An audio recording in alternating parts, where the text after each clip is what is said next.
then I hate seeing it. And what the hell was that? Then he just got That's the best gun in the game. That is the best gun in the game. We gotta find him. We gotta find him. You guys get smokes if you're a little weak. Run the outside. He's running the outside. It's Eddie. To your right. Close. Right.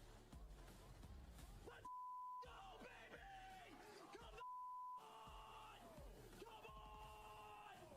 on! Come on! Let's go! Let's go!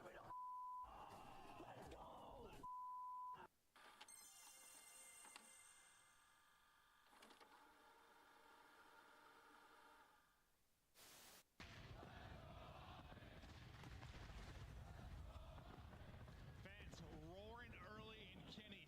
What is this route? Spiny pick, Shotzi. Look, has Michael Phelps on. He's going for a deep swim around the flag. Shotzi. Or is it Aquaman? Coming up from the depths.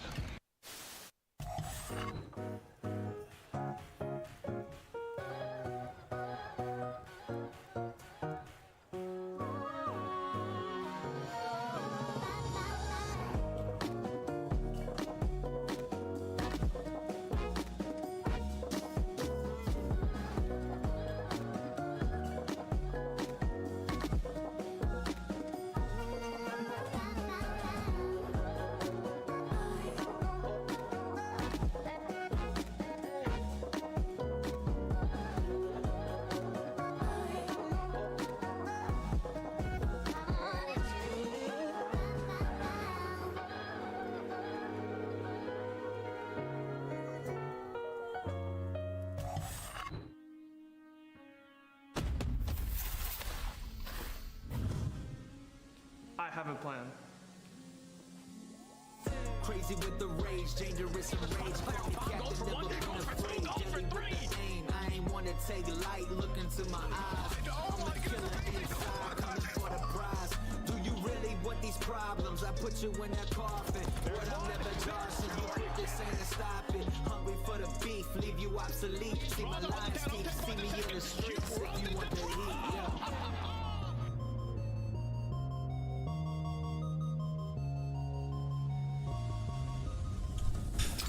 Good morning, everyone. How y'all doing today? How y'all doing today? Today is day 3 of the CDL Major 2 tournament. Unfortunately, we did miss the first. Miss the beginning match of the day, and but I did see what happened in the last bit of the previous series, and definitely happy. Y'all probably saw the score for Vegas versus Carolina. It was amazing. It was what I expected. It is what I wanted it to happen, and I'm happy. And y'all see right now, it's FaZe versus Sublaners, and I'm really hoping that something interesting happens. And I do want to see FaZe. I do want to see Sublaners kick the shit out of FaZe, but we'll have to see what happens. But I hope you all enjoy the watch party, and I hope you all enjoy the watch party. And got tomorrow, and we got one more day, which is going to be Championship Sunday. Hopefully the rest of hopefully tomorrow will be amazing as well. 4,500 damage in each hard point. You can see the league average is 3.6k. Him and Sib, this split so far in the respawns have been unbelievable. You're talking about a team that has improved their hard point to be top 2 throughout this entire stage, largely in part due to the ability of that man on the stage right now. Let's take a look at our Monster Energy pregame as Hydra gets his earbuds ready. New York Subliners, you gotta stay hot. Ignore that loss to Optic and keep going with the S&D. Yeah, the search and destroy has been incredible. Just to put this into perspective of how unique it is they don't have anybody that's carrying the bomb over 50% of the time. That means they're consistently changing who has it, not letting the other team get a read on them when it comes to those maps 2 and 5. And that's really important when it comes against a team like Atlanta FaZe, who has no attack plan. And you can see their second in post-plant win percentage. Well, guess what? They also get the bomb down, some of the most in the league at top 3. So on offense, look for them to get those bombs down quick and make plays. It could be a battle of the SMGs at the end of the day. I'm looking forward to Kismet and Hydra taking on Simp and Abeezy. Let's highlight this Atlanta squad because the Tiny Terrors got that name for the chaos they cause in-game. Allie, how good is this duo on the front line for Atlanta? Very good. And honestly, it hasn't even been the SMG duo that's needed to step up. It was with the ARs, and they've done exactly that. I mean, depending on the map and modes, that's going to happen. Depending on the map and modes, it's going to be interesting on what subliners decide to choose. When we start looking towards the other members, we start looking at Drawsley, who was added to this team. So it's going to be interesting. More specifically than the Slang, because you got Simp and Abeezy. You don't need them to drop 1.2. So for Atlanta FaZe, it's about trying to hit their stride in that respawn. For the Monster Energy pregame, I'm assuming it's got to be something about the search and destroy, because it just hasn't been the same. Yeah, Monster Energy pregame, don't get phased. 0-4 versus Toronto and New York in Series 1 and 5 at S&Ds versus the top 4 teams. I will say, you know, for Atlanta FaZe, Abeezy, this has been an off stage for him overall, especially in hardpoint. Lower in damage, he's second lowest on the team in terms of engagement, something you don't really expect out of him. But when they did go up against New York, he fried. He had the most damage on his team, and he had a 1.29. So Abeezy in this matchup, seemingly really comfortable, could be the X factor. And then also for Control, they have been unbelievable there. 3 players in the top 10 just been lighting it up. One of the best attacking teams that we've seen, and of course, known to get that final Ooh, we are terminal high-rise invasion. But Invasion isn't in the mix today. We're going to high-rise for game 3. Allie breaking down the numbers. Who has the statistical edge here? I gotta go with New York Subliners. They love this map set. I'm looking at the high-rise Control, and automatically I'm worried for Atlanta because New York is second overall in the league in attack. And not only that, Hydra has been a different beast when it comes to this map mode combination. Yeah, you know, looking at the series, New York, they're 12-1 on this map set combined. Throughout this split, they feel extremely comfortable. If you're New York, you like it. Let's take a look at our Scuff maps and modes, and of course, our Scuff pick'ems nameless. We were so close, but it was Allie catching up. She is now just 2 matches back, so that means Allie has to go first. Allie, who are you picking in this one? Actually, I think I'm only 1 now from you. You're 2 matches Whatever. back. I don't think I'm gonna catch up anymore here, because I'm sure we're all gonna go New York Subliners. You're going Subliners. Atlanta FaZe. Going Atlanta FaZe. Atlanta FaZe. He's feeling it today, and I am going with the Subliners. I had him to win the whole event. Merc agreed. Let's see what they get done right now. Guy Blaze, it's all you, my guy. Oh, thank you so much, Chris. Miami, I am so excited for this one, as it's time to light up this stage in yellow and red for an inferno of a matchup for this winner's round 2. Now, the first squad coming out, stand clear for the New York Subliners. Here comes Kismet, Civ, Skies, and Hydra. The New York Subliners ready to get it done. New York has been hitting their stride. The newest addition, Civ, has been frying in respawn throughout this split. He's been unbelievable on hardpoint, putting up so much damage, and everybody around him in search and destroy as well has been putting down work. There's a reason that they went 6-1, and they're trying to prove it on that stage. They've been there before, all the way in a championship, but so have their opponents. Let's bring them out, guy. Yeah, it's time to bring out them demons from Atlanta who ain't ready to play no games and get this victory. Make some noise for Atlanta FaZe! Here comes Salium, Simp, Abeezy, and Draza, ready to phase up into a victory. Atlanta FaZe.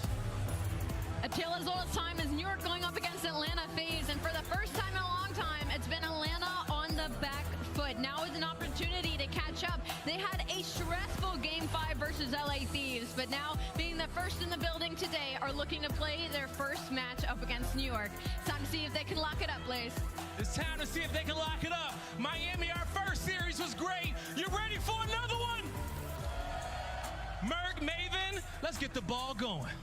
Here we go. Time to get it started. We got a fantastic match. I'm feeling very sexy, Joe, and ready for a fantastic match. This one went the whole way last time. I have a full matching ensemble. These are shorts. Yep. A little bit of thigh. Yeah, you look like an absolute moron. Thank you, Joe. Why we love you. Honestly, it looks like the remake of Malibu's Most Wanted is about to come out, honestly. Yeah, no, that's basically what it looks like. But focus now to the match. This one, yeah, went the distance. We expect this to be a match of heavy hitters. These next two, really, it's your top four. The Battle of the Titans. This should be absolutely sensational. What are your kind of opening thoughts about this matchup of these two teams? Well, I think when you look at the map set, it's a little bit different than what they played online. You have Terminal S&D coming into play, which may surprise some people, right? Because New York has been so strong there. Very good. And then even for New York, because they lost Skid Row versus Boston, a couple of days ago, they opt to go for Rio, which is a great map for Atlanta FaZe. So True. there are some map, just sort of question marks here. We'll see how it plays out. Well, just one of those things where if you look at just the stats, you're like, maybe why didn't you pick this? But yeah, recency, scrims, all sorts of things that can come into play for this. But it's time to get it going. What a great start to day 3. That last 1-0 Rio, wow. Absolute nail biter. We hope to continue with some incredible. They have not lost the map. They have not lost this map, but Subliners only played this map once, so it's gonna be interesting on how Subliners will play against the last phase on this map. And you can see right there, both teams undefeated. Atlanta FaZe 3-0, Subliners 1-0. Someone didn't walk away with their first loss. Someone didn't stay undefeated. And here we go. Who's going to make it to our winners final? A battle for a guaranteed top 3. They go the distance. Last time it's a BZ. Strong start from Atlanta. With a triple, and not all 4 is Sib. Able to pick it up from there, but due to the play from BZ, you get a nice setup here early as Draza gets it going as well. Yeah, I think this is important for Draz, right? Didn't have the best series versus LA Thieves. Picked it up really on the second half, but he knows he's got to play better, and he has throughout Major 2 qualifiers. So he finds a nice double, but you get to flip if you're phased. You have 25 seconds. You're getting more and more, so this is the best start you could ask for. Yeah, I think one of the questions maybe with FaZe recently is, I don't know, were they guilty maybe of playing down to their competition a little bit in some of these recent series? Will they turn it up when they're playing like a team like New York, or are they just flat out vulnerable right now? All this we will find out pretty soon, I am sure, but rotation up. Next hard point there. P2 locked and loaded for Atlanta FaZe. Is they've got the spawns, they've got the control, pressure on New York to try and break. Yeah, no, they're gonna go Hydra with his first kill of the map, but that's gonna start the push, but BZ is locked in, finds a double. He's up to 7 and 4, so a great start here. Now you see where Celium is so far pushed up inside of Garage, just taking down 2. And this is what teams are getting better at, controlling this P2, pushing out, layering the map, making this so difficult to break. And I think if there's anyone you don't want to allow to get going, like if you're New York, you do not want a BC to get going early. Listen, he's been a little up and down at times of this title, but when he is on one, when he is winning entries, the game becomes very easy for FaZe. And again, finding the flip when they want it. You're giving up the good spawns if you were Atlanta FaZe, but you're setting up for P3. 10 seconds left. You're finally getting inside of this P2 hill. Perfect hard point so far here for FaZe. Can they keep it up? A couple of players do spawn out though, so now it's on a BZ to recognize this. All his teammates are dead. So you do a good job if you are subliners, responding and now putting the pressure on. Yeah, flip, maybe it's a little bit too early if you're FaZe. You can't hold it long enough to set up for next, but BZ is just sort of waiting, lurking, waiting to find the timing and the pounce when the rest of his teammates are ready to get forward, but it's Hydra that maybe starts things. Now BZ is going to get ready to go. The pinch is coming through, trying to find the openers. Draza takes down 1. It'll be a BZ that then gets the second. So, and finessing his life. Not able to get away though because of stun. Yeah, he plays his life, but as soon as he gives up that spot, starts to push on forward, the back spawns open up. So New York, the players off spawn, they spawn up close, able to layer on in. But I think, you break that hill up if you are Atlanta FaZe for New York. You find some time. Now you're down only around 40 and on rotation, which New York is so good at. Our #1 rotating team in the league. They're going to be set up at P4. Well, to be four, we get ready to go. You claw back a bit if you're subliners. Now a chance to really answer, maybe get a lead change if you can get a solid hold here.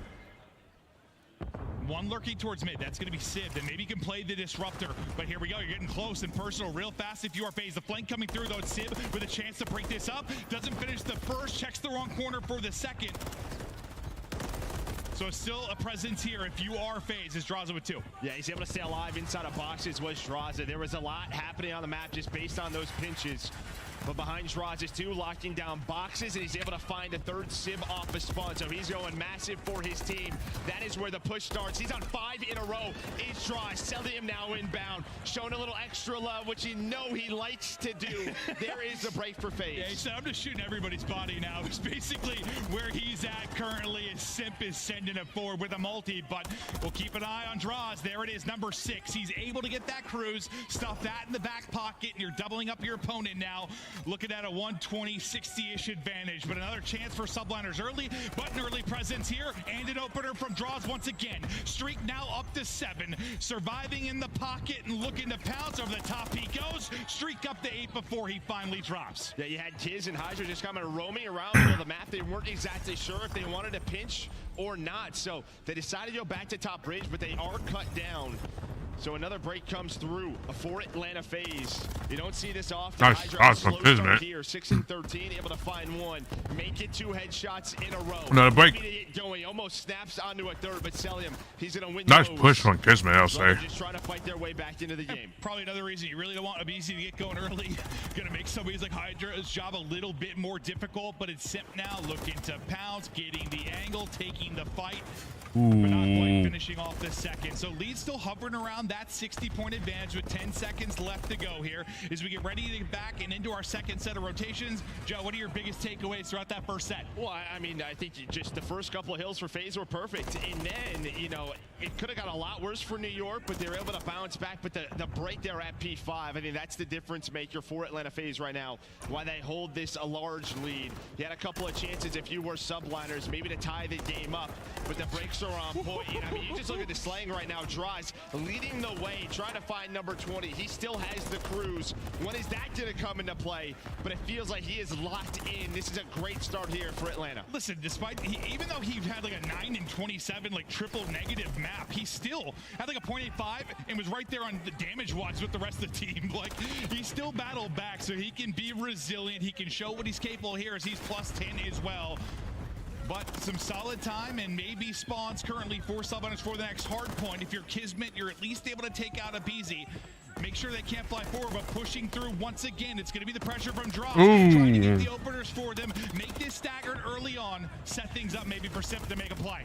Yeah, and then Sib now just playing his life. When does that cruise come into play? Sib, though, he's going to be on the cop car position. Nobody in the time for now. It's sort of a battle over this position. Sib into the hill, and maybe that's when you use the cruise. So we see this, but look at Kismet, number 1. He's going to find him inside. There is a quick trade, so you still have the cruise inbound. Finds a teammate. It's a little messy, but it will lead to a break and control for FaZe. Yeah, first I thought, I was like, what a read. I thought he was picking a mid for the push coming through, but no, it's to get mid and call the streak. But you survive it, you find a flurry of kills behind that now, and Celium, he's on 3 in a row. You're pushing this lead out once again as it's gotten up to 80. Simp trying to push out garage side, maybe get forward, and awkward timing there as he will drop, but this is great time on a P2 that can be tough to find it. Yeah, again, what FaZe is doing here, getting a player out garage, other teams need to try to copy. I'm sure they try to, but they have done it so well here on the main stage to start the day. Now still that 90-point lead on rotation. You will have Kiz all the way in the back corner. On the hill will be Sib. So a nice setup here, but it's been the FaZe breaks. Can New York cash in on an early setup? We'll see if they can do it. Cell still showing love. And now trying to track back Simp with the opener, trying to give them numbers. Simp and Hydra and Kismet all able to find kills. You needed that wave. You needed it desperately. As you said, you got to get time here if you are subliners. But it's FaZe looking to go for the jugular, close this one out, take advantage in this best of 5 to the comms now with Atlanta FaZe. You market 2 spawn on your truck. Yo, I can come in. Give me time. One more with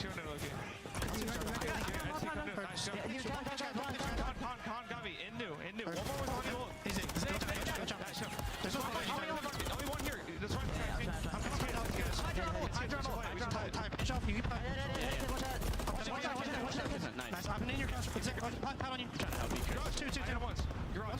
He's sliding the other one. I'm in garage. You should pitch him. We're good. Wipe in, Caesar. Try and wipe in. Hey, what's the Zig? I can hit it. Zig corner. I'm one shot. Hey, challenge you, Chris. He's challenging you. One Zig, kiss. Wipe in, Caesar. Kiss. Okay, I'm going around. I'm going around. Push up ramp. Stun in ramp. I'm trying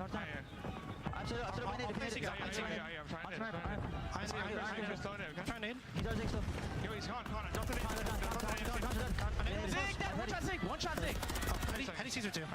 Zig is going middle. I'm gonna play for this. Yo, let's hit ult. Push out. I'm nading ult. Nice. He's stunned. Dead.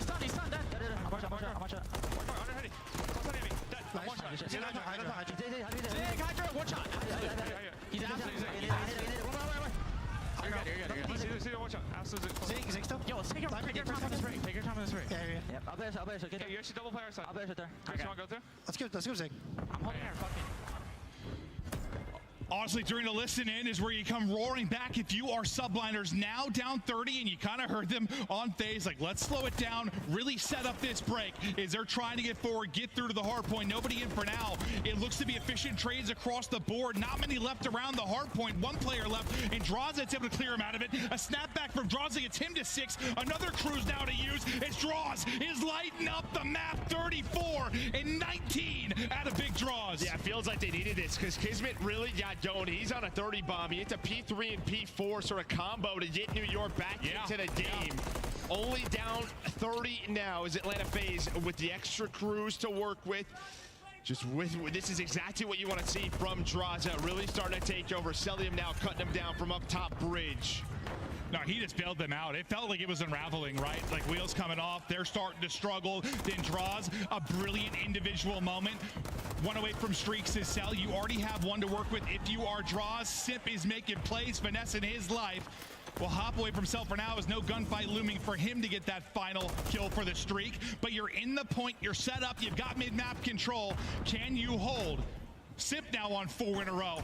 Everybody from FaZe finding their moment to erupt and take over, but New York get through on the break. It's the Bulldog and Kiz able to get 2, but you answer right back if you are FaZe. Yeah, I mean, Kiz has really been the only one finding those multi-kills for New York. 3 seconds away is Atlanta FaZe trying to stay undefeated up to 5-0 on this Rio hardpoint. Kismet stays alive, though. He's keeping this game going for now. He's trying. He's been the guy to do it, but that will seal it. FaZe start hot. Finish strong, but it is Draws. Goes nuclear in map 1. Well, this is what we saw with this map set, right? You know, not taking Skid Row. That is what they beat them online. It was open. The one map that they did not pick, they opt to go for Rio, and you can just see how strong Atlanta FaZe is. And I think, I mean, listen, New York, they just start out a bit slow. When you look at these stats, it's really Kiz who, you know, was popping off, making plays, going on sprees, the multi-kills going his way. It was just a little bit too late. Yeah, and no, you said like that 4 and 5, it starts to get a little bit scary. They start to bring it back if you are New York subliners, but Draza, moment after moment, going huge. 6,026 damage. 35 and 23, 24 non-traded. Just a brilliant map. I think, you know, it was a strong start from Abizi. You had some big multi-kills late from Simp, some nice stretches from Sally. Everyone had a good big moment, but Draws is the one that stands out, man. Well, yeah, I mean, he bailed him out with that last streak. Absolutely. Right? I mean, over towards P5, because you were set up if you are subliners, but it's a multi-kill. He pushes forward, able to read the spawns, finds the rival. The MCW was doing it with everything. But it was a great start for Atlanta FaZe. They kept that lead. They held on to it. It did get a bit scary through the second set of rotations. For sure. But they were able to hang on. And yeah, sometimes it's just an individual play that bails you out. Well, as my good buddy Sam LaRue said, you know, weeks and weeks ago, like, Oh, I have to map that. Yeah, we'll have to somewhat figure it out. And I do agree, they did kind of start off a little slow. Kind of smash them, make it look easy. Like, they are a very good Rio team, so maybe it bites you a bit here, but it's going to be a tough choice. It always is. When you're teams like this that both have wide map pools, you're picking your poison sometimes. Yeah, I don't know if anyone else may challenge them on this map the rest of the weekend. We'll see. We'll see if that keeps up. But yeah, you just see, I mean, anytime you get a fast-paced map like this for Atlanta FaZe, they're going to be good at it. And this was sort of that ending moment where you hit Cell up top bridge. He goes on another spree. Simp with some great plays, great finesse, avoiding the stuns, playing his life. But the struggles for FaZe versus New York has been in the S&Ds. That's what we saw. They lost both of them last time they matched up. No, it certainly has been. We'll get ready for the surge, but during the listening, it was a little tough for me to hear it, honestly, at times as the crowd was going when New York was rallying back. But a few things, like, you know, you heard some frustration, but dude, I love how BZ, sort of his, like, we need to slow down, was like, I'm going the whole way around. Like, you kind of heard he was, I'm going to take a route, basically. And then just the final line before we came out, take our time. We need a break. They saw it getting away from them. And sometimes I think in hardpoint for these guys last year especially, the late game moments like that, they didn't take a breath. They let it get away from them. All those close games they lost over these past couple of years. Yeah, just you probably don't want to have to make a crazy. Definitely needed it. You probably don't, yeah. Definitely needed a swing there earlier and get a setup in, but doesn't really matter. Terminal S&D, this one's going to be a bit interesting. Terminal S&D, similar to the map one choice here for New York. For FaZe, it's like you have something planned because New York, they are the specialists when it comes to Terminal S&D. They're undefeated on this map. Has there been anything specifically about them you think kind of separates them from the rest of the pack where they've been so good on this map? I mean, their retakes, right? Just their defenses, how well they play it. I mean, Kiz and Hydra here, this is where they really do shine, especially Kismet. We saw it the first day versus Boston. That 1v3, right? Yeah, I mean, the guy has all the reads, but I just think you talk about the retakes. They're all about it. They'll give up map control, take the 4-on-4. Well, we'll see how the retakes go for him in this one. Yeah, you're definitely wanting to get a little bit of revenge here, maybe in the search of your FaZe. I mean, CDL over the course of the 5 years, more often than not, I feel like they've been considered the best search team. Yeah, there's been some lulls, some poor stretches, but you know, you lost both. I'm sure they're wanting to get one back if they can, but you've just been so good. If you are subliners, it's been their bread and butter and looking to keep it going. Yeah, 9-2 throughout stage 2. FaZe's search on a couple of maps. I think really what you're looking at is a high rise in Invasion where start to fall off a little bit. I think you go 1-2 in both of those online, so those get a little bit worse, but you have such a deep map pool. Still 7-4 solid for them. I mean, you see that conversion rate, 83%. For subliners, after they find that first blood, they're turning it into wins. Well, we'll keep eyes on the first bloods. We'll get ready to head to the airport terminal coming up. We continue on in this best of 5, a wild day of action ahead of us. If the first series is any indicator, crowd is packed. We're building for some beautiful Call of Duty the rest of this weekend. We got 10 seconds left to go, and we're hopping right into this one. It's a winners round 2 match, fighting for top 3, a berth in a winners bracket final. Here we go. Search and destroy up. As you talked about Kismet and his ability, you see the stats there from him. Can the Bulldog get going, or will the first blood lord in a BZ be the difference? Yeah, you've only played this one time. If you are FaZe, you're sitting at 1-0, but it's obviously a map you veto a majority of the time. So the thinking is here, right? You've been working on this in scrims. You have something special planned for subliners, know how they like to play it. Or I'm not playing high res anymore.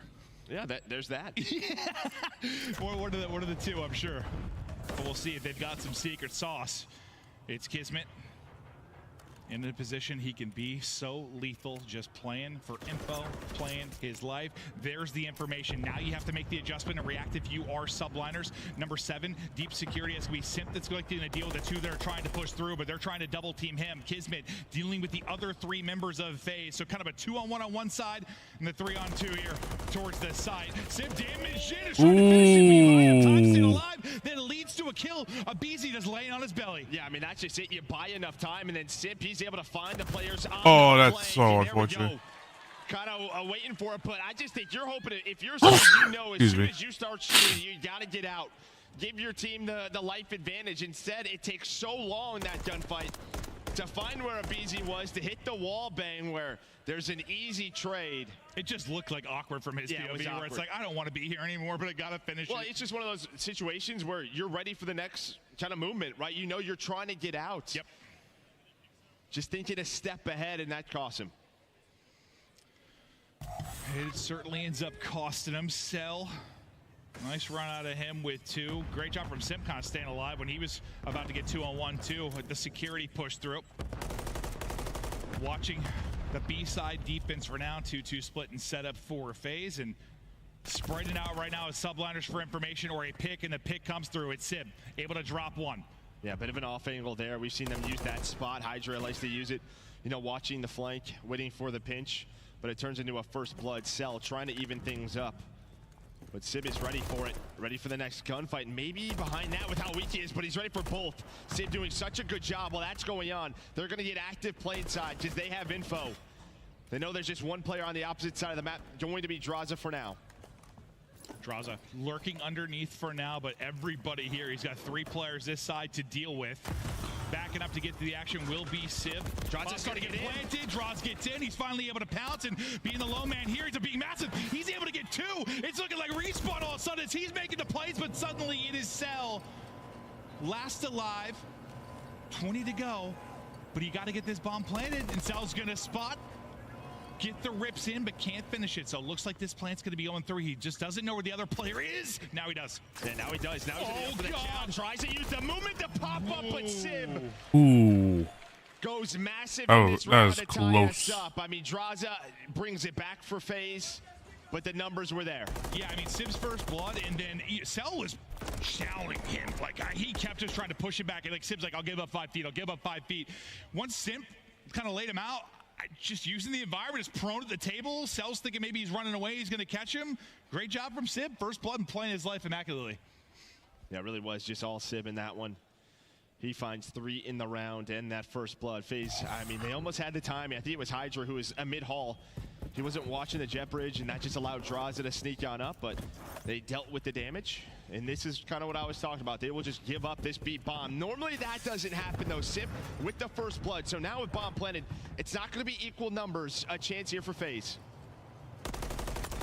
And that should be a kill here for a BZ. Yeah, you get the information the second he shoots. You're lurking on the other side of the AC. You have massive numbers here, and they keep increasing. Is a big round and answer now from Sip. Oh my! It's 3 for him as he's shooting nukes. Quick answer to the massive round from Sib. I mean, how many times have we watched subliners on this map, and you look at the top 3, who's the first man putting shots on the player's top SCs? It's normally Sib, right? Up top AC, putting shots in, maybe finding a pick. Instead, right off the break, Simp able to find the first blood. Saw Skies just trying to catch one, does not happen. So it's Simp on one side, Sib on the other with 4.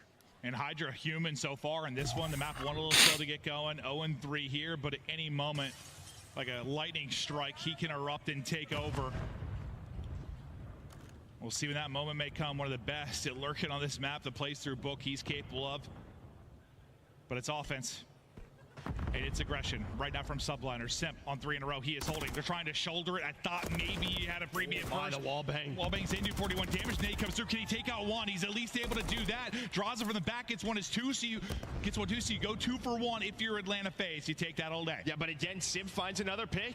You know, he's just lurking burger. So he turns this into a 2-on-2. Once again, such a huge play. Abizi though this time. He's just playing his life with the MCW. Back and forth we go. We aren't snaking, but we're definitely popping up and down as these players are going to reposition. You can dance, Joe. You just can't dance too much. Sib, 1v2. 35 to go and working his way up. It'll be Draws and Abizi trying to bring this back. Can you get out after the plant? Quick answer is no. Draws there. And another round to Atlanta FaZe. Yeah, just those first bloods. I mean, the fact that Simp's able to find 1, he gets wallbanged, he gets stunned, but he just holds his ground. Has Draws looking over him. I thought for sure maybe they catch him repositioning, but does not happen.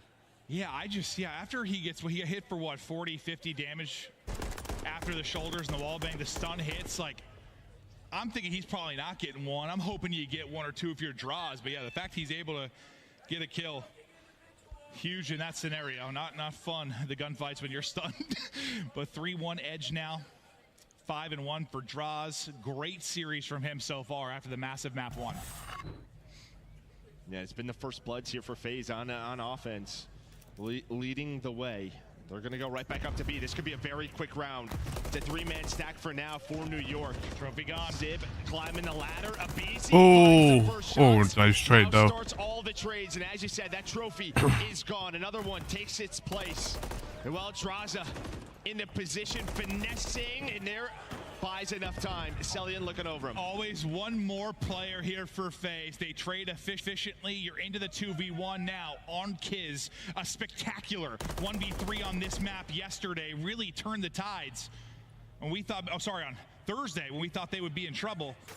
Do you have another one here? He does not. Cut down on the cross. FaZe starting to roll in this map too. Yeah, and they play that pretty, obviously you're very separate if you are Cell and Simp, but Cell doesn't overcommit. He repositions all the way back Burger, just kind of waiting for where Kismet wants to go. But Simp able to find him. This is the same hole you saw yourself in, 1-4 against Boston. A little bit of a different team in talent and search and destroy when you talk about Atlanta FaZe, but you're very familiar with comebacks in this scenario. As much as 48 hours ago, can you do it again? Can you turn it on? The belief system's got to be there, but honestly, there's just no life out of anybody but Sib right now, really. Everyone's struggling. You need a round, you need one now. You got to get it done on offense. Is once again, they're working the triple hit towards A. Yeah, you only have one player this time through, though. Will be draws, and now maybe a reposition from Simp. He's there quick, yeah. There's those shoulders. Going to go for the Chow with Skies, but now it's going to be all about under the plane, but that's where Drawsit does get found by Sib. Yeah, he gets dropped. I'm guessing Simp was spotted as well, probably. BZ now rallying over, so it'll be the Tiny Terrors kind of in position versus 3. Another big gunfight win there for Sib to give them huge numbers in this round. Good luck, yeah, between a rock and a hard place. I'm not sure how he's alive. Finally, he will fall. BZ alone, and you needed this one really bad. If you were in New York, you get it done. I mean, Sib finding picks. Yeah, this is one of the better S&Ds we have seen from him just individually, where he is making plays by his lonesome. The push time and time again here for Subliners is through the plane, but he's just been watching the flank, working Book and Burger, picking them apart. He's got one of the cleaner shots in the game. Yeah, I mean, he's got the information. He's taking a one-on-one, even against the best in the world. Sib, good chance to win it, and he's doing that here. 7-4 now. Sensational map, but still rounds to claw back into this. Any more adjustments or anything maybe Subliners need to do, you think, to get back in this? I mean, it's just these first bloods, right? That's all it is. A FaZe, as soon as they find one, yeah, they know exactly where the rest will be. So it's two good search teams. Yeah, on what they should.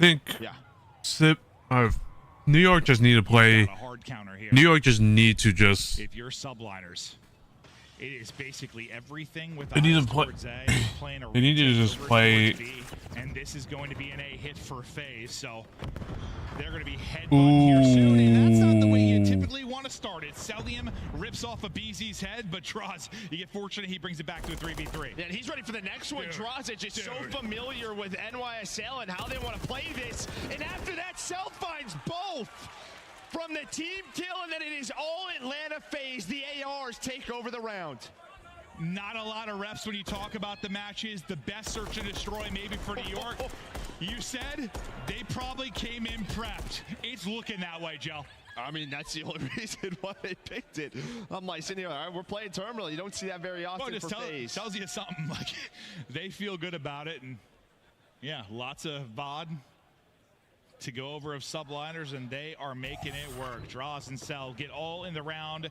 One more round. Match point here for Atlanta FaZe. Back to the defensive setup with 2 players over at A. It'll be Draws. Yeah, New York is just struggling, and they would not. Either chow this together. I mean, FaZe would they were just more prepared, and there's not much. There is so much they could do, but it's like a 2-5 is not. It's difficult. The other 3 combined. Look at Celium. Like he's looking. He probably. It looks like he did. So I think his Cell was coming down the SCs. Oh yeah, that's unfortunate. Draws continues to have a series. Yeah, they just read that. They just read that. And Cell saw him. But Celium was rotating bottom, just able to spot him. Just a game of angles and line of sight, and yep, the spot turns into a first blood. They've been capitalizing on the first blood. Just got to do it one more time, and this map is done. Cell, more information as he spots Hydra. That'll lead to the kill then for a BZ. The information game has been all advantage for Atlanta. FaZe Draws tacks on another. Sid, the hero, left alone, but can't do it. And Cell, I know that's a little bit of extra love. That's all my ammunition love. Oh, now he's sticking his gun in him. Well, he's just spanking him.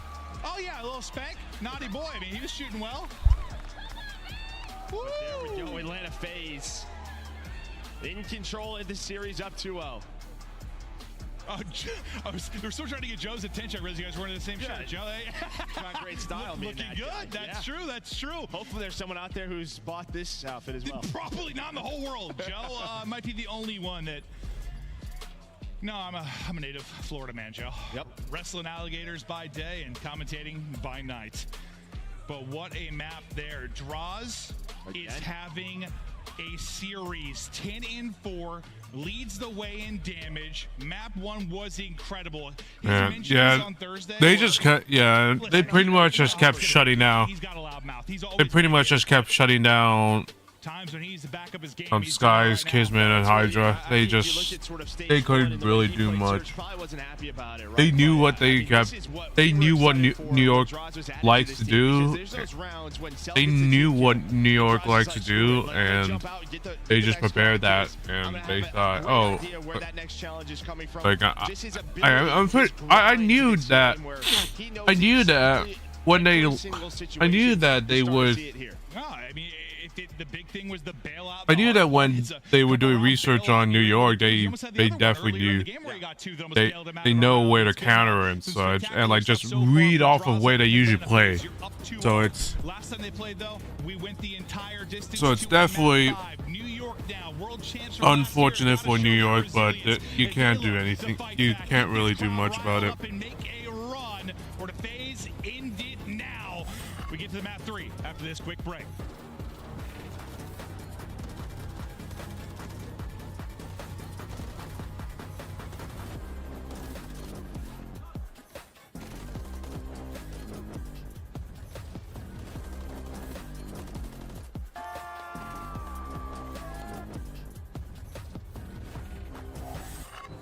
Upgrade your game with a Scuff.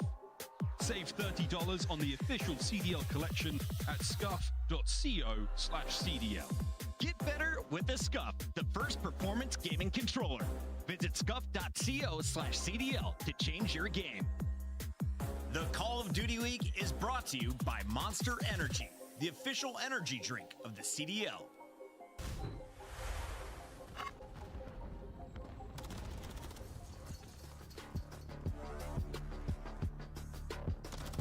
Well, New York, better hope they have something to counteract FaZe's like plans, because it's not looking good for New York.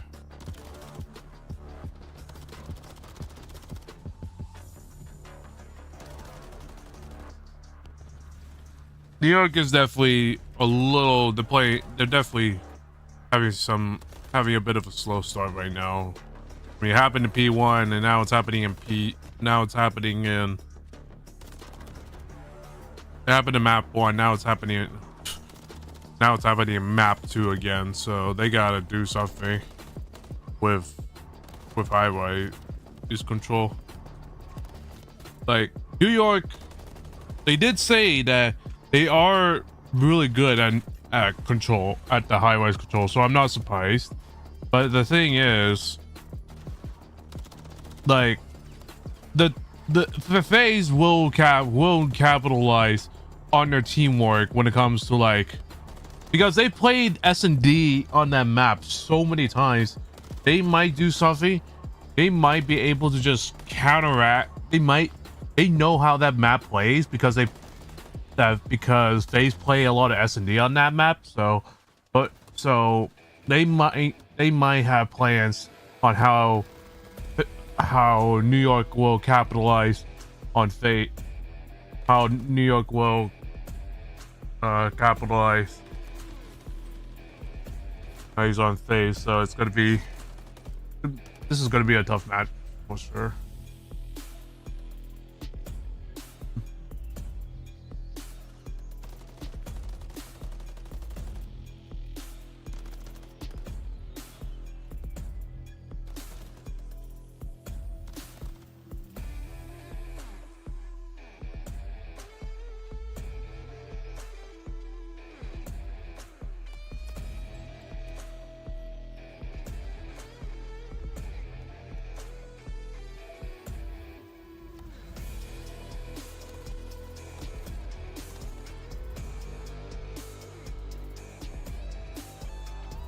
You know, like these rounds right here. Look at this. Like, oh, no, on YouTube. Okay.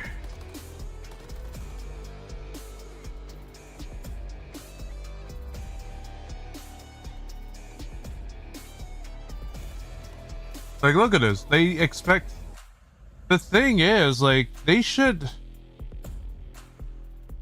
Like, nice kills. Like, kills on Sib.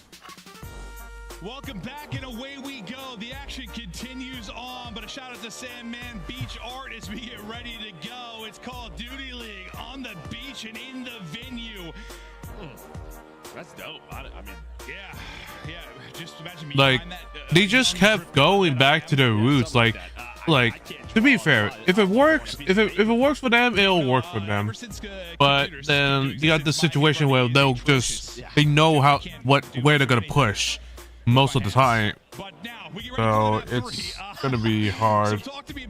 So right now, New York are in hell of trouble. They're gonna have to pull a reverse sweep. Yeah, I mean, if you're in New York, obviously you're very comfortable in control. I mean, you look at the last, stage 2. Outside of Karachi, you're undefeated. So we're going to high rise. They've been solid here.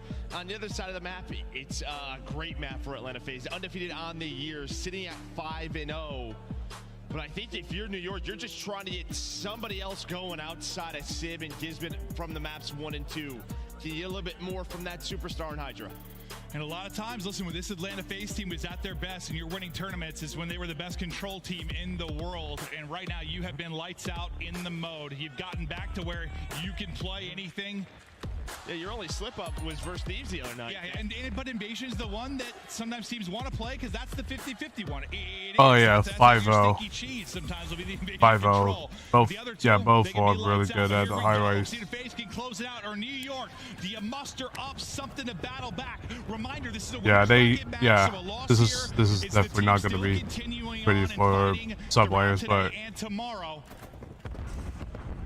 But God, you'd love that winner's bracket final and a guaranteed top 3 if possible. Nice Easy, nearly the re-center, but Sib drops him. Yeah, Cell's having some fun. He's locked in, but his teammates are dropping around him, able to find the second on the Sib, or at least some shots coming on through as he is finessing Gizman off a spawn. While this has been going on, though, Sib's still shooting. So Cell's had like a thing each year. What last year or the year before, it was no free kills, like no easy kills. Even with online scrims, like he never wanted to be the hardest death. Now it's I shoot everybody, I guess. I think he does that a lot more in scrims. Maybe not in the matches that we see, but yeah, that's just Cell. As you've only gotten one take, starting to work the second one. It's only a life disadvantage right now for New York. As the trophies start to come up now, though, for FaZe. Cell trying to get back and get involved, able to do it, slides on through, takes the gunfight. And as the trophies come online, now you start to be able to focus the objective a little bit cleaner. Cell tries to be that hard kill, but it's clean headshots through for Kismet.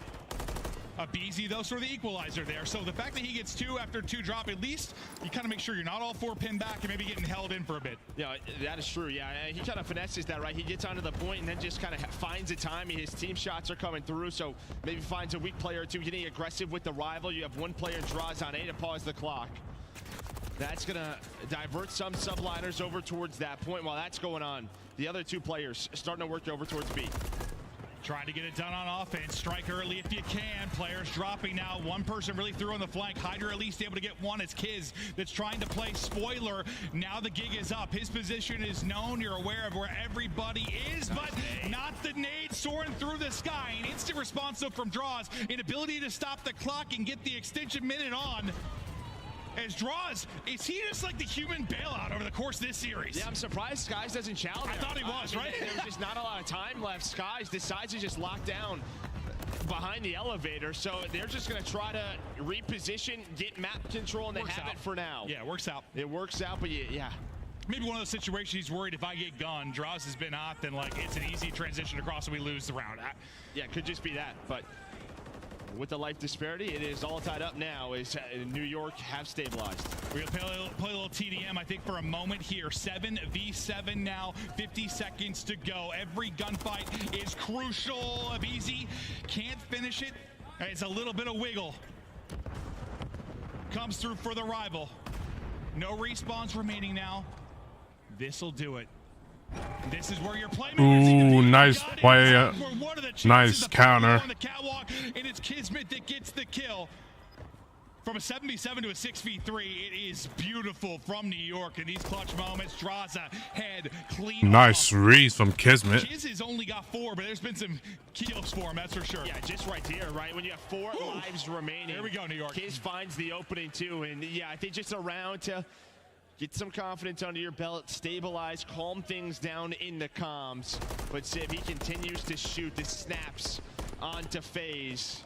And that's a read. If Abizi gets through with Deddy there and is able to pop and maybe make a play, who the hell knows how that goes. But Kiz with the play and the instincts. Yeah, you keep it messy if you are FaZe. Simp Kiz not with the best rounds, but we know High Rise can be a bit of a blender. Everybody else pretty even. Can't capitalize, but they push him. They get some done on the objective. Now Sublime, what are you capable of? Kiz with some plays. Seems like some reason OBS disconnected. Early.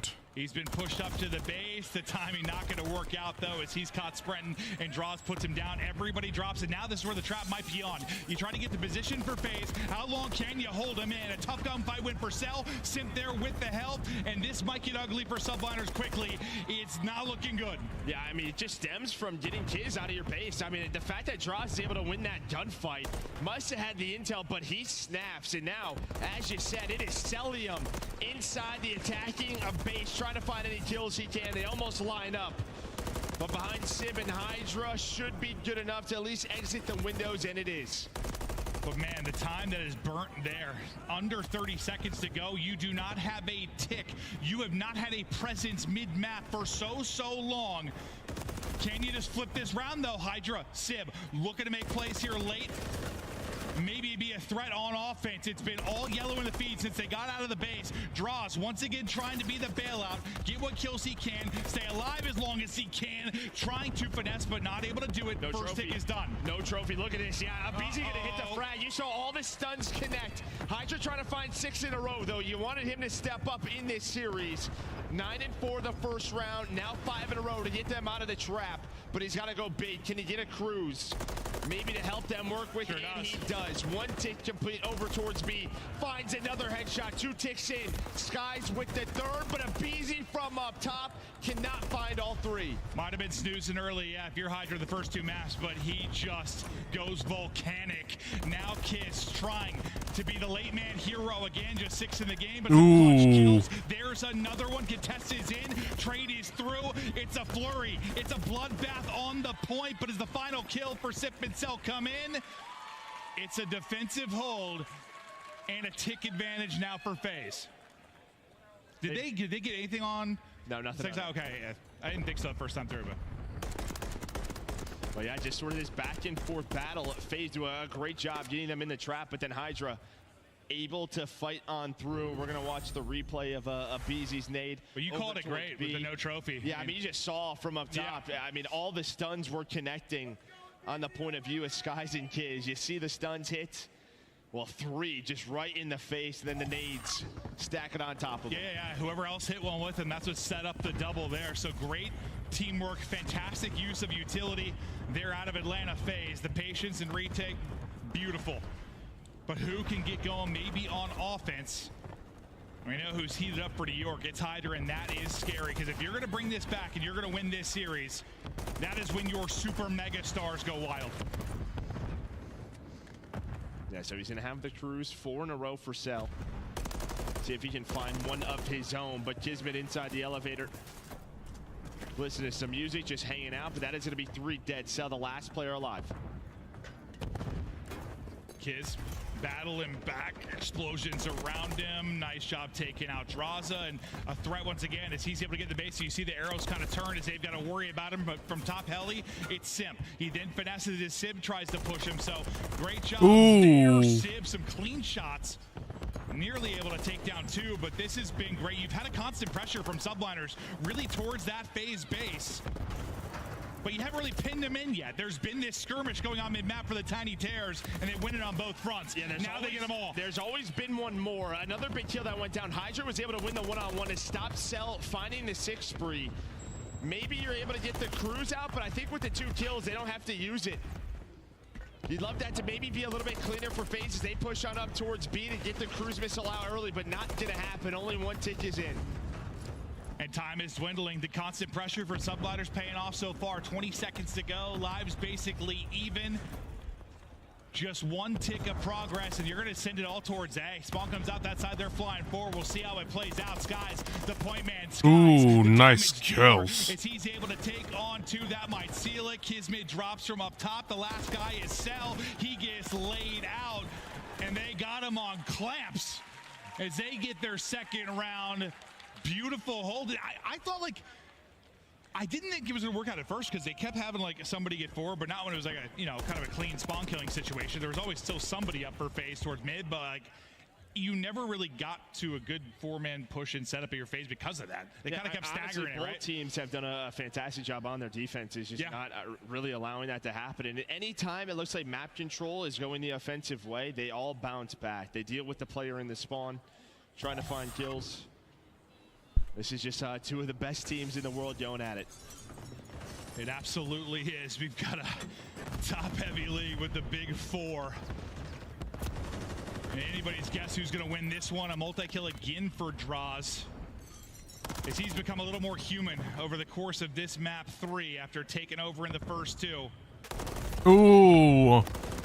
As Hydra has done the opposite. He has gotten hot, but it's Skies now that is hunting, and a weak simp will end up falling. Draws his nade is through there for the instant trade, but nothing too much opening on the objective yet. You have to deal with Hydra still in the base, and the reaction doesn't come in quickly as Cell's focused on something else. Now you open this wide open if you're Subliners. Hydra's got to drop before you can do anything. Yeah, this is what teams throughout this map have done so well, dealing with finding that one player. They're able to find kids earlier in the round in that spot. Here it all comes now again. The trophy's starting to hit. Only 1 trophy down. So 1 tick is through. You are tied in the lives, though. And they're going to use this. Okay. Streak going to come in. Let's see maybe what this opens up for him. It's going to take out 1 at the same time. Sky's a kill, but he drops right after. He gets maybe an extra player or 2 out towards mid to fight here on the objective, but will it lead to much else? Because you get this perfectly done if you're a BZ, a little 1-2 punch in there that leads to 2 for him. Well, 30 seconds to go. They want the ticks, right? So they're going for it in terms of that. It's not done yet. It's a 1-tick lead right now for Atlanta FaZe. Look how close it is. Look how close it is. Kind of setting it on this point. There is the progress. So we are all tied up on that front, but that's why you saw that missile come on through. Well, they might just get the tick, get the extra minute. They're still a contested is here, though. 2 kills through for FaZe. Draza hunting, looking, lurking as he gets another. Cell is through. 2 players spawning up and trying to fly over towards A. Similar predicament you kind of had if you were FaZe in the last round. You're trying to scramble, find something with no time. And this is just going to be down to lives. We'll see how it ends up playing out ultimately for this final round. But it's been a game of defense. These final kills should be the clearance. And I think New York should have it just based on the fact you have, I think Hydra's like +11.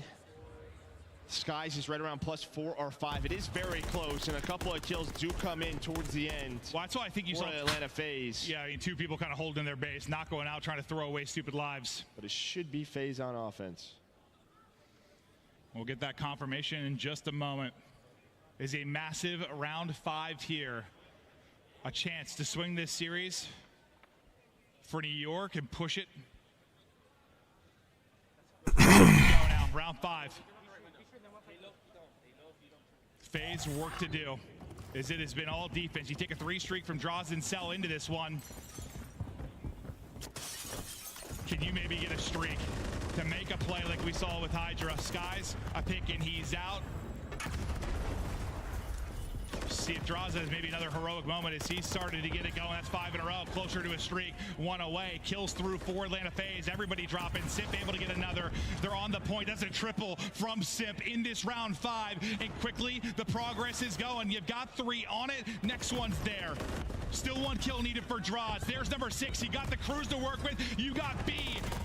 They strike and they strike so quickly. Things Oh my. falling apart. If you are New York, someone's got to go huge for them. You're at least able to get a pair of kills. Maybe you slow this down for a second if you're phased. Regroup, play behind the streak, close this game out. Yeah, you're definitely not freaking out if you are New York subliners, but we have not seen that. An early cap in a round. And that's why FaZe really didn't get pushed up. They didn't try to play for the spawn kills. They wanted the extra time in the round. Here is the Cruise, the comms, because Abizi's flanking underground. There is a quick trade, and Sib and Skies find kills, so this may not even work out to get you out of your base. So the Cruise does nothing. No, this is a brilliant answer from subliners. Such a good opening from FaZe. Great job getting the streak. But you quickly solidify your defense. If you're subliners, you force out a streak, and they use it to no avail. Now with 1:20 to go, and basically dead even the lives department, we see if FaZe can do what no team has done so far. Ooh, nice kill from Kismet.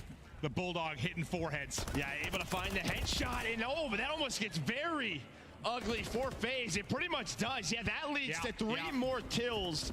The fact that he's able to win that gunfight on the Celium. They had to focus him down. A team kill comes in, and now you're back to this trap. You nailed it when you said they're not panicked, they're not worried, they know they can deal with this, and they have done it brilliantly. That early 5-life advantage, a thing of a distant memory, is you're now up if you're subliners. Lives against you, time against you if you're FaZe. Just a couple more hits and opportunities to really push this forward. But the team shots have been on point for subliners so far. They're just avoiding that 3 or 4 down. They've always got another player or 2, but there's the 3 down. Now a chance to collapse. The one person rotating over the back is going to be Skies. He's got to go big with Hydra now to try and make the play. Skies drops. Hydra gets 1. Hydra gets 2. Hydra, a hero at 33 and 22, maybe making the play to close this out. Yeah, you had Abizi. He was able to find the opener and get out, but now it is just Simp. 8 versus 4. 8 seconds left. FaZe have to be perfect to find this 3-0. Droz is going to find 2. Trophy down now. Pressure on the subliners. I swear to God. Able to find the pick. You're going to stack this, but no lives left. That should be it, you would think. I thought Droz maybe the hero bailout again, but that does it, New York. With the Nice comeback from New York. The resilience in the map. No 3-0 for Atlanta FaZe, and now the lion starts to roar. Hydra has woken up. This series very different going forward. Yeah, he leads the way with 33, almost 6,000 damage. On the other side, Simp and Cell really go off damage-wise.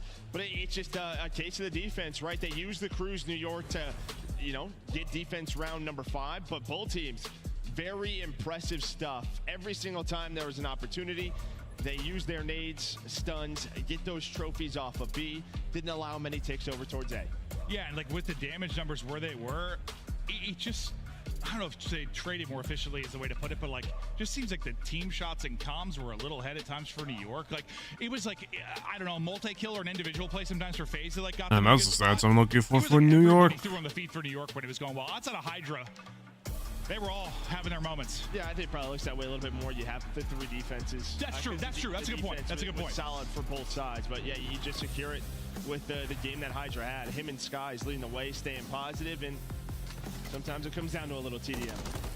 And now it's obviously all FaZe early. They look so good on the map 1. They look so good on the map 2. And you pointed out early, like, in very un-Hydra-like fashion, he's very much like a Celium who just seems to always be positive. He's one of those super mega stars that is always getting his numbers.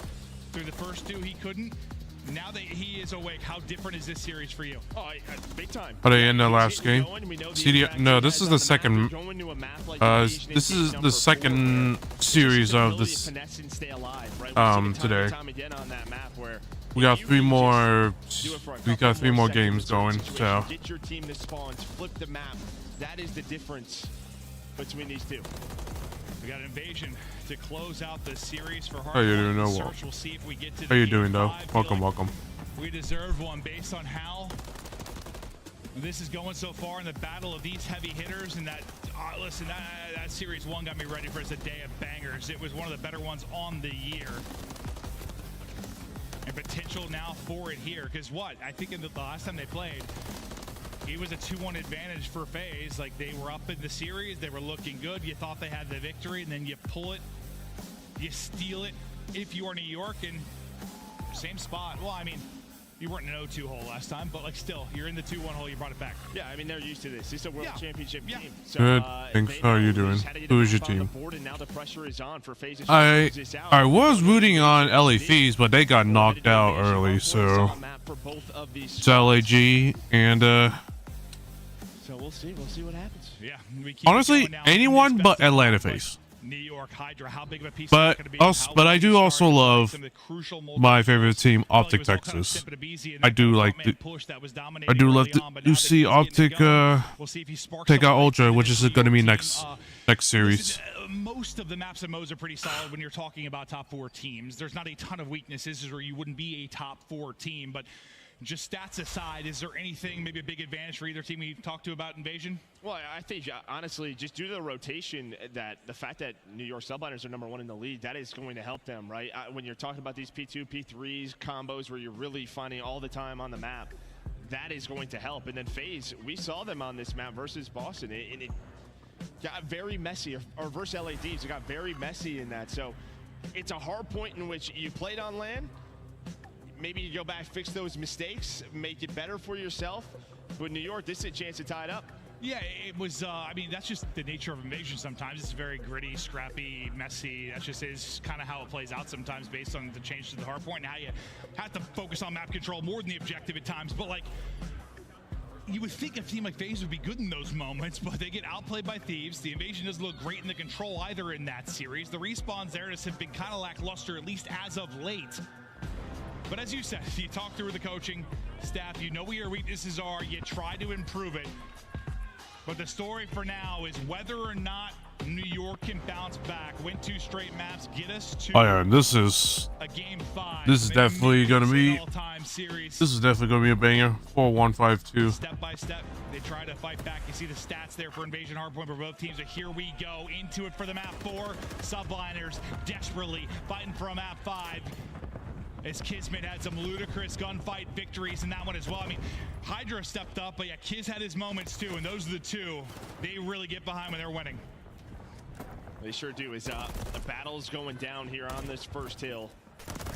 Ooh. Both teams vying for control, really, of that B Street. Skies with the pistol, Sib with the pistol, getting on the hill, off the hill, just finessing. As the nades and the sun start to hit. What's the most important, maybe early moment on this hard point? Like, where do you really got to lock it in and start to make the plays here? Well, I think obviously you want these P2 early spawns, but can you flip them if you're the either team? Is Hydra gonna find a BZ? He's on 4 in a row, up to 5-1, but finding the spawns as P3 is about to spawn, or about to pop. It's up now. You've got the spawns, so see if you can maybe push through for the flip if you are subliners. But yeah, Hydra, you don't want him to keep this hot streak going. 5 in a row, maybe looking for a streak, trying to finesse, now in trouble, just trying to play his life till the help gets here. He will drop before the cruise is able to be earned. And this is one of those situations so often where you can't really get into the hard point just based on how open they can be. You're just fighting all around it and trying to find these safe moments to get in, and usually it's because of something like that. You get 2 headshots if you're Cell. You cruise some of the time, but yeah, a minute off the play clock already in very Invasion-esque style. Yeah, and again, I think both teams are okay just letting it be, leaving it white, and trying to play for the spawns instead. So Hydra Skies will get taken down. Maybe you try to accrue a couple of seconds, but not gonna work out. Really, these next couple of fights are so massive. BZ, the only player forward for FaZe. And he needs to get started. He was 0-6 till this moment, and you think back to the map 1. Well, yeah, BZ starts hot, Hydra starts slow. 2 of the perennial superstars for these teams as BZ tries to battle back into this and avoid the Invasion blender. But it is going to be some clean time here early. You are a mile away from this if you're Atlanta FaZe. You're going to get a lot of time here if you're subliners. And this is what NYSL just do so well. And win those key rotations, they do it here again. So you're going to need a break if you are Atlanta FaZe. They're starting to push on up, able to find the first kill. There is the second, but the close spawn comes in for Sib. Sib right into it, as you said, and he wins a second one as well. The tiny tears put into the dirt. And that's going to guarantee the rest of this time. So you get a perfect in full 60. New York Subliners rallying back in this series. It's early. But it's starting to be a nice advantage so far. Now we get ready for the next hard point to go. Battling through, pushing through, sip and sell, finding some key ones. Their moment now to strike. Yeah, are they going to know, though, that a couple of players spawn up still gas? One player flips out in kids before P4 pops. So you do get the map flip if you are FaZe and aBeZy. Couple of multi-kills now as he gets going. So now if you're New York, you know, all right, they're going to try to just really play for P5. This is where spawns get weird, right? Like this transition where you're all fighting for the same spot and Sim spawns like right between kind of two players. And the awareness to turn though and get the kill and then to get out of harm's way as he scrambles away. But holding it from the Palace side, still subliners for now. Yeah, but they're just going to take the points. You get Hydra towards the mid-tank, finessing. He's at 14. Some key time, and yeah, he's at 15, almost 16. But that will be 3 dead with 20 seconds to go. Skies now able to prone behind the car. If the stun doesn't connect, maybe snaps to the second. Skies like, bro, I got 4. It's just been Hydra just dominating. You've got 27 seconds throughout the course of this entire thing if you're FaZe. 2 minutes off the play clock. And it's just one of those maps where you start to get a couple of win conditions. If you're subliners, the deeper we go, you worry about the clock, you have to worry about the overall score. Are they going to be ready for this Sib spawn? It looks like number 5 was. Yeah, Sib spawns up back parking lot. I got a little bit nervous. Now it's Skies' turn. Spawn's still there for NYSL, and this is what I mean. Now FaZe gonna have to be ready for this because, as you said, yeah, not a lot of time on the play clock. We're still very early. Oh, yeah. But this is a hill. They needed to find a full 60 to respond from that P3 for New York, and New York are already here. Yeah, sometimes just the spawns here can be interesting. It's who can deal with it better. But it's Cell trying to maybe match Hydra as he's trying to earn his 6 and maybe a streak with the melee, not able to hit. One runs past him and kills him on 5 in a row. A chain of hard points now for subliners, and God, not a ton to talk about in the objective. It's 100 to 50 through all this time, but how long can you hold on to this? If you are subliners, you get the scrap time now. If you're FaZe, you try to rally back. Spawning out gas will be Sib, as he'll try to maybe cut through people on the cross as they look to get in, but first into the point again. And 3 kills early. It's Hydra, it's subliners. Yeah, I mean, Hydra has 21 kills already. Oh, man, Hydra. Didn't realize Hydra has 21 and 12, while the others are like negative KD. That's all you're talking about, because he looked like a different player over that map 3. You think maybe he takes this right into another respawn, and he's done exactly that. As Draws will try to get some time. Every point has been so difficult to accrue. If you are this Atlanta FaZe team, nothing has come easy. Honestly, it's reminded me of their game versus Thieves. It's been very similar. It's just fighting tooth and nail. Blood in your mouth to get a second. Well, they do everything right really until that like last part of the P5. Then they give up some spawns. They don't block, and it just gets messy. Where on the other side, it's a 60-point lead. Where do those 60 seconds come in? It's the P3. So New York, they win that rotation. They're going to try to do it here again over towards P2, where you have a nice setup where you're going to try to flip out as soon as you can. Yeah, I mean, your opportunity is just on this map to really get a nice 50-60. They don't come in waves. You got to find those spots and really take advantage. Skies, though, starting to heat up. As a moment ago, we had 4 up to 12. Hydra, demonic over the course of this one as he's gone insane. Let's hear the comms now and listen in with New York subliners.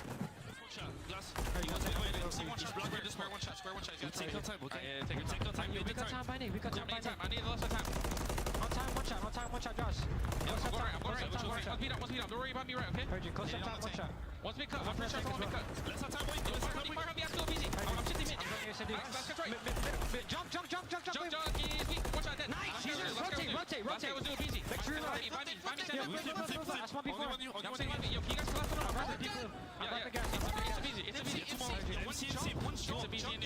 Has to be manning in our gas. They're gonna hit through the right here. I don't see him laundry. Has to be paint or some shit. I'm in new. It's me or Swag. I'll play for River. I'm playing gas. Wait for BZ. I'm playing gas. Listen.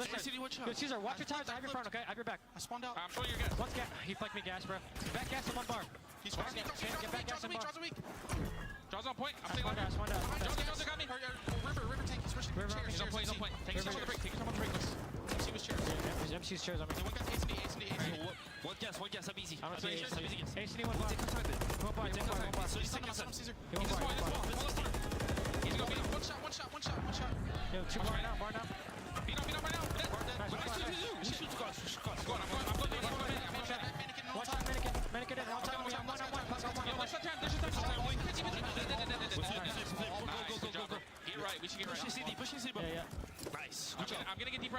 Get to Dante here. Get to Dante. I promise. I don't see the mid. I don't see the mid. They're going to white. Jump right side. On top there. One more. Yeah, two. Right side corner. Different DVD. He's in red.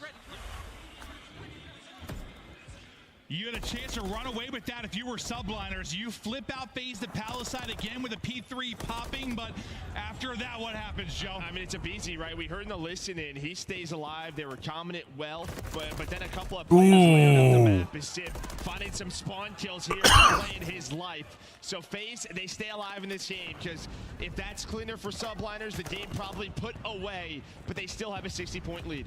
It's been 60 New York rotating new hard points. I mean, they're called the #1 rotating team in this map for some reason, for a good reason. They are rotating really well. Even though that Atlanta is somewhat, rotating, they are just able to break in points, and it's showing right here. You're not going to have the cleanest setup. BZ are going to be Are you kidding me? Alongside I'm doing good, Draco. How are you? The spawns, the trophies are down. They get this 60, the game is done. It just feels like so much of this game has been FaZe spawning Palace and trucking across the map is what it has been. Do they have some sort of insane break here, maybe to start to pull back into this? But you now eclipse the 200-point mark with 40 seconds left to go in the hard point. It's all yellow in the feed. They lock it down, shut it down. Hydra trying to flank for the last as they know they're missing one. It's a gas side spawn now for Atlanta FaZe as they take another crack at this with 30 to go. Yeah, they're going to need this time if they want to try to win this map. They do get those back parking lot spawns. So it's just such a team effort now. I mean, you had the 21 through the first set for Hydra. Slows down a bit, but you get everybody else going, especially this man, Skies. He's on another 4 in a row, another spree. Just maintaining this lead. And that's you know what happens with top teams like this. When one person slows down, somebody else can step it out. You got superstars, all-stars across the board, and next hard point ready to go. 33 needed for the victory if you are subliners. And with a minute 20, yeah, they just first map and second map, they kind of just started. They kind of started up a little slow. Now they're bringing up. Now they're showing what the fuck they do. Something unbelievable, and New York know this. They should just try to find a couple of seconds at a time. Now they're showing who the fuck they're messing with right now. FaZe, how do you do this? You get time here, you control P2, and basically you have to win 3 hills in a row. I just don't see it happening. As it is 4 dead for now. 4 FaZe. They're going to spawn it up, try to get right back to it. Yeah, and every time it just feels like maybe FaZe get a 3-4 down, you get into the hard point. That next wave of kills, they're just never able to get. It's been an answer early and often from subliners to stop the bleeding. Make sure you can't rally or make a run if you are Atlanta FaZe. 13 to go for the victory now for NYSL. The point man and Kismet has gotten a kill. The next hard point is up at P2, and now you're trying to collapse on this, but you got to go. The pressure is on. You got to send it. Abizi gets an opener. Cell finds one through on the cut. They've got numbers here. Can you hold and go absolutely wild of your Hydra? You can't. So you get in pretty quickly, but still just 9 for the win. Can you actually find time? Because last time you broke here for your FaZe, you really didn't get any time.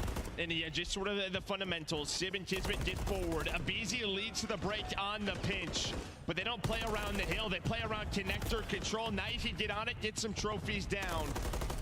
But they know FaZe have to push on forward, kind of baiting them in. It's the wave of kills to get on. The next one they can never find. Draza with a multi, but it's Skies that's battling on the point, and now we go the distance. Kismet is standing. Skies is on his feet. He's letting FaZe know they're making the run. They got it going in map 3. They bring it early in this game 4, and some of these now they're picking up the pace. Oh yeah, for sure. We have watched them. They do the right thing 95% of the time, and then as soon as a hill is about to pop, a couple of players die, spawns flip. It is frustrating at times, and that is the difference where in NYSL they win rotation to something like the P3 and find a full 60. Yeah, now I mean, up 100 on that map, you're getting now the last map is going to be. I think this one's going to be an invasion. Yeah, it's good. Yeah, it's going to be an invasion. Now it's going to be. Now it's going to be interesting. Are they going to do the same? Are FaZe? Do FaZe know what the hell New York is going to be doing, or will New York change up what they did before when they faced off against FaZe? 21 non-traded kills.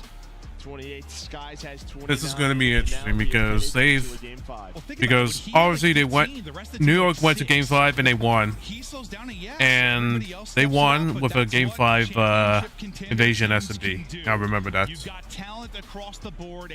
But this one, it's going to be, but this one, it's going to be, they might do something different for sure. Now we look forward to the invasion.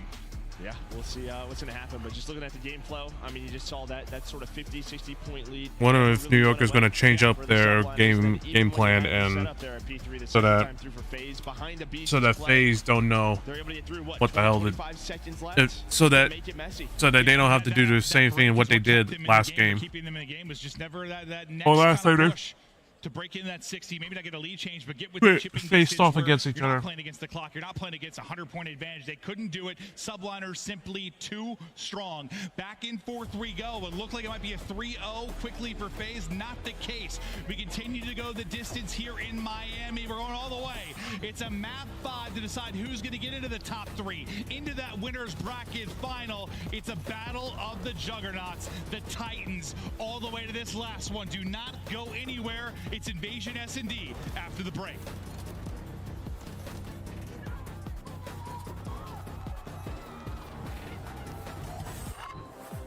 Slice up your competition with the Executive Chef Operator. Now available in-game in the Call of Duty store. Upgrade your game with a Scuff. Save $30 on the official CDL collection at scuff.co/CDL. Get better with the Scuff, the first performance gaming controller. Visit scuff.co/CDL to change your game.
Sorry for the ultra and up to Texas.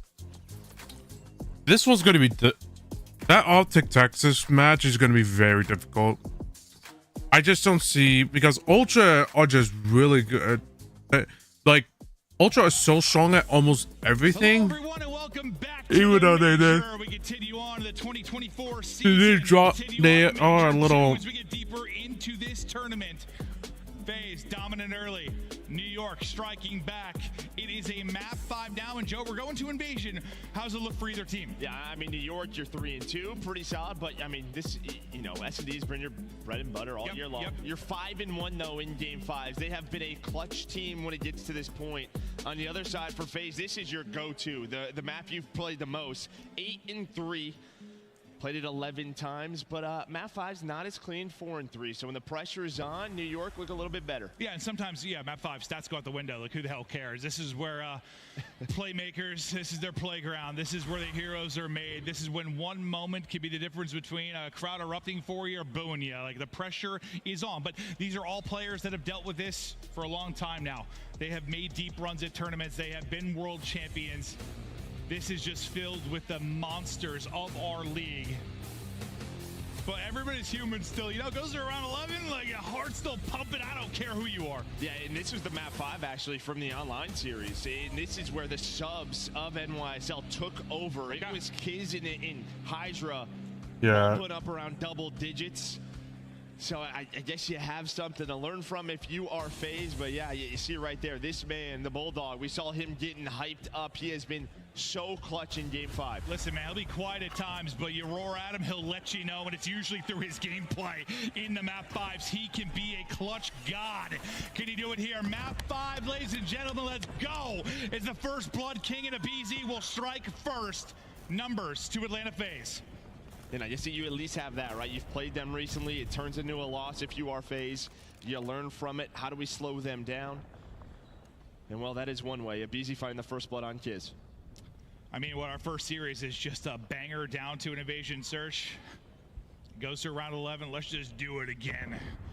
We're partying in Miami. As now you're trying to bring it back in the 3v4. Hydra still just holding, waiting, watching. Utility be exhausted. Yeah, you have one player in Sim kind of on an island over towards B. The other three ready for this transition, but the headshot hits on both sides. So that first blood thrown away for now. Still 30 seconds. Nice Cell two-piece. on one side of the map. Simp on the other. What can they find? I mean, maybe you can ego chow at times, some teams if you're FaZe, but you're not doing it to Sib. There's two that line up in front, and Cell maybe making the play. Trying to stay alive. Pushes in, and Cell goes nuclear.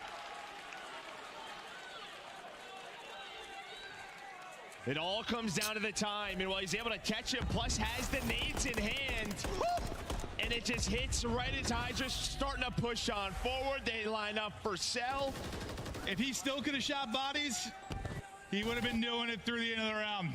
But he clutches up for FaZe in a moment they needed it after the first blood from Abizi. Oh, that was 3 pumps, Joe. Not a great start, but couple of boos. They could be able to do it. I'm not official. I'll leave that to the flank guys. Ooh, so unfortunate.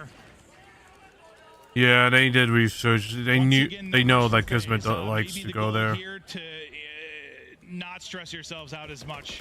Don't let Sib gun you to sleep. Play behind the numbers. Keep the advantage, but now just taking their time, grouping up, making sure they're there together if they need to get a trade, not allow a free kill to happen as they start to execute. Yeah, you only have one player over towards A for now. The other two up towards B. Sky's trying to find an angle. And they haven't started the bomb plant yet, as Sib and Hydra going to get active. But it's Straza and mid-tank. Gonna deal with that player connector. Cell. The key there. Abizi gets away after the bomb plant. Yep, he takes like 45 damage as he crosses, but still gets through, knows he's got cover, gets the plant down. Now time starts to dwindle, 30 to go. Hydra, tough gunfight, good job, just backing down for now, repositioning, but Sib again, the guy that brings it back into a 3 versus 3, winning his Ooh, that's unfortunate on Sib. Comes through, you keep numbers, only for a moment, 2 versus 2. Skies wins his one-on-one, it's Sib and Skies again with massive ones. Sib is gonna get dropped. Nice job, New York. Subliners rip, roar back into this round 2. And they have the smoke for a retake situation like this. As soon as that is popped, Celium, he gets nervous. He knows he has to check the defuse in case somebody is on it. But it's another 4 versus 3. They did not have a lot of map control though, right? As soon as Hydra gets forward mid-take, Draza doesn't want to chow that one-on-one. He backs up to a teammate. You get the trade from Simp, but then the next 2 players lose their one-on-ones. So, I mean, if you were New York, you got to be feeling confident even after losing that 1v3. Yeah, no, I mean, you feel like you should be up 2-0, 100%. But, man, Skies and Sib just continue to be the mid-round reapers that bring them back into this one. Attack I saw a snake in there. for subliners, and just based on position of bomb, you're starting to maybe. I didn't personally see it, You've got 2 players there. but Both have taken shots. Got a little info so far if you're New York. Yeah, and if you're Kids, obviously you had a couple of unlucky rounds, but he's got to stay confident, play his game, keep being that aggressor, the opening duelist for this team at times. Ooh, that's easy. That is not. Finds the headshot. He's been so good in this spot. We saw it earlier in the tournament versus LA Thieves. Using They usually like to convert. New York likes to convert rounds. That's for sure. Sells play. He's the one really maybe winning gunfights. Ooh, that's unfortunate. He got his pants down. Behind the tank, so no big play chance here for Sid to get in the middle of a round. Time starting to dwindle down to 30 seconds. Simp is popping off. Getting 3 in the round, locking down the site. One of the best to ever do it. They can't get through him. And he's been the one kind of playing on an island over here towards B. A lot of the times when we've seen him, at least earlier in the year, he was kind of the guy mid-tank playing connector. I'm sure he will switch it up at times, throw in that smoke, running through it, making plays. But as for now, they just have him with the MCW playing over towards that B side on defense. You got to think, even though they've had some long series, he's coming in with confidence. Like he set the 100-plus record a couple series ago, beats it then in the following series, has the damage record. Like he has been playing so well, trying to make an impact at 5-1 and take over in this map 5. Is a very kind of passive B setup right now from subliners. You're playing deep. Yeah, it's all really, again, around the retake. They are very comfortable doing this. Stuns connect for Simp. Smoke in the right spot so he lives. Yeah, but honestly, they aren't able to use it to use the bomb plan because the stuns hit. So as that starts to dissipate, now he's going to start the plant. Yeah, able to get the angle, though, with the help from his teammates. Actually, what is this? What? What is that wall bang? What in the world is that from Hydra? I mean, we'll have to see if we catch where that's from, but you kind of saw the shots through the window all the way from the defensive spawn. He shot him through an apartment building. It's there's a window. Ice stream. He's going to do it again. He's going to do it again. That's a BZ. I mean, this shuts down B. B is locked down. Draza trying to bring it back, but we'll see if Hydra can maybe get another one. Now 20 seconds to go. You thought you were in a good spot if you're FaZe. Now starts the plant. Works to get this down. Hydra, the difference maker in this round. You've got 2 here. Trying to make sure he can't get away from the side if he's Draza, but he's able to do that from now. You have Daddy ready to pop if you are Hydra. Retake looming. Well, he's only got 11 bullets, right? So that's really it. He's going to throw the smoke out. He's going to be the one to start the retake because he has nothing left, but he's got the Renetti. That's all he needs. 1v3 for Cell. He's already got 1v3 in the backpack. There's not happening this time. Oh, that's the ace, baby. Ace for Hydra. What an ace. A magician. Damn, you're never safe if you're FaZe. Oh yeah, for sure.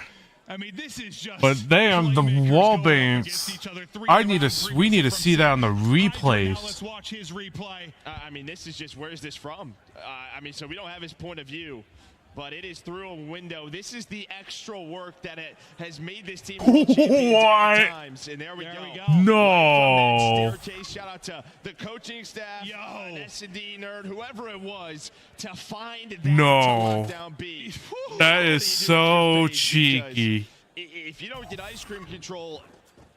Oh my god, now Atlanta is like, okay, now Atlanta FaZe is going to be like, okay, we are And okay, I didn't think that would happen.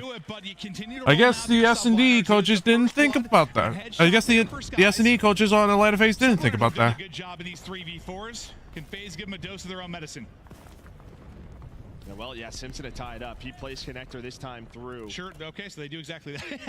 And it looks like they're going to play through the flank. So it's. Ooh, I think they read this. They might read this. Bomb not planted yet. So Hydra knows. Hydra has his spidey senses. Kismet. Oh, nice trade though. You're just able to stop it. Simp gets his second in the round, but the trade is there for Hydra. Now to a 2-on-2, and bomb is planted. A BZ cell. They'll have to work the retake. Hydra, Skies, they'll try to hold. Giddy up, here we go. As we're tied up, and what a big moment this can be. You have trophy protection here, close if you're Skies.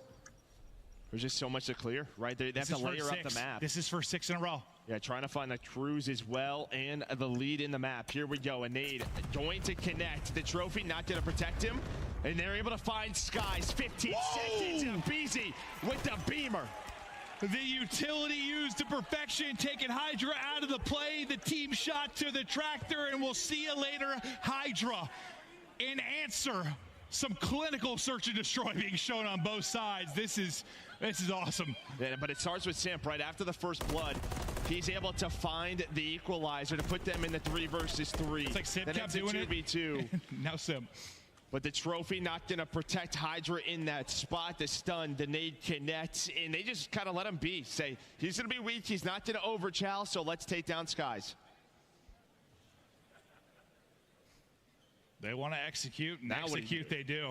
Yeah, no, this is the question. I mean, that is now, what's the play that is going to change Invasion across the board. So he's going to go back to that spot. You see number 4, did a play top Palace. I mean, really, the only thing you can do is like I know the I kind of knew that ice cream windows were a little wall bangable, but didn't think someone would have a cheeky spot for that. Getting the wall bangs through the tractor, finding a kill when he's getting swarmed. He's had some incredible moments from that position, but now you're just grouped up, talking things through, looking for this push. Is the execute now? Over towards A. Atlanta FaZe ready to go. Kismet wins it and able to get out, but not get away. BZ there with the trade. To a 3v3 we go. Sib able to connect. Is his rotation is there and across. And Sib with 2. Likely the dagger in the round. Yeah, and well, Cell gets spotted. BZ was thinking, let's rotate off the kill that I got on the Kiz. But they had nobody there to trade with him. Sib with some nice movement, but Cell gonna find the headshot. 25 seconds left. Should be able to collect this bomb.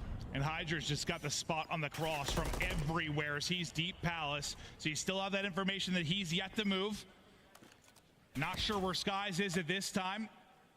And he knows he might commit. He's going to try and catch him. And he catches him. He catches him, makes the play. Trying to track back, can't get there. Not able to get there. Skies has put his sneakers on and he's out. And he had the info on the crosses to make sure he didn't get the bomb. No time to plant. Because it's another wild round here. I thought Cell made the play for a moment with the decision to catch Hydra. Yeah, nice shots by Kiz. Goes for the reach out as soon as Abizi hunts him down. You're thinking maybe in the 3-on-3, but he kind of tried to go to B where Sib was. He just gets caught. But yeah, Cell almost makes it happen. Almost, yeah. Don't count him out ever. I mean, think all the 1v4s he's had over these past couple of years. Some utility hitting before that trophy is out, but even good to go. For now, it's a BZ again. Unfortunate. First blood, able to find these picks. This is his home, dude. No, it really is. But Droz, who's had such a great series, 1-5 right now, but still ways to go. We're tied up 3-3. But yeah, his first bloods over the course of these titles, all the titles, just unbelievable. Yeah, just near this A bomb site. He's got 3 first bloods, I think. But ooh, nice trade. Able to find Droz. Droz having a rough map now, 1-6. So that man advantage is gone again. This could come down to Simp. The island over towards B. Has any team gotten a second kill after the first blood yet? It doesn't feel like it. Doesn't seem like it at all. Ooh, what's Kismet cooking? Does his job, and now he's knowing I think he's checking. Yeah, he's checking the corner. Time dwindling. 25. I think he's trying to play for A. Nice, yeah, nice bait out. Nice bait out. Tango to him and drop him. Simp instantly answers. 2v2. Oh, I think Kismet. Yep, he knew. The last bullet is in. Skies now, his turn to clutch. Bomb is planted. 1v2 versus Simp and Cell. Yeah, that was. An easy I think Kismet didn't. We saw this just a match ago. No, Kismet read that. He just unfortunately his position was not there. So he's gonna have to peek this sooner or later. Maybe take a shot, but he's not gonna fall for it. Not gonna find it, but he spotted Cell. That's unfortunate. He's on 4 in a row, and he's gonna get to defuse. You have the smoke just to make him. That's unfortunate. Oh man, he could have had that, but play tight. if Kismet didn't die by, if Kismet didn't die by right there, they would have had a chance. As we go deeper and deeper into this map 5. But unfortunately, it just didn't work out for either Kismet and Skies. Everything we'd hoped it'd be, but 7-2. They could be able to pull it. New York can be able to pull it back though. They just got to make sure they don't throw away rounds. For both of these teams, we saw it there. We saw it in the round before. Oh yeah, this is a push. Trying to get a little pre-aim off the stun in a very aggressive round here inside a cafe out of New York. Absolutely. Several pushed up, Sib back down for now. They know he's oftentimes the lone guy, kind of be on the tractor, but now you're worried about Hydra's play earlier and wonder maybe where everybody is. He's right back to it. And maybe you're thinking they got the information on Sib. They're thinking maybe they're not there playing that way. They backed up more to their standard. And now you see what Hydra might be able to do. It's going to be this long play. You see Abizi getting a ton of info. But it could come down to these two players inside a cafe. It's going to be Skies and Kismet in the two-man game. Who is going to bite first? Right. And just all a game of information. They're clearing their fog of war and finding more and more openings on the map. I think Abizi's going to get them to rotate. Yeah, so Abizi gets through, but again, it could come down to this wallbang. Could come down to this. Now, they're not going to know when he's on the bomb, but he's going for it. Simpto readjusts the plant. Does he get it down? He does. Abizi chows. Abizi finds the first blood. Draws it with another. And that is how champions adjust. They deal with it. They reposition the plant. They nullify Hydra and then push it out. And now you got the 3-on-2. But Skies and Sib, they've been the equalizers. They've been the Reapers. They've won fights they shouldn't. And there's another one. You're able to take it if you're Skies. What? And oh, it's a round and a half. Yeah, I got nervous there because if he dies, the last phase player was on the flank, was all the way on the pinch with Celium. And there we go.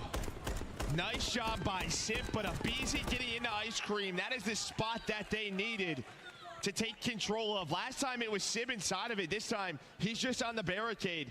So Hydra, he's got no clue exactly where the plant's coming in from, but they get it down. Hey, you having fun watching two spectacular search teams go toe for toe. This is awesome. 5 in a row for Cell. Maybe the ability to earn a cruise that could be the final nail in the coffin. Big gunfights. Abizi again. He's farming first bloods. It's 4 near this A bomb site, and a couple of them have been on Kiz. As he is just so comfortable with this MCW, and then they're getting aggressive up the street. Draws a Simp. It's all down to Skies. They push 2 up the street. They haven't got that aggressive before. This time they catch him off guard. Skies now 1 versus 3, or it's revenge now for Atlanta FaZe. And another winner's bracket for this trio. Can Skies do it? Time to work with. 40 or so to go. Doesn't have bomb though, so yeah. He's gonna have to cross here. Might get spotted, but he knows. Yeah, Abizi gonna spot him. The headshots hits FaZe into a winner final on Sunday once again. Woo! God, that was fun. So many just wild rounds. And they just threw away with rounds that they shouldn't have. And how'd you win it last time? If you were New York, you won both searches. That round and the last 2 rounds, they threw those. They threw those 2 rounds. In the league for a reason. They threw away those rounds, so it's like, you know, they couldn't do much. A winners final on Sunday. New York will have another match tonight. You know, a slow start for them, but just props to, I mean, FaZe, the coaching staff, being able to adjust in the S&D. They were ready for it, but man, that Hydra spot was dirty. No, that round was insane. And then yeah, you're thinking maybe They it could knew go the same way, but just tucked behind the bomb to cut off that angle. And as you said, the push from aBeZy to eliminate him. That's how great teams. I didn't even play the last 2 rounds. They've been one of the better search teams pretty much every year. I need to look at back at that last 2 rounds because there's no way they would have won that. 7 for ABZ. It doesn't look like that crazy of a stat line, but the opening picks, it's why they win this game, are a big part of it. Yeah, I mean, we don't know the exact number, but once that's fixed. 3 or 4. I mean, it was a lot of big ones. For sure. I don't know if it's more, but yeah, I mean, Cell only dies He 2 must times. fucking been weak. Playing on an island, playing around that B site. Wait, what? Again, New York not out of the tournament quite yet. The Tiny Terrors do it again in a map 5. But listen, man, I know Dross didn't have the best map 5, but 1, 2, 3, 4. Yeah. He's part of Oh why my you got to God. this map 5, and then you put it to the best duo of all time to seal the deal. They shit. get it done. But it's the Monster Energy spotlight. It's big draws with the big rebound. Oh, I don't give 2 flying fucks about you, Atlanta FaZe. Go fuck yourself. Miami, make some noise for Atlanta FaZe.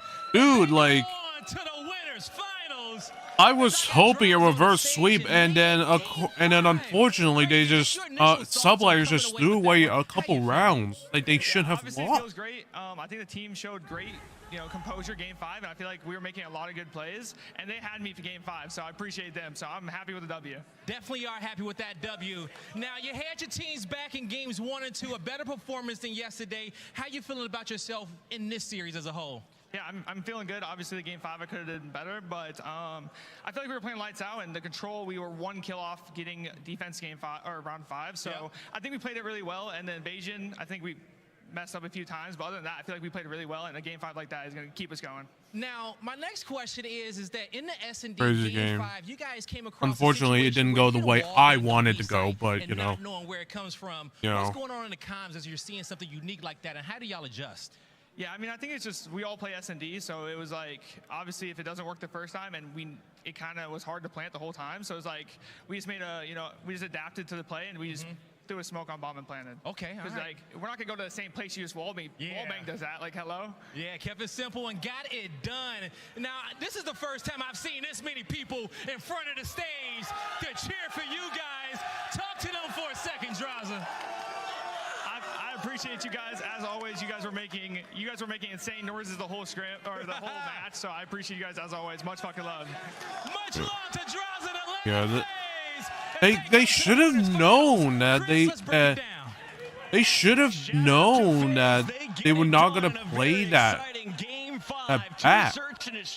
They should have known that Simp is not gonna go at the same place. Like where he did back. This may be some of the best Call of Duty we have seen up to this point. Back in time, but unfortunately, I want to start with you in the search and destroys because you're unfortunately, just the way it went, it just doesn't. Just a great team. The way it went, on the fly, and we it saw just, so many throughout that unfortunately, game. it just Incredible by Atlanta FaZe. Like they get hit by something that would make me lose absolute composure. Come with a whole design strat to adjust to it. aBeZy goes up through ice cream and finds the kill. Like Atlanta FaZe, they lost 2 search and destroys the last time they played New York. Hydra teaching us some new spots, by the way. Gotta call that out. That is insane. He's kept that in the back pocket.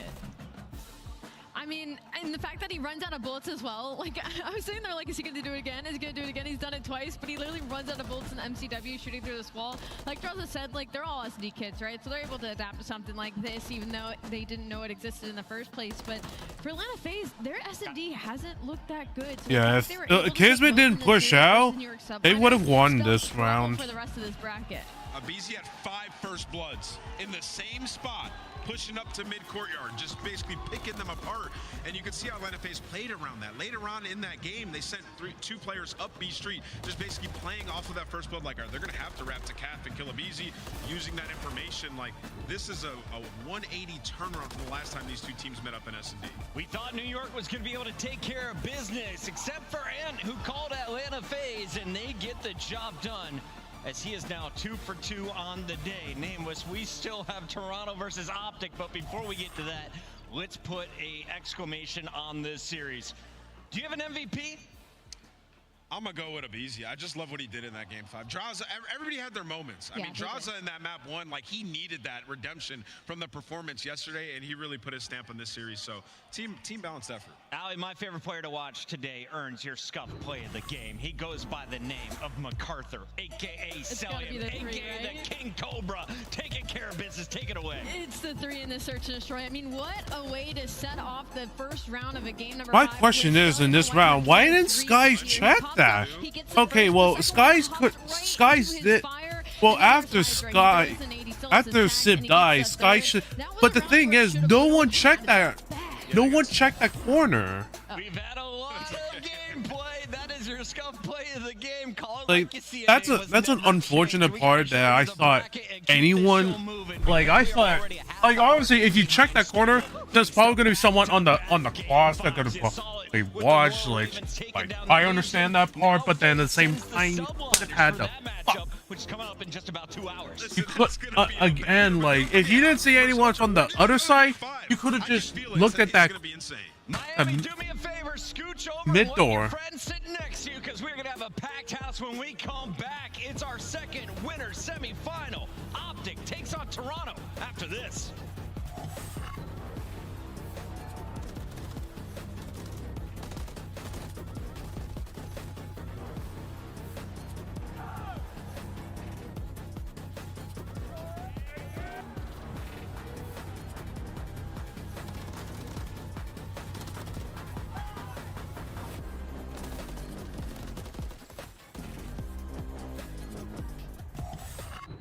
Upgrade your game with a Scuff.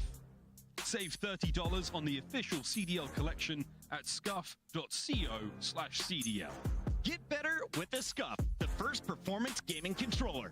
Visit scuff.co/CDL to change your game. Start the season strong with the Call of Duty League Pack. Grab yourself the CDL Operator, Weapon Blueprint, and so much more. Check out the Call of Duty store in-game now.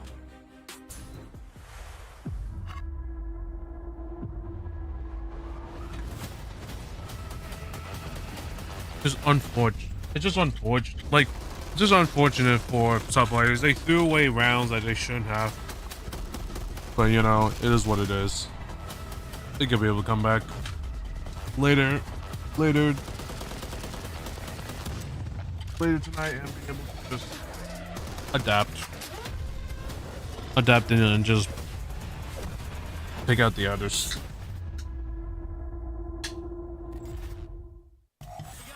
Fantastic match. I'm feeling very sexy, Joe, and ready for a The CDL. match. This one went the whole way last This spot is in the CDL TV already. These are shorts. Yep. A little bit thigh. Yeah, you look like an absolute moron. Thank you, Joe. Why we love you. Honestly, it looks like the remake of Malibu's Most Wanted is about to come out, honestly. Yeah, no, that's basically what it looks like. Craziest play I have ever seen in my entire life. I don't know if anything will ever stack up to this play. I mean, I can't believe you had time to reload for the first, part of that at all. And the fact that Priesta accidentally mantles the Godheady. To make the play, it's been all about him all tournament long. It can come down to a 1v1.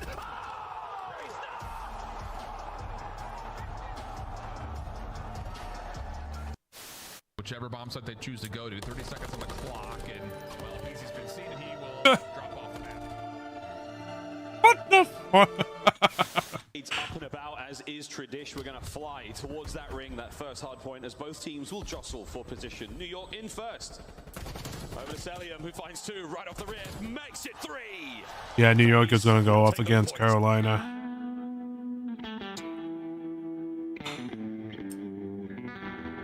Unfortunately, Carolina. Hydra straight back on it. He's got time to get it done. No one there to watch it. Will it go through? Formal.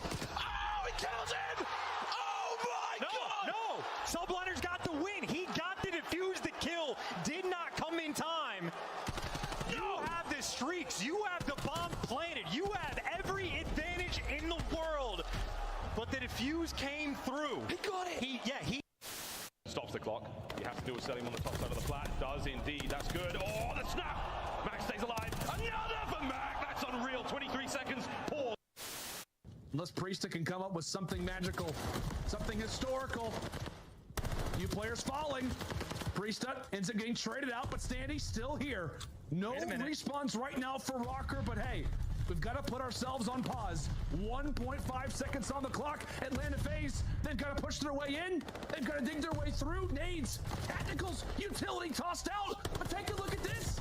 Take a look at right now from Minnesota, and they do not push on to the Get to the window, and Shotzi just lying in wait.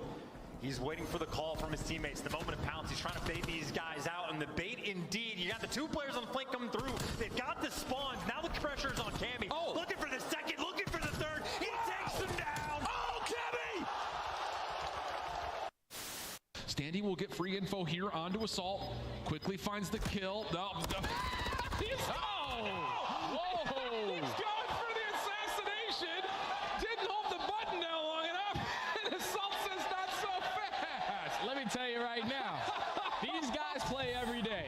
You should know you cannot assassinate someone when they are a little bit taller than you on the map. And unfortunately, the 1v doesn't work, but you know them hands from Assault. They are definitely warm.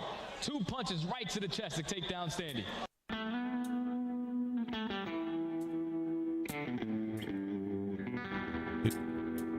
I will say the New York versus Carolina. I know that they're not gonna make the same. I know that New York is gonna take out Carolina. They're not gonna make the same mistake like they did last time. See how quickly they do realize this. Dashy just fell off the map.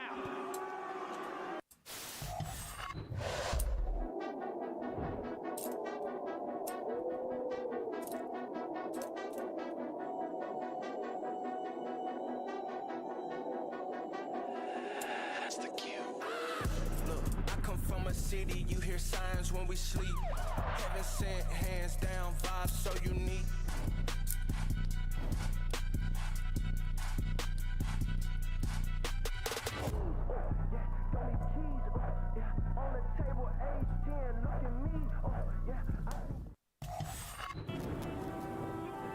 I love when the good news coming in on a day-to-day.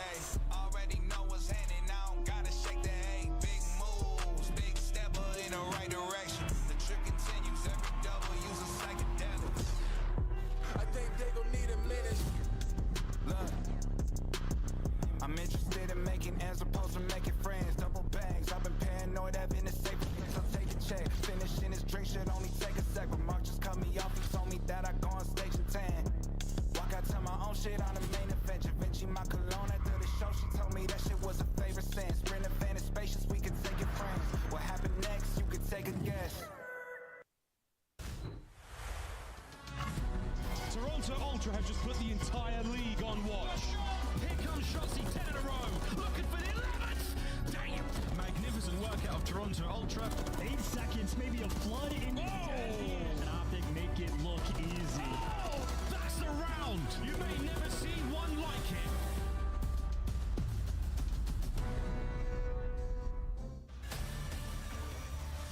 It's the moment we've all been waiting for since seeing the bracket announced. It's our winter semifinals, and we just had an epic one go the distance between FaZe and New York. Now, a second helping of Game 5s could be on the way. Optic Texas taking on Toronto Ultra. Welcome in, everybody. Chris Bucket, Alley Cat, and Nameless. And with the players ready, we're going to skip the pre-show and go straight to maps and modes. Alley Cat, let's get into these and talk about what happened, because we saw this match just 2 weeks ago, and it went to a Game 5. Yeah, my pick'ems were definitely a bit right. FaZe, I felt like Karachi Invasion schedule Karachi. End of the series in that Karachi. Yeah, I mean, for Toronto Ultra, they've just been getting exposed in their search and destroy map pool. You see here, if we do go to 5, it's Karachi S&D Optics Playground, more specifically Shotzi's Playground, and he's the guy who... Yeah, I just felt like Atlanta just had a little bit more ice, unfortunately, so I unfortunately picked them in this part right here. Best player in Optic Texas You gotta say Shotzi. And who is the best player on Toronto Ultra right now? Scrap. He's been so consistent. You gotta go with Scrap. And after picking our first winner of the day, you get to pick the third winner of the day. Who are you choosing first in our Scuff Pick'em? Scripting, nobody's gonna like my answer because it kind of goes against the favorites. I'm gonna go with Toronto Ultra. I don't know why I'm feeling it.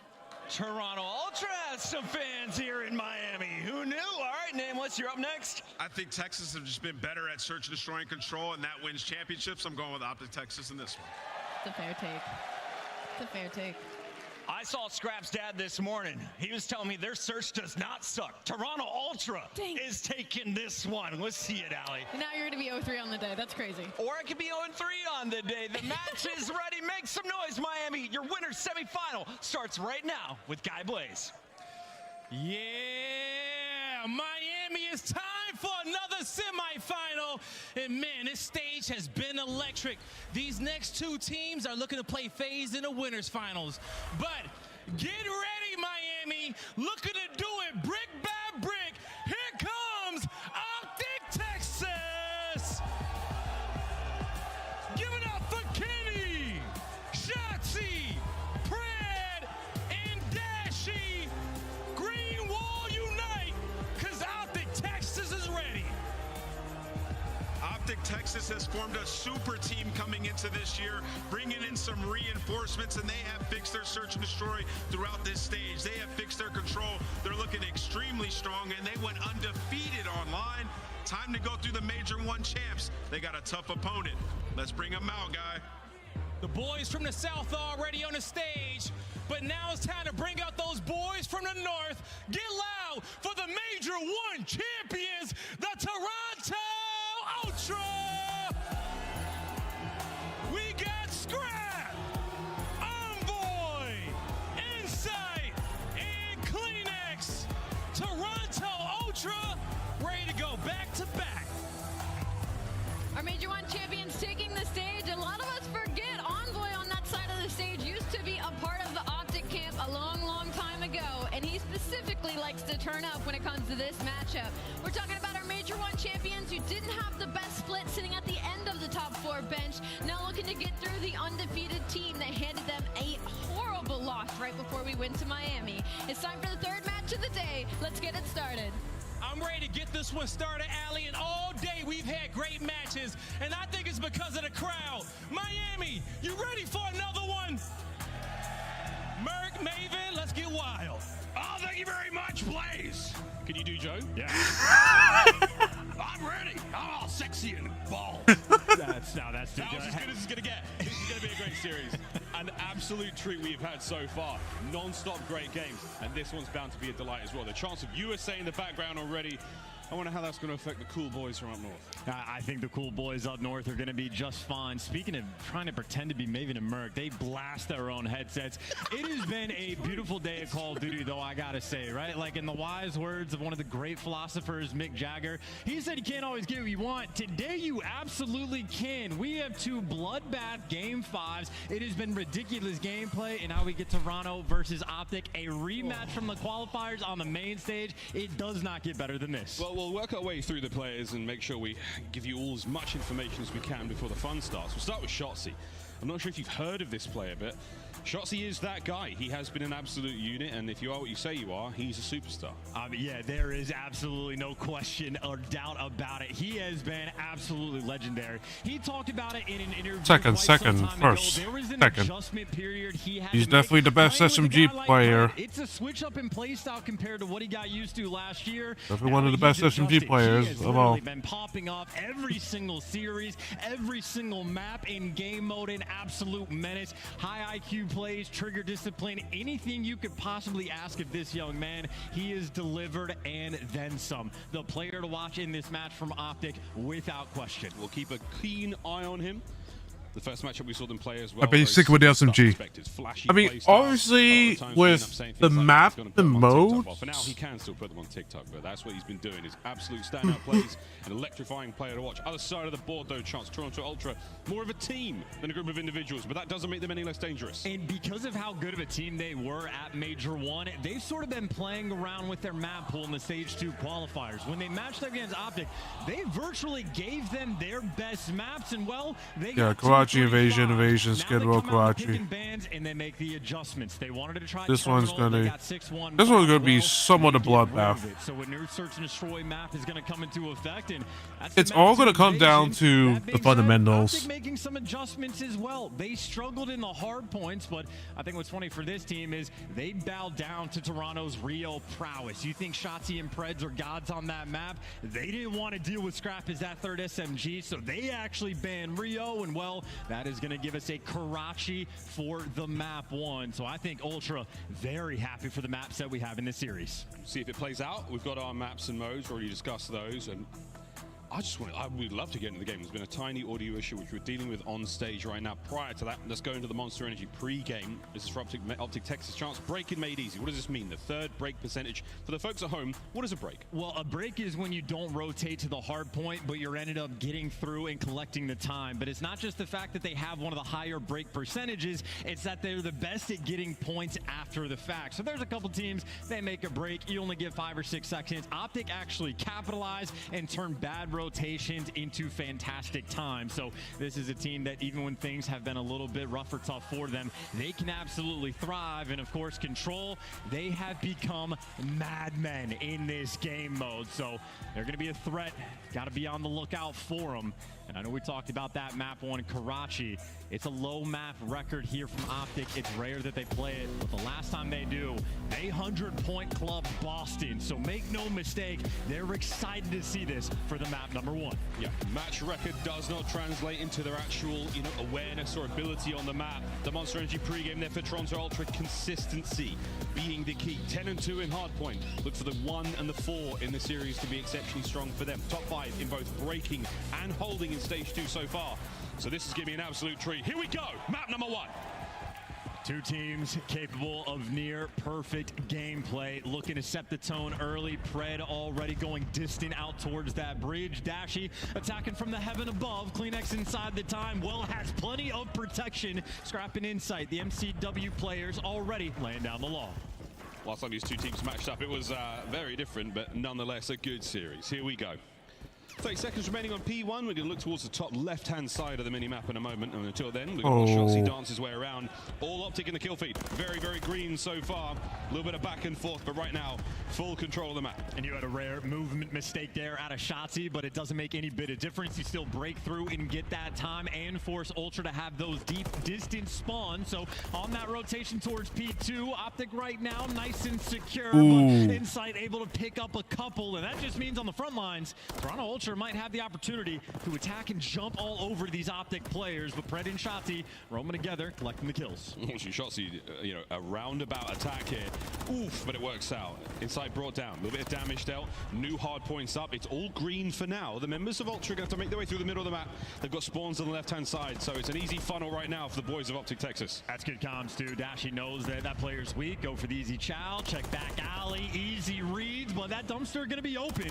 Kleenex has found his way through, but the trades are there in from Optic. These are the spawns that you want to give these Ultra players. Now you can rotate and try to collect this whole time. Wall bangs though on point, so Ultra happy to get these final 30 seconds.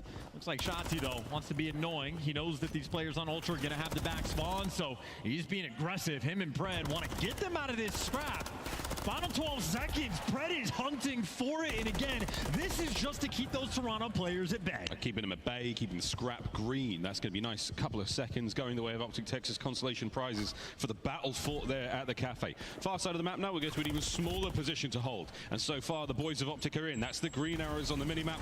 The purple, though, has quickly made their way forward, and that's going to be another break. Envoy, the route man in that moment, goes on the D flank, picks up Bruce, and then jumps over top, and well, almost single-handedly does it himself. He's got Scrap into the mix, and well, now you got CleanX on the wing. Good damage done, but now the pinch on the time. Scrap 2 directions to look, and well, the question is, can he guess right? Well, he heard Dashy coming. Doesn't make the gunfight easier. The hold from Optic is in. Oh, not only the hold, but cutting off the reinforcements, the lifeline that Ultra had towards this point. Snuffed out, defeated. Kenny finds another. Middle of the map is only position now where Ultra are coming from, and they are taking tags left, right, and center. No one's getting to that hard point without taking a bullet. Yeah, Toronto uncomfortable even off spawn. You got a guy like Pred shooting you in the back, and this isn't really fight for the scrap time from Envoy. He wants to control the power positions as we go towards new. He'll take the extra few seconds, but you're looking for the top third to control, and well, CleanX just wants to get these players away from time. Clean reads and nice little wall bang technicality kill on Shotzi. Ultra right now soaking the hill. They're playing both sides. Watch for the pinch. CleanX a lot of work to do from this side of the map. Oh, perfect timing from Shotzi there. The drop shot, the hop shot now from Scrap. Can he take care of that player behind him? Hipfire is going to work out. A little bit of a bullet here or there, but Optic have cleaned the streets of Toronto Ultra players. And all that effort to try to get those power positions doesn't make a difference. Optic now back and soaking up that time. Shotzi with Dashy watching just over him. Insight trying to be a nuisance, but easy gunfight there for Dashy. And this has been fantastic time on a P4 hill. Optic have been collecting it all, and they're going to get the final 20 seconds as well. That is a gorgeous amount of scrap time. And plenty of time for a guy like Shotzi to go for the breakdown. He's pinching right now with Pred. All the Optic players are doing now, they don't want to jump on this hill. They want Ultra to look 2 directions, and they're already forcing that spawn out. Here comes the fight. Pred from up high, his teammates below him. No one else from Ultra getting close. Bullying the boys in purple for the moment now. Over to the scrapyard, we now send it. Scrap the man in there. He's not going to be able to do too much without reinforcements. And here come Optic, a clinical approach. CleanX on the flank, unable to get another. Ooh. He does too. For Tobias Johnson in the point, all 3. What a break that was. I mean, look, you had Shotzi and Optic doing everything right, but they were just a little bit too slow, and CleanX able to fly through and, well, jump on these kills. Shotzi gets baited. He ended up in between 2, and what could have been a wonderful moment from Optic, Ultra do the near impossible and turn that into a good junk kill. And honestly, with a hill like that, they are going to be right back in this game. So all's virtually going to be tied up as we go into the second set of rotations. Ultra was surviving in this map off of scraps. Now they've got a little bit of meat on the bone. Let's see how they can flourish now with an opportunity to push back towards the middle. We're over to P1 again. First go around, nice even scoreline. Let's see how things fare. New hard point open for business. Yeah, Scrap on a 5 as well. It took him a bit to get going, but here he is just a kill away from the Cruise. He's got Insight looking over him and even the help through the mid alley. Playing for the Cruise missile, it can win you a rotation. You want the Slayer in this moment to get the kill. He delivers time and time again. That's Cruise. And that's covering fire as well. He's keeping both these players back. Dashy, though, the final bullet in to get it. Insight on the flank, picks up at least 1. Able to get Kenny out of the hill, yes. Now, 30 seconds remaining on P1. There's plenty of Optic players around. That's going to keep this hard point very, very open for now. Pred, it's a neck and neck game for sure. And Ultra fans going to be incredibly excited to see Insight as their it's a neck and neck game for sure, Arredondo. It made their games easy. Now on the rotation, it's only going to be Dashy in the back line. He gives you 1, but the trades are in. The main AR on the flip side, putting in the heavy work, but Insight, no support in this moment. He's got to take things slow and let the kills come to him. And Optic, no. They're not going to push him too hard without the promise of a trade. Shotzi says, don't worry, I'll get it done myself. Cleans house. Ultra with a slight lead. Hard point up. Envoy, though. He sneaks on through. The Dark Prince finds 2. Any more to be had here? Dashy up close and personal. Gets the wall bang. Insight on the trade, and it's an open hard point. And Envoy can set you up as well, just to make this time white. Now Scrap could just play for the cutoff kills. He doesn't have to overextend. Great damage being done, and now we can work with Envoy to go and try to root Shotzi out. Well, he falls, and Green Wall, well, now they're the ones dealing with the bad spawns. This is a big moment for Ultra. Oh my god, what a gunfire that was. Kenny walking away with a win. Oh, no way. Had nothing to say there, but I'm sure these boys will. Let's go for a quick listen in with Toronto Ultra.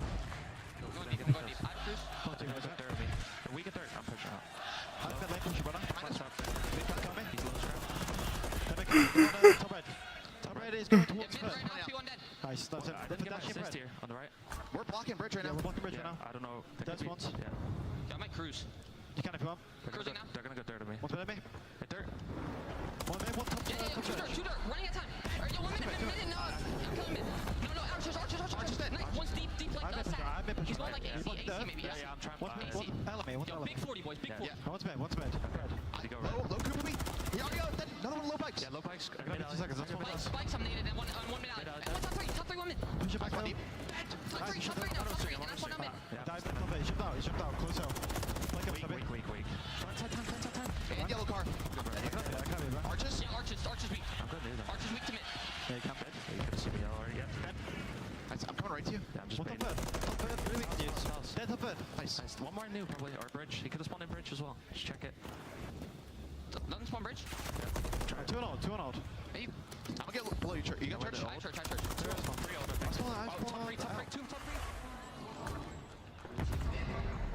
Well, Scrap was right. It would have been a big 40, but Optic took it right away. Now they're getting the kills on the rotation. Shotzi on the belly, able to pick up an extra 3. He might get traded, but Optic, the bullies, they got the power positions and Ultra pinned in the back of their spawn. Pinned, but not in too much trouble yet.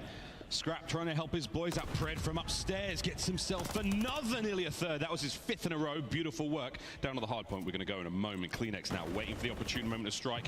Get Optic Texas off the time. Get yourself back into this hard point. Well, if you're Dashy too, you want to make sure you get these players off. He's top 3rd, but it's a lot of Ultra players to deal with. And Dashy can pick up 1, but Pred not able to help him out. But look at how annoying these Optic players are. Trying to create that space on the white time and win that rotation as well. Scrap gets taken down after he picks up 1. And you see the setup right now from Optic. They're going to be able to watch the flanks. They're going to be able to watch the front and hold down the box spawns as well. This is the hill where they can win the game. Over to the scrapyard once again. And Kenny's made himself very comfortable in this top red room. Shots in the other side of the map. Prowling, trying to slow down the approach. Insight's got a nice angle here. Not enough to get the read though. Beautiful work again out of Optic, holding this one down. Over 200 points we've now crossed. And 40 seconds left on the hill as well. This is massive time, the difference maker. If Ultra don't get this break, surely Optic are going to be able to just pick up the scraps on P1. So you need the breaks in these moments, but the front line from Optic, they're looking pretty strong. Still holding it together, still holding the time, and there's about 30 seconds remaining on this point. You absolutely have to get the hammers out and start hitting those nails. Ultra fly forward. Shotzi with the corner. Shotzi now. 1. Any more to be had here? Oh no, great work out of Ultra to hold him, but Pred's on the pinch, gets 2. Inside, from the top row, brings him down. Hard point still Optic. I mean, Ultra stripped away, maybe 10 or 15 seconds. They bought themselves a lifeline, but now on rotation, Shotzi just existing in your spawn. Damn. There is no room to breathe if you are Ultra. Envoy, too many directions to look. The magician of Karachi is putting you in the dirt. He glides across the map. Hardcore parkour for Pred. Can't get the second scrap. Gets him out of the time. A moment of reprieve now for Toronto Ultra. Can they identify the attack from Optic Texas and get themselves back into this? This hard point is not done yet. If you're Optic, you just want to break him down on this P1, but the right lane is getting covered. Now you're going to have to do it from bridge in top 3rd. Kenny with the nice start. He's opened the lane now from Optic. Just get these players out of time. You need a few more kills, so if you're Ultra, Optic now on the approach. Kenny and Pred find theirs. You're in the time. It's 10 for the win. Hold it now. Inside up top, getting back down. Shotzi going hunting. He's going to give you the kill, and he is going to give Optic the game. Optic sniff out any hope of a comeback there from Toronto Ultra on the P1. I like how there was a. I like how this guy right here just literally just has a pizza puck and he pizza. So much dedication to that guy.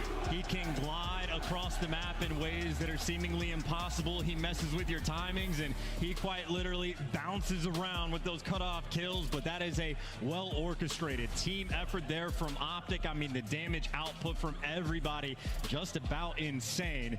Gotta imagine Dashy was soaking up that hill time as well, but that was a very strong performance through and through. And again, for Karachi, they have barely played it at all this year. It's only the 4th time that we've seen them on it, but in this stage with those new hills in the mix, Optic have looked incredibly strong. It's a map 1 they needed, and they took it right away. Well, map 1 in the books, 11 minutes flat. Great looks there across the board from nearly everyone. Optic pulling their way, and Dashy, not a hill kitten. He prefers to go by King of the Hill. Across the highlights now, and a lot of it's going to be shots. I mean, again, Shotzi's just working a little bit of magic, but just a really back and forth game virtually the entire time. The only sort of separating hill, I'd say, was going to be that junkyard from Optic the second time around, but it was truly back and forth. But I appreciate sort of the stabilization of Optic when they have the right side spawns at the end on that P1. It's guys like Kenny that just slow it down, play for the guaranteed kills, and really open up the map. It's just a well-orchestrated, very calm team, even in the present moment. So that has been one of the biggest strengths of Toronto, keeping things calm, even under pressure. Well, Optic have shown they can do the exact same. They have been the clutch kings.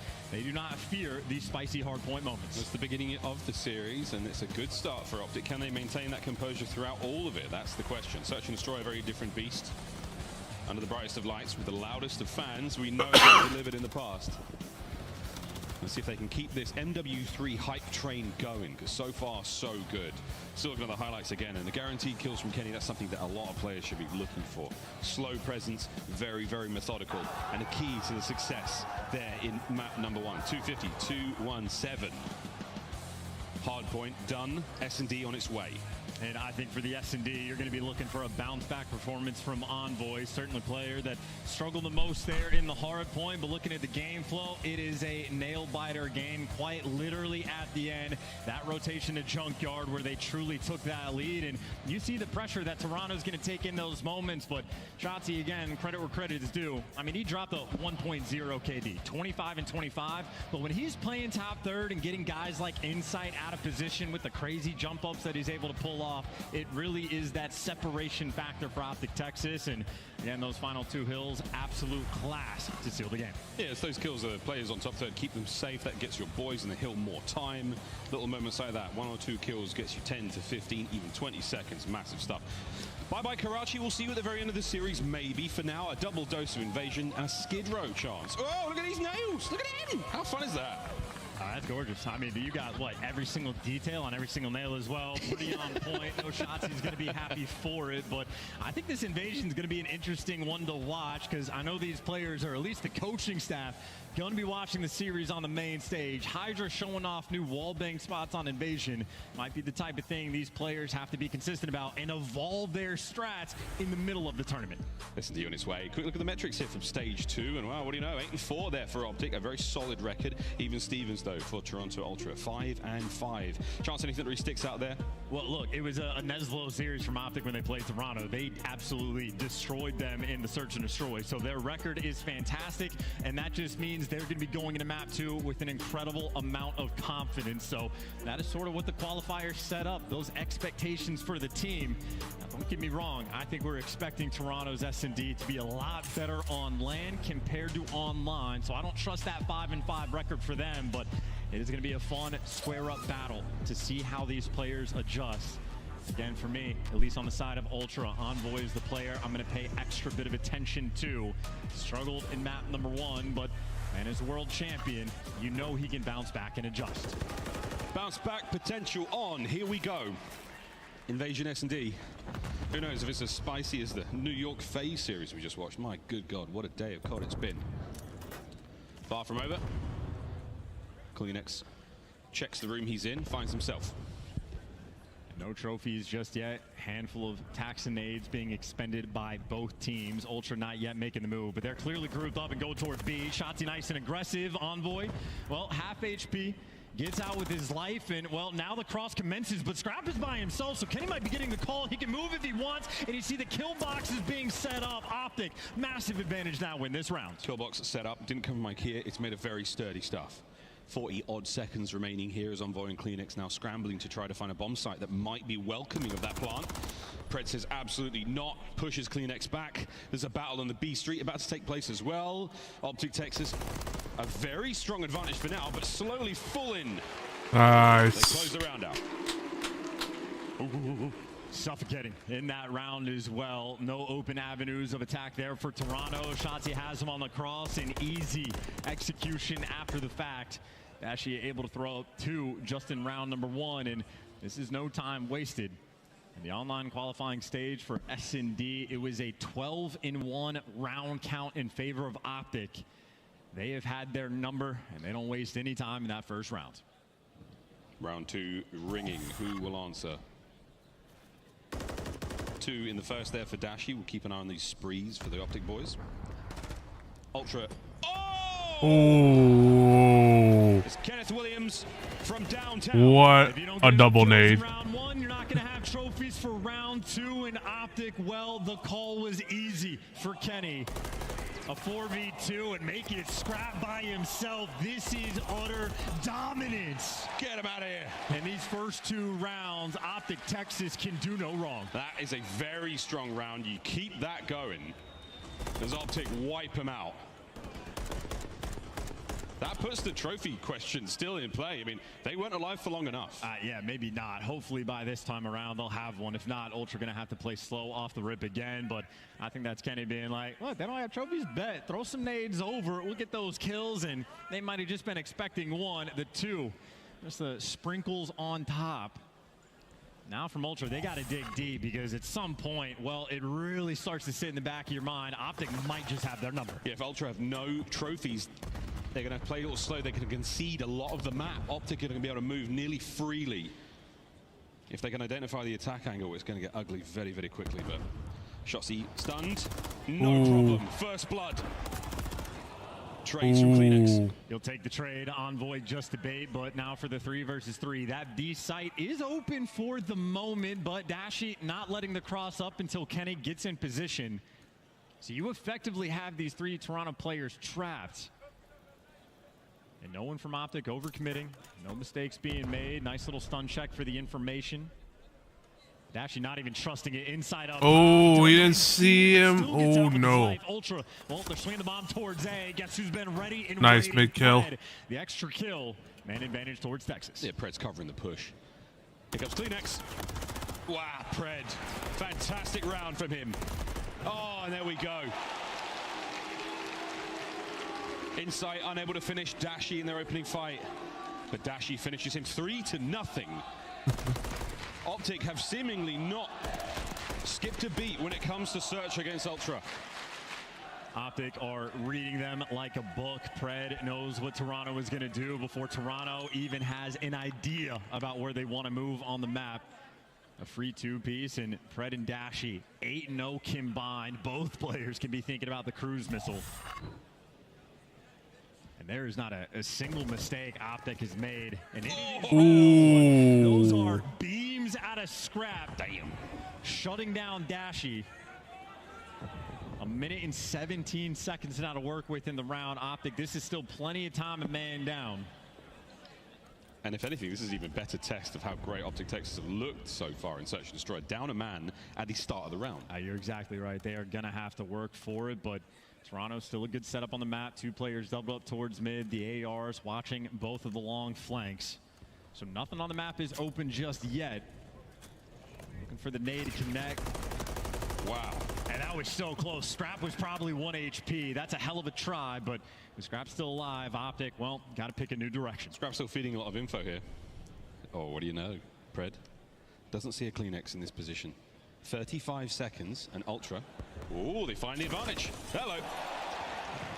That's number 5 as well. If you're Pred, you're just thinking about the cruise missile, trying to find an extra kill. And if you're Ultra, you cannot give it to him. You need to hunt him down, and Insight gives you exactly that. Ultra finally able to break the mold. You get the extra kill, and that is that MVP caliber bailout moment from Scrap. It is an incredibly short list of players I think should even be allowed to challenge Dashi at range. Well, Scrap is on the short list, and a first blood like that. A nice momentum shift moment from Ultra, but still, they are down 3-1. They got a long way to go. It only takes 1 to get the ball rolling. Here we go. Attacking round for Toronto Ultra. There's trophies in those boys' back pockets this time round. Kleenex and Envoy up the left flank. The right-hand side of the map, mostly Scrap and Inside, but for now, Shotzi has well and truly crossed the 50-yard line, and he might be behind them soon. I mean, this might just be the play. Shotzi already here, making the noise. There's the first blood, and like Houdini, he is gone.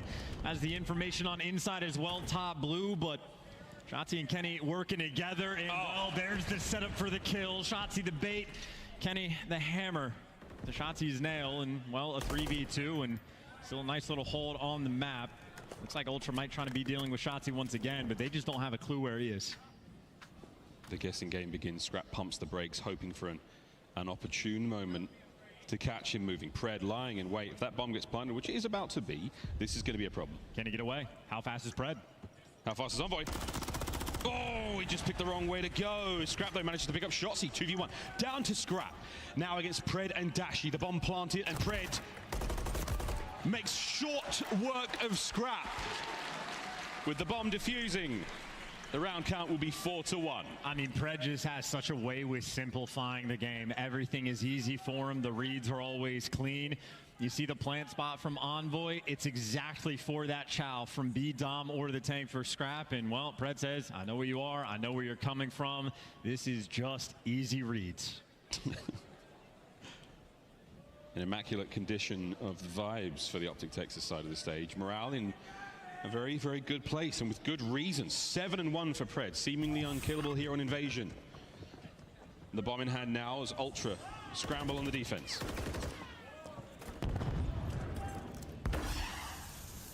Smoke hit. Envoy able to make some moves now. Slow and steady on the approach to the insider shot. Yeah, Ultra digging deep, trying to make the adjustments, but you see how Kenny's playing with it. They know they got to be concerned about the DVD chow, and, well, Envoy looking for the moment. He's going to get it. Thought Kenny was making the read. That is not the case. First blood for Toronto. In the meantime, though, Optic get the bomb down, but Scrap clean shots through the wall. And that is outstanding. Shots either from behind the tank. It's a very common spot. Oh, matters not too much. Down to Dashy. Oh, and I don't know if they have a clue where he is. This is a 1v3. Got to keep him off that bomb. Insight handled. Ooh. Scrap, though, once again. Yeah. Toe to toe. Not much you can do. And this time, the defuse goes the way of Toronto. Yeah, Scrap on point with that X-ray vision. If that player gets away, it becomes a much mixier round. But if you don't miss a bullet in COD, well, that obviously goes such a long way. I'm a bit surprised Optic don't make that aggressive read from Envoy, but it's a rarity for players to make those aggressive plays on the defensive end. But here's a look at these electric shots. Doesn't miss a bullet, tracking completely on point. He's doing that without auto aim, so you folks at home, not a super easy thing to Aim do assist, whatsoever. yeah. Aim assist, all right, whatever you call Well, it. Scrap is automatic, to be fair. Great shots. Scrap's 5th kill of the game so far. Still 4-2, his first to 6 here in S&D. A long way to go for Ultra. Pred's picked a new spot as well. Pred mixing up his position every single defensive round, and, well, the door's getting kicked open. He gets out of dodge. He's getting hunted down, but the moves are fast enough. Pred gets some damage out, slows down the push there of Ultra. In the meantime, though, Shotzzy's also been very aggressive on the map. Says anything Envoy can do, I can do better. Shotzzy just patiently waiting. Less than a minute to play here for Ultra to get the bomb down. Scrap, oh dear. You're in trouble now, son. That's the first blood in and out. Now they can work Insight together again. Shotzzy and Kenny, that duo on this side of the map. Insight might have a freebie if they don't read the position, but I think based on where Kenny's looking, they have an idea, and now you just go back to Shotzzy as the round falls into his lap. Last man standing is Insight, and, well, Kenny had him trapped the entire time. He is the clutch king in MW3, but in a situation like this, not a whole lot you can do. You need a little bit of magic. A map like this as well, those tank positions. Here you go, Optic Texas, map point. Another absolutely blistering round from the boys in green. And I love that from Shotzzy too. Sees how Envoy won him the last round and says, I like that strat, I'll give that a shot, and, well, it delivers for the extra kills. Optic still playing near perfectly in Search and Destroy. Pred right now 9-2. He's been mixing it up and lighting up the kill feed. Across the board right now, Optic remain completely on point. Potentially the final round for Optic Texas. Toronto Ultra still a little slow to the trigger on Invasion. Nades out.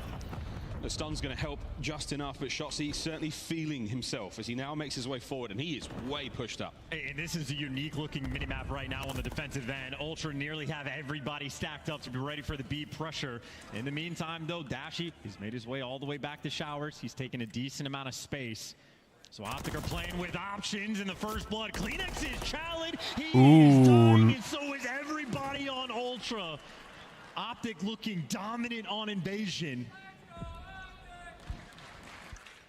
This is a brutally impressive performance. They take the initiative.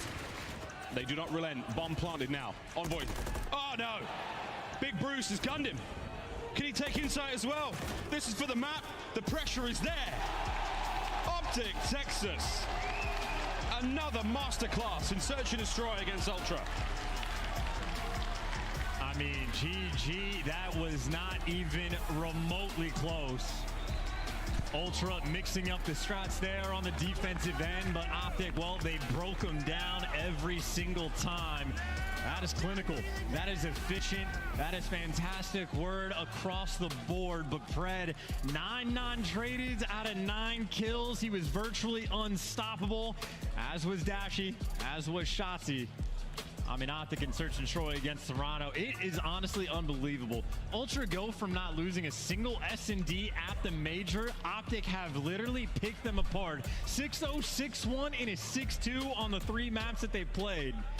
They've been paying attention. They've been putting the work in, and, well, all for a good situation. 2-0 up in the series, and a control away from a hot 3-0. And frankly, the control, man, it might be Optic's best game mode. It might be their best game mode. So, this could be a 3-0. Ultra, one of the greatest teams we have seen in the league, now on life support here in the series. Invasion up tall for the boys of Ultra. We'll see if they can make it happen, but in the meantime, an absolute slaughter in the search and destroy once again. Optic Texas looking seemingly indomitable in the mode. We'll see how things go in the control after this very quick commercial break. Don't go too far, friends. This is going to be an absolute treat. Will it be a 3-0, or is it the beginning of the Toronto Ultra comeback? Don't go too far. This is the CDL.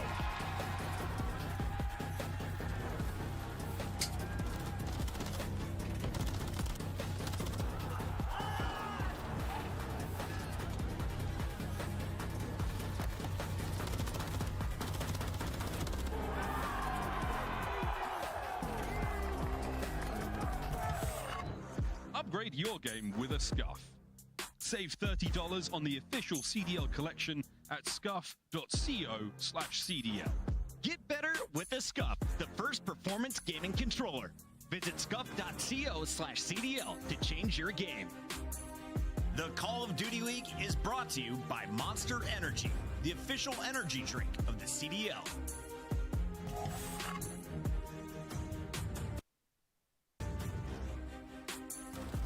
I'll be right back.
I'm back, chat.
But that actually got me.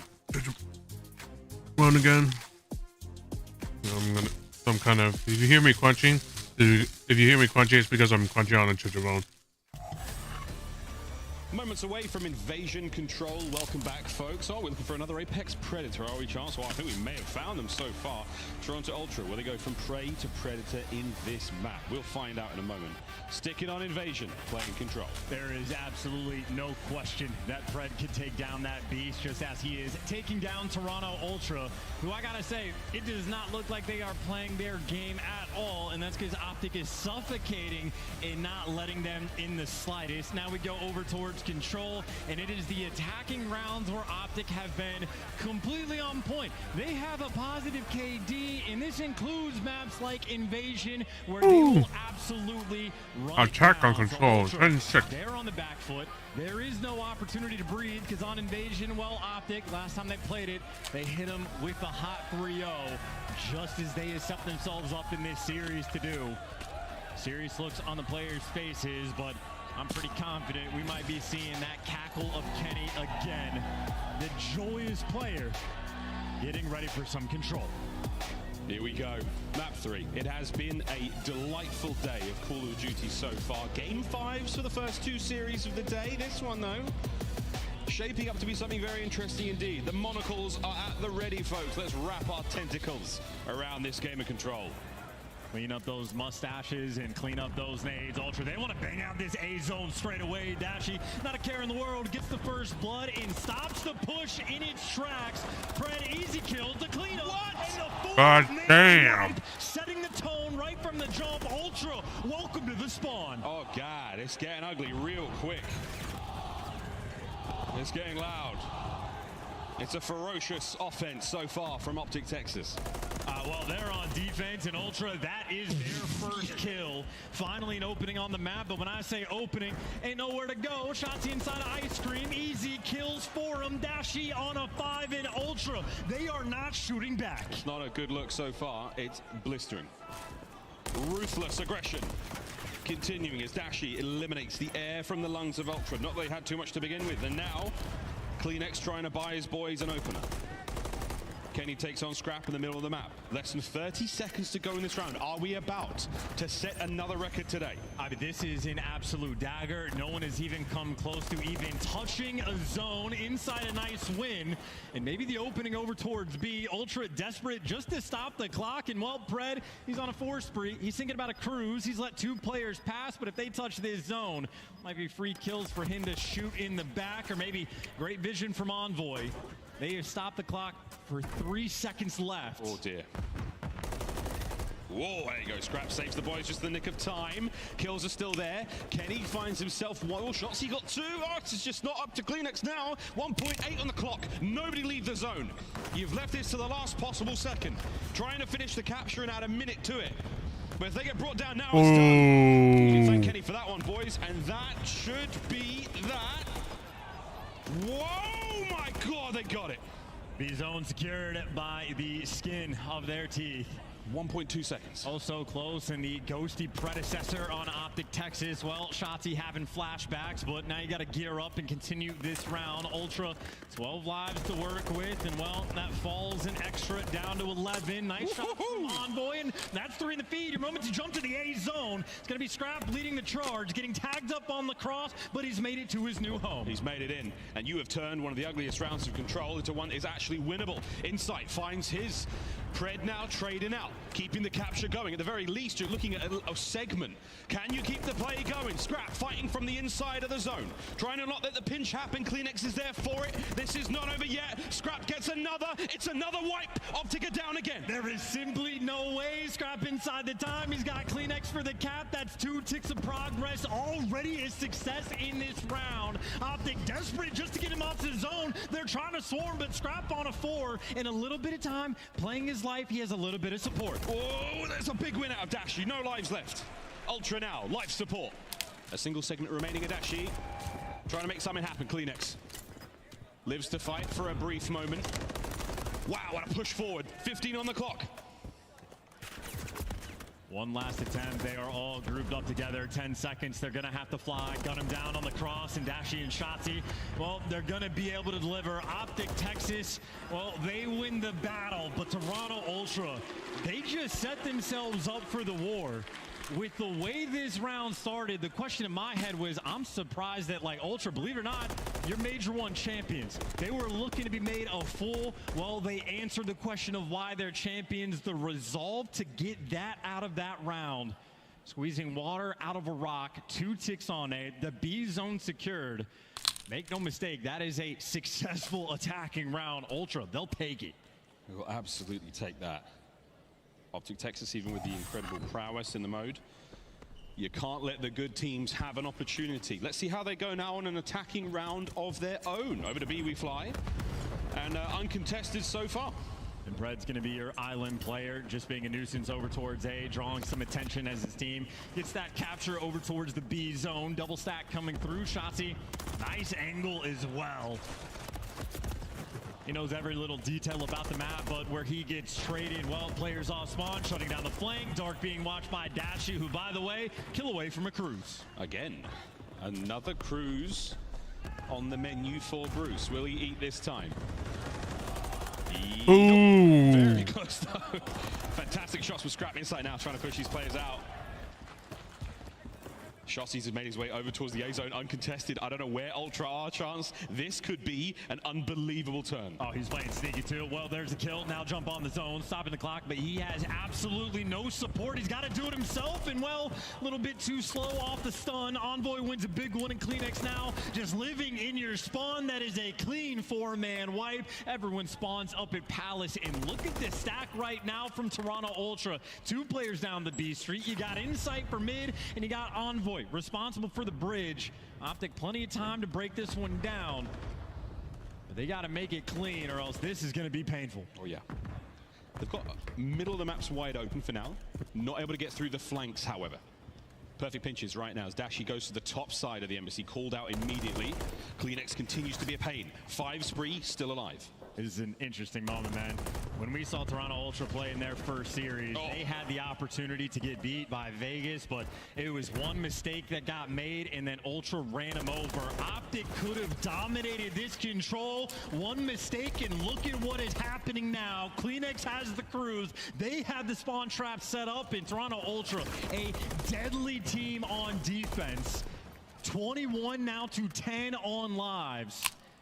The momentum shift on invasion control. Ultra, they're trying to make it happen. Oh, they're making it happen. Scrap, what a 2-piece that was. 14 and 9. Still trying to fight their way through the mean streaks over by B, and it's all Scrap. Massive tag. Shotzi, oh, he might have caught a couple of friendly ones there. But for now, it's a slow and steady crawl towards the A side of the map. Poor CleanX moving at a snail's pace. Couple Optic players going to be flying at him. Shotzi all top blue. Dashi gets a kill in the middle of the map, and now you just need to watch the cross. Optic creating a little bit of space, but Envoy, who's on a 4 spree and has been alive this entire time, still winning gunfights. He might get traded, but now Scrap just looking down the streak. Optic 10 seconds. They're going to have to fly. Trying to make their way in. There's a lot of guns up right now. Kenny goes down. Shotzi on the cross. Damaged. Enough to get the kill. Yes, Insight there picks it up. Final few seconds and the round is complete. And wow, that was 2 very good rounds out of both teams. This is sheer insanity. No, it is not 2 good rounds out of both teams, Miles. Hate to correct you, but again, Optic, they dropped the ball in that round 1, and look at the situation they're in now. You are down 2 ticks with the way that first offense went, and CleanX in that next round was able to get the cruise. You at Toronto Ultra doing a much better job when they get that spawn trap set up of being dominant on defense. One small mistake has been incredibly costly, but still plenty of time to make up for it. Optic back on defense. Ultra this time not playing any games, no way hits. It's the standard, the B hit, they go. Thank God one of us knows what's going on here. Pred is actually visible from this position. Insight creeps to the right somewhat. Oh dear, he could have saved Envoy's life in that moment, but either way, first segment done. Toronto Ultra now trying to get the pace set over here by B. CleanX is in the middle of the map, relatively locked down. Dre's there from Pred. Second segment done. The opening at B, a success. Yeah, Scrap is comfortable. Doesn't even have to take a single gunfight, really, just to get this zone. You win the initial break, and, well, that B zone secured. Only 3 lives expended to make that happen. Optic trying to clear this B street, but Ultra players doing a good job of staying alive. Meanwhile, you're looking at the spawn. Dashi able to pick up a kill over by Palace, but if Ultra can root him out, might open up the A street just a bit. Envoy does exactly that, and Ultra nice and stable. They can start working the map. Working the map, not an easy thing to do in Invasion. There's plenty of places to hide, set up little ambushes and problems for the attacking team, but so far Scrap 20 and 11, relatively easy approach. And they're on the zone. I mean, they got 1 player here right now, but now make it 2. This is going to be an extra tick now added to the tally. Envoy, yes, he's going to fall, and actually, no, they didn't quite get the tick. Optic there, barely in time. Make no mistake, that is a big moment long term as Kenny doing his very best to stay alive. But as he gets traded, reinforcements are in. Ultra, it is a 4-hit through this B street. They're trying to swarm. A couple of warning shots from Pred trying to keep these players back. Here comes the hit though. Will they be on the inside? The pinch is on. Ooh. Shots from Kenny. All down to Scrap for now. Has to hold this position. Dashi has the bridge covered, so you're not getting out that side unless you manage to peel him off of those power positions. As long as Scrap is alive, he's at least keeping the pressure on. But every single player that falls, well, it's going to put Ultra so deep in their spawn. Dashi now on a 3 spree. That's a clean 4 down. And, well, this is the official spawn trap blender. Bruce is in. He's on the inside of the walls for a moment there. You're chasing red dots if you are Ultra. You get him out of this position, you're good to go. Still trying to fight forward, but Optic have encircled that embassy. You are not getting out without a bullet or 2. Oh, well, if you have Kleenex with a cruise missile, Shotzi may be able to get one of his own. He's on a 5, and, well, Kenny's on a 4. 2 different players looking for the cruise missile. Both of these guys are a kill away. Kenny lives to fight another day. And you need this utility to try to make the comeback. These 2 players, they're going to be desperate for these extra kills. Inside one's a big one. A little bit of help from his friends. Shotzi. Close. Oh. Misses out. Kenny at range. Oh, he's still in trouble as well. No cruise missile yet. 18 seconds to go because they got on A. And Kenny has no more bullets in the MCW as well. And now if you're on the cross, well, now you're going to have to make a run for it. Kenny's going to fall as well. That's no cruises in Ultra. They could just go for this round on offense. Shotzi manages to get one out of it. Scrap through the middle. Damaged out for the kill. Wins it with the Renetti. Flying forward again, and that should be a clean sheet. Kleenex, though, the last man. He's on the prowl for the kills, and I don't think that's going to be it. Optic somehow hold. I mean, look, they hold, but keep in mind in that moment for Ultra, it is 4 players working out of Palace, both Shotzi and Kenny on 5 sprees. Neither can do that little bit of extra work and get the job done. Ultra, all the little things have been going right for them on this map. They got 3-0'd on Invasion last go around, but they have improved on LAN. Still down around though. Optic, make no mistake, the #1 team on the attack can still get it done at any moment. If you're Optic, especially so, you want to burn the cruise missile from Kleenex as soon as you can. And it's 3 players looking towards A. It's an aggressive A hit. Defensively though, very strong. It's a hell of gunfire to prevent Shotzi from getting into the zone. That's unfortunate, Shotzi. You're fortified now, you're set up. Pred on the flank, might be able to make something happen here, but Ultra have got a very strong defense here. Oh, an unfortunate hit there from Envoy. Insight falls as well. This might be the A zone. In a lot of trouble. Scrap, how many can you take down? The answer is only 1. The spawners are close. Envoy just spawned literally right on top of him. You'll take the freebie, but right now Optic, this might be just a tick through. The trophies, though, not there, and Dashi forced it back down. It is a hail of gunfire, stuns, and nades landing on that zone. Pred gonna be furious when he watches that back. A bunch of players spawning directly on top of him, but maybe that's just gonna light his fire. Extra couple kills, and Optic stopping the clock over towards the B zone, but make no mistake, the play still over towards A. Pred and Kenny, well, they're doing what they can, but Ultra finessing on defense, keeping that pressure up. Oh! Kenny, though, the opening. He's brought the pressure back this direction, and he's challenged. Challenge, winning. Insight's up next. He comes off of spawn with a stun and a nade. Is it enough to keep him out of the point? Here comes the fight. Fully stunned. passes the information over. Two-man hit cleans it up over to B. And funnily enough, you actually don't have too much progress over on the B zone, so Optic maybe biting off a little bit more they can chew. A near round-winning play there from Kenny in theory, but you are now just back to square one. The B zone you are first to work with, and now Shotzi feeling the pressure as well. There's only 30 seconds left on the game clock. Shotzi needs to stay alive. His teammates in the middle of the map are dying. But no concern about the flank. He's about to get it done. Could have been time for the cruise, but that zone has been captured. 1 minute and 30 seconds. 17 lives for Optic Texas, 16 to Toronto Ultra. And you just want to burn this from Kleenex as soon as you possibly can.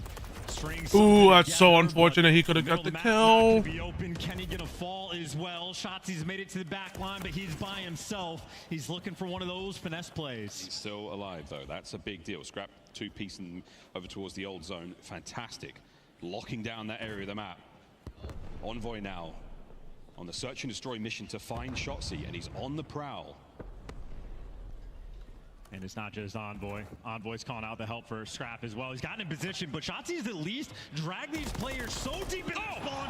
Nice kill. He's opened the door. No, why would you pick up? The last hope for defense here, because there's only 2 segments remaining and enough Optic players to get the cap. Kenny once again. No. His way forward. Here come Ultra. Kenny. Oh! Can Kenneth Williams do the No! Insight holds it together. 34 seconds to go. The fight's still going. Shotzi gets in. Kleenex, can you get him out of the zone now? I mean, he's stacked up on the cross. He's stacked up on the cross, but he's going to win it. This is a 6v6. 30 seconds on the clock. This could be a TDM round. Cruise missile still in play. Slow things right down. Envoy battling through mid. Huge damage, not enough to bring Kenny down. Time dwindling. Optic are on the other side of the map. Not enough time to make the play. Pred has got to fly.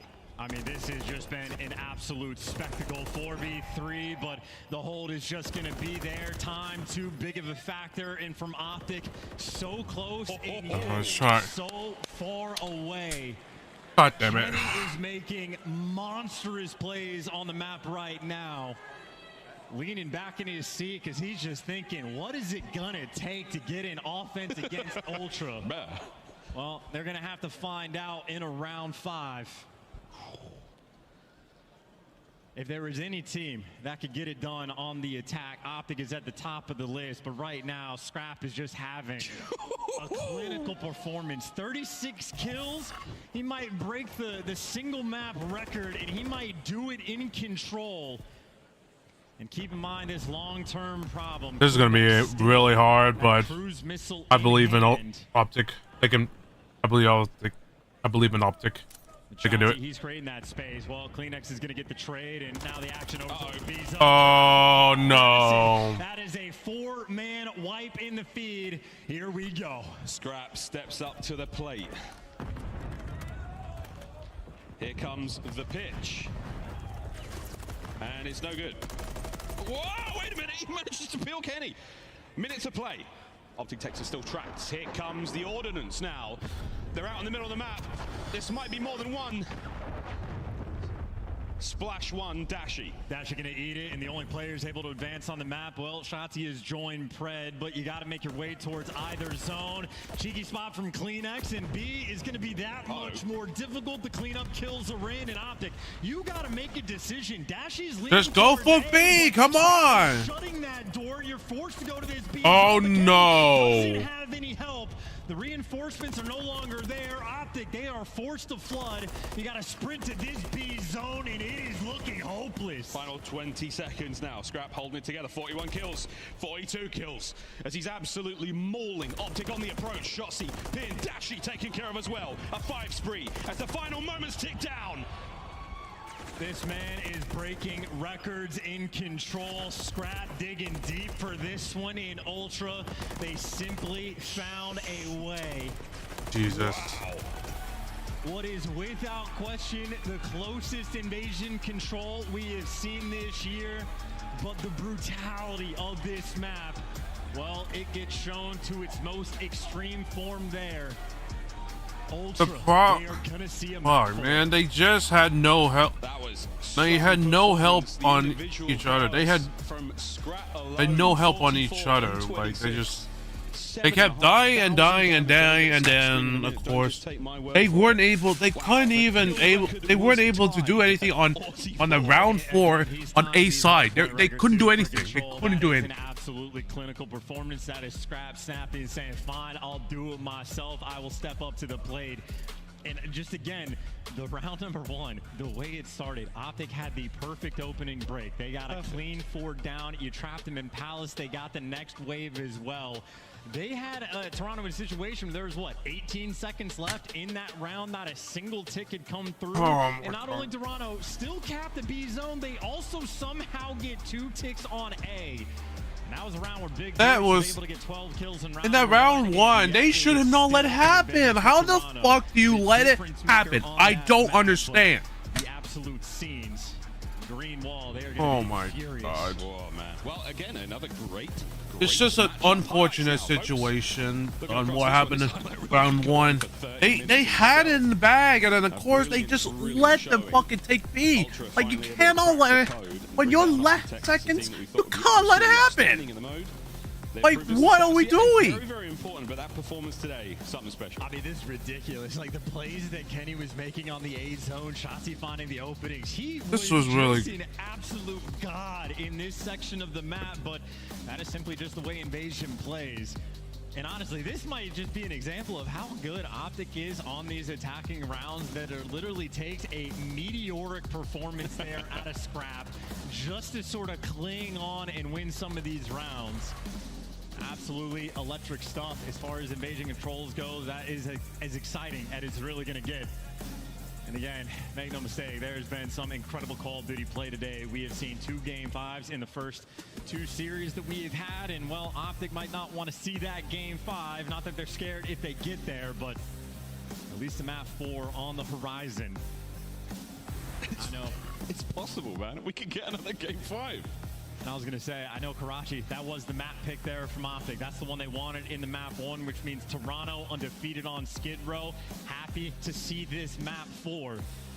But also, these are 2 titans right now of the CDL going to be going at it. It might be a perfect record for Ultra on Skid Row, but it is still one of Optic's very best. So I wouldn't make any bets on this series. Gambling is a dangerous game. Indeed. Well, a very, very interesting matchup ahead of us now. So Skid Row, chance to talk to me about what makes Toronto Ultra so important and so brilliant on the map. Well, if you have a guy like Scrap that can break records when you need him to, that's going to be incredibly helpful. Insight, maybe the most structured player that we have in the CDL. On a map like Skid Row, there are obvious key rotations, especially towards P2, where you got to get them up in that tower in the prime position. It is just weapons. Everyone on that main stage right now are the playmakers, the heavy hitters, the slayers when you need them to be. And it is just a map that really has everything to offer. Cruise missile potential. I forgot about the cruise missiles. Optic had like 3 different players on a 5 spree at different points in time. Kenny, if he didn't run out of bullets, who knows what he could have made happen, but good news you spawned into Skid Row with some extra mags. Not actually, but get the ammo back. Oh yeah, you do. Well, here we go. Map number 4. This saga continues. Toronto Ultra have bought themselves a lifeline. Now, is it a lifeline chance, or is it the start of a furnace warming up?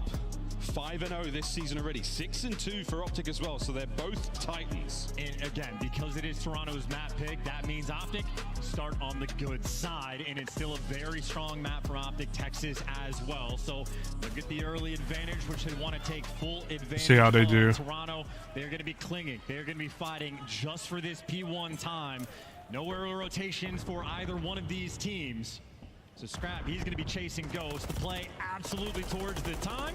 Couple trades coming through. It's a pinch on the hill. Oh my! What are we doing? Clean 4 down in P1 time secured. Maybe more importantly, Envoy, he's got out. Oh, nice shots. Nice cutoff, Dashy. But the kill feed being lit up purple. This is about as good as you could ask for from Ultra.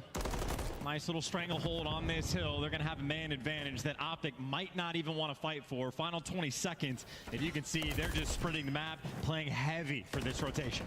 Yeah, this is what we see on Skid Row. We'll say this all year long until maybe something changes. But for now, that lead Ultra have is going to vanish quickly. Well, something has changed, but that'll be a little bit later after this stage is complete. Pred crawling on his belly. Him and Ken, efficient work together. That is a beautiful pin there from Ultra, but now Optic looking to respond with a full 60 of their own. Kenny in the back line, Dashy, well, the Hill super soaker up top, winning gunfights from up top as well. Ultra, no open avenues of attack. Dashy from in time out there being destructive. Insight was 4-0, but he gets shut down as well. Maybe the one key gunfight. Envoy, he's found the route through. Dashy, though, makes the read. He's got a little bit of help as well. Right now, clinical. One more gunfight to win. One more to win, and it's Dashy, and it's getting awkward, but he's ready for it. Beautiful work. Nice kills. Dashy has a cruise missile to play with.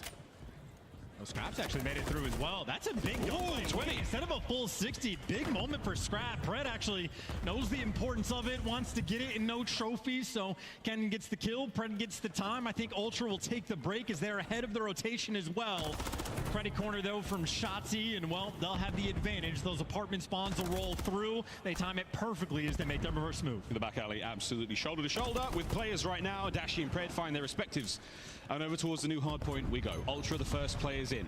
Let's check the break now from Optic Texas. Yeah, he's got the pinch on the hill. Dashy waiting for Pred to come and help him out as Kenny's setting up the pinch. You want the timing to be perfect, and, well, they're timing it out well. The moves are being made. The front's cleared out.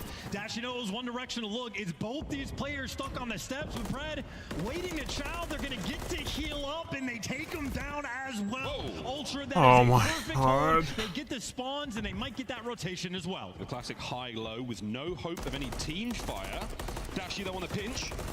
No, they could have well. fucking had that. Developing here from Toronto. Oh, Kenny, how do you not see that? Can Kleenex get another one? No. Pred brings him down. Nice go. New hard point up, but there's tons of Toronto players on it. Pred just doesn't have that help, and now Optic are going to be flooding through the tunnel. Envoy from up top, and his teammate can throw shoulders from inside the hill. And right now from Envoy, a masterclass on the God steps. He's making them his own. The rotation is clean. Optic fighting now off the back foot. A 50-point lead from Ultra. They're at their very best. There's the teamwork there as well. Shotzi thought he had him dead to rights, no problem. Outside of the hard point, though, an unsafe place to be if you are wearing purple. Inside, whoa! How do you? Craven gets himself his 6th. That's a How do you let that happen? And that cruise missile right there from Insight means that they have an opportunity to break this P5 hill. So Optic are going to be chalking up this time, or maybe fighting for an inner if they can get it. Dashy's trying to push the pace and make a move towards Old.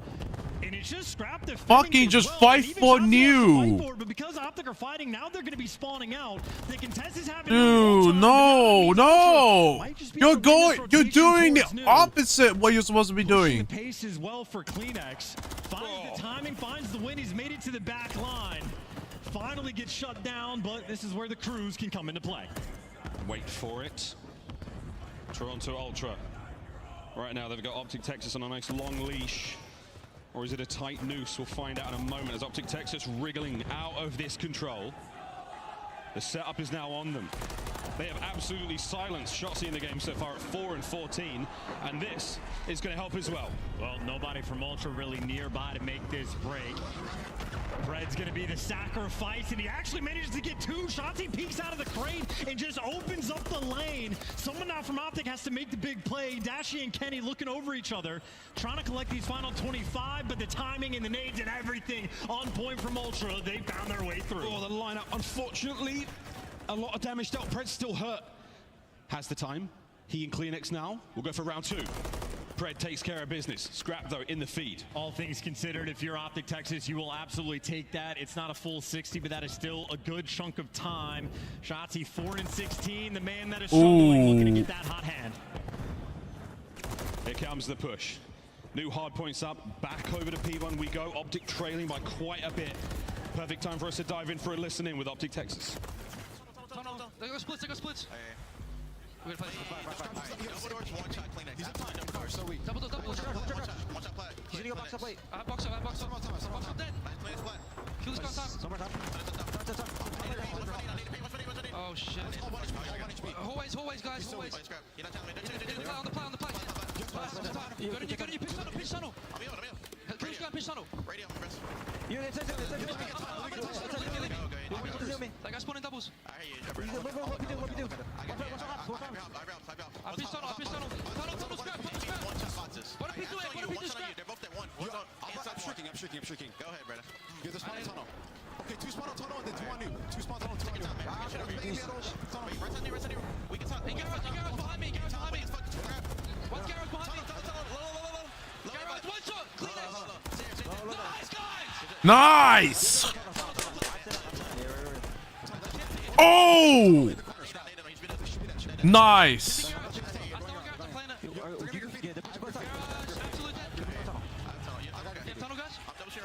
I'll take it. I'm on the garage. Okay. I'll take it. You're tunnel late. Absolute garage, Kleenex. One tunnel, me too, tunnel. Let's get this time. I can keep tunnel. Tunnel dead. I'm going to you. I'm getting out points. I have a streak. I'll just go pump out.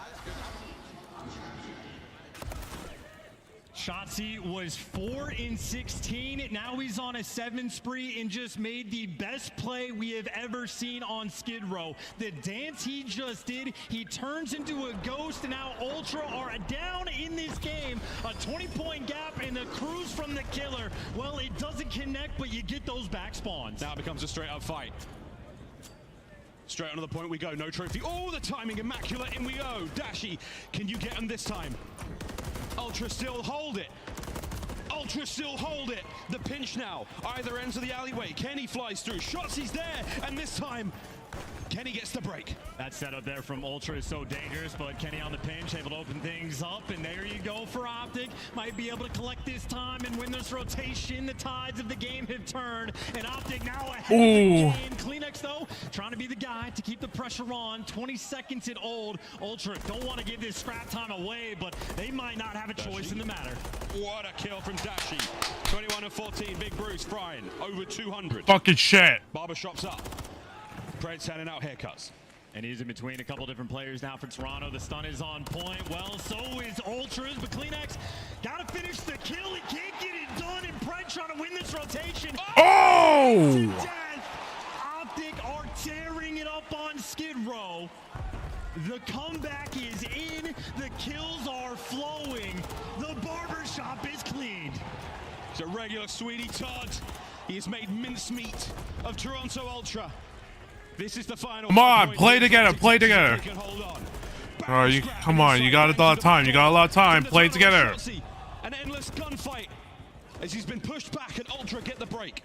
And if you're Optic, honestly, you can still fight for this if you want. Oh no. Being a nuisance, but if the kills aren't flowing, chalk it up and go for the rotation. Pred, the cutoff man towards the tunnel, and he's able to deliver you to Ultra. It is going to be 18 seconds for Optic to win this on the P5. They get the setup as well. Dashy by the crates, Kenny in the time, and Shotzi, the man, you are not going to have a fun time trying to get past. Here we go. One break to decide the game. Dashy suppressed. Pred now pushing forward to that front line, but Ultra now through the back.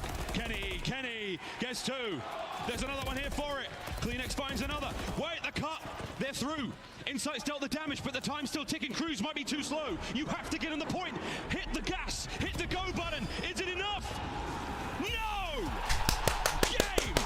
Let's fucking go, Optic. Texas win it. Let's go. Too little, too late.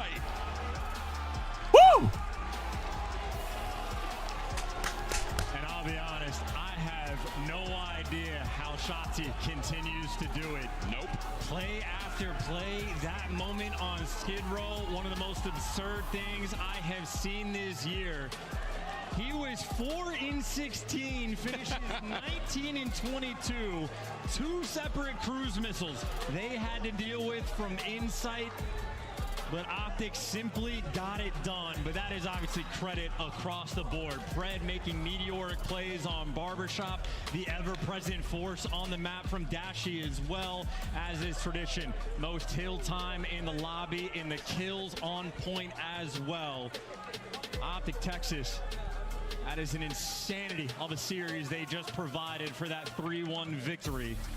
the playmaking and pop-off potential, it is literally non-stop. 3-1, the final score. As Dashi leads the squad, the king of the hill, they will now play Atlanta FaZe in the winners bracket final. And I'm going to keep gushing over that play from Shotzi. I hope we get to watch that many more times as this weekend continues, because that was a thing of beauty. By himself around P2 Ultra, they checked every nook and cranny, but they couldn't find his hiding spot. Shotzi is the king of finesse, his left stick out of control. And nobody does it better. There we go, the stats from that iconic Skid Row. 250, 200 the final score. An absolute banger of a series. Optic Texas walk away with a dub there. I cannot believe what we've seen. What a what? Yeah. There we go. Well, Karachi searching the story we will not be seeing, but on stage, ready to rock and roll in just a moment. But that's been a brilliant series. We've still got plenty more COD to play today, though. Winners bracket final, Atlanta FaZe, Optic Texas have booked their ticket. For now, though, it's over to the stage with Guy Blaze. Thank you so much, Miles and Chance. Miami, show some love to Optic Texas as we will see them on Championship Sunday playing up against FaZe. And man, Shotzi, what a series this was. I almost thought we were gonna go to a Mat 5 after that loss in the control, but when we go into that Skid Row right there, you're down 4-12. Talk about P2 on the second rotation and the plays that you made there, just hopping around the windows to get that 7th streak. Yeah, so obviously we were down by, I think, 80 seconds or something like that. So I knew that we had to change P1 to P2. So it was me versus inside on the rotation, and then it was me and inside on the rotation, and I knew that if I got this kill, we win P2, and then I'm pretty sure I was in a 1v2. I somehow played my life, and then from there we changed P1, P2, and P3. It was perfect, okay? I think we had to listen in. You said I was about to streak. Kenny said, streak out, brother, and that's exactly what you did. Appreciate y'all. A crazy series right there. Now, talk to me about what this win means for you to be able to be without a loss going up against FaZe in the winners finals, and how your team has been playing. How proud are you of the squad? I mean, I'm proud of the squad. You know, I feel like we've been looking really good in every single game mode the past month, I'd say. So we're very confident going into the FaZe match. Obviously, we lost them last tournament, so looking for that revenge and keep the momentum going. All right, Ant-Man. What do you want to say? I said on the last series that I haven't seen this many people at the front of the stage, but the green wall said, Blaze, hold up real quick. Okay, we're going to show you something. What do you want to say to these fans that stand in the front of the stage cheering your name, superstar? Appreciate the green wall, of course. You know, I appreciate you guys as always. You guys make this funner than it should be. So, shout out the green wall. All right, shout out to the green wall. Show Optic Texas some love. Chris, break it down. Thank you, Blaze. Congratulations, Shotzi and Optic Texas. They are going to back-to-back top 3 finishes. The question is, where do they finish in that top 3? Are they looking like the best team in the venue? This was a 3-1 over Toronto, our #1 seed. After the series, absolutely. I think Optic Texas are certainly looking like the front runner to take it home on Sunday right now. Nameless, I got to get your thoughts, because this was a back-and-forth series. You saw a lot of life out of Toronto. Scraps setting the record, or tying the record, I should say, with Sib at 44 kills. What gave Optic the edge over a very tough Toronto team? It was the hardpoint improvements. You know, coming into this series, Toronto had the statistical edge almost everywhere in the hardpoints. The last time they played, smoked them in HPs, and Optic, they were 8th in rotation coming into it. That one, they won 3 rotations in a row to close out that Skid Row. It's the playmaking ability that we saw from Shotzi time and time again, getting them out of tough spots. Let's pause right there, because it is Shotzi with your scuff play of the game. Run this bad boy. How do you dance around P2, Allie? Well, you got to know all the spots. You do have to know all the spots, and if anybody spends a lot of game time trying to find them all, it is going to be Shotzi. You know what's crazy about this is he's here hella early, and he's by himself, which we have seen time and time again. And everybody, they're looking for him. They're hunting for Shotzi, but nobody thinks to look at the backside of this warehouse on these awnings. So he's able to pop right back in, get this kill, and get this the time while his teammates get the cutoff. Just a beautiful play from Shotzzy. Yeah, he did a really great job. You know, he was playing around garage on that P1. They get about 3 kills, and he's like, okay, somebody's probably going to be rotating. Wraps over, but he takes his time and lets Dashy use that streak. Yes. Once Dashy finds the kill, then a player gets over towards P5 to get more intel for Shotzzy on the cross. At that point, he knows there can only possibly be one guy here, so then he engages. So the small talk, absolutely on point for Optic, and also the plays there as well. Communication on point. The comms were in, and Shotzzy executes the plan perfectly. Optic moving in to the winners bracket final, where they will play Atlanta tomorrow. Let's take a look at some of the other highlights here, because it wasn't just Shotzzy, though. As he gets the MVP honors, we got to highlight his teammates, and of course, what was going well for Toronto as well. For Toronto as well, I mean, I was kind of impressed with the control, simply because Optic happens to be like our #1 attacking team, and specifically on invasion. We've seen some of the fastest attacking invasion rounds from Optic Texas throughout this qualifier, and Toronto Ultra was able to lock up defense. Not only that, get enough ticks to allow themselves that D in that round 5 as well. But to be honest, for me, that map 1 was an unacceptable loss for Toronto Ultra, who is seemingly one of our best hardpoint teams in the game. If you're gonna start struggling in Search and Destroy to stay in the top 4, you at least need to be able to lock up another game mode, and for me, Toronto Ultra really fell short. Yeah, you know, I think a major missed opportunity for Toronto on Karachi Hardpoint. That's a map that they've liked, and, you know, Optic go ahead, they play bully ball, they picked that one in this series, and Toronto, you know, gets over towards a P4, they lose majority of time there, and then also the rotation to Junk, which pretty much seals the deal. For these guys, it's really just been Search and Destroy. They have regressed so much in that game mode. They're in a tough spot every single time. Even if they were to have forced that game 5, it was Karachi. They probably lose that Optic 5-0 on it. So for Toronto, they have to find another map that they feel confident in the Search and Destroys. Optic Texas powers on to Championship Sunday, much to the delight of the green wall, but we still have 2 more matches tonight, and we got to update y'all with where we are at. Optic and FaZe, the last 2 teams in the winners bracket, but 4 teams remain here in elimination, and at the end of the night, it'll be just 2.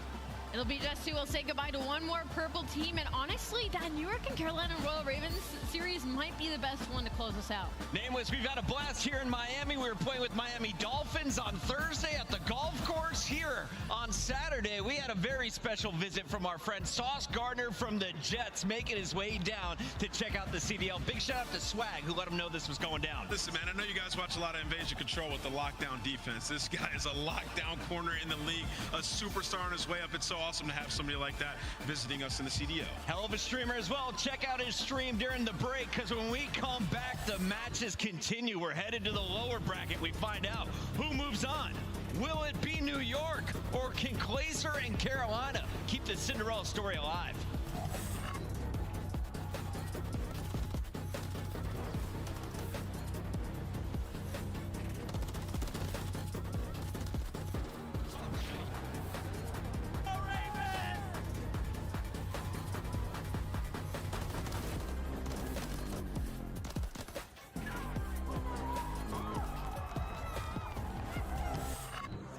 Upgrade your game with a Scuff.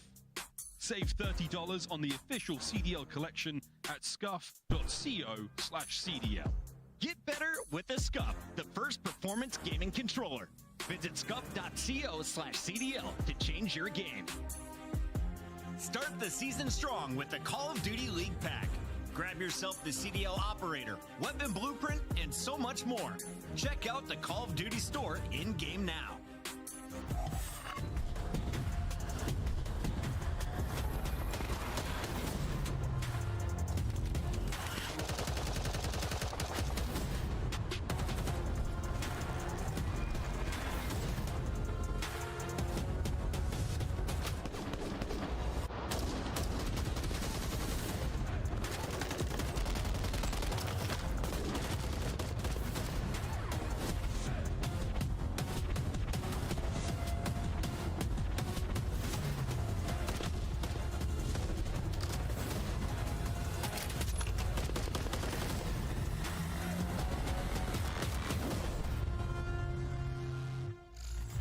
Up 2 more matches. Chat. These 2 are going to be interesting. Behind enemy lines. He's getting loose early every round. Like, do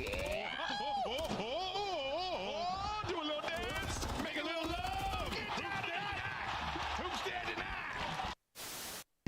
obviously having a big performance there over at that Train Hill. This guy is looking to finally really pick it up. He's had a few slower maps, but I guess he's finally caught his bearings. Now 16-9 and forcing the issue on the flank. He's inside of their face, as that's going to be 5 in a row. How about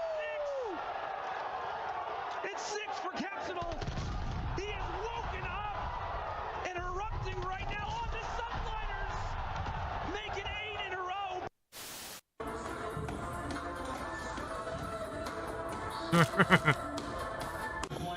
Absolute love of the Rio addition to the asset. And you get into the Karachi SD just so. Anti-bridge, yeah, our bridge is shield. What's left? I'm cutting mid. I'm not sure if I'm getting old, but I swear to God, Joe, sometimes when Celium talks, all I hear is.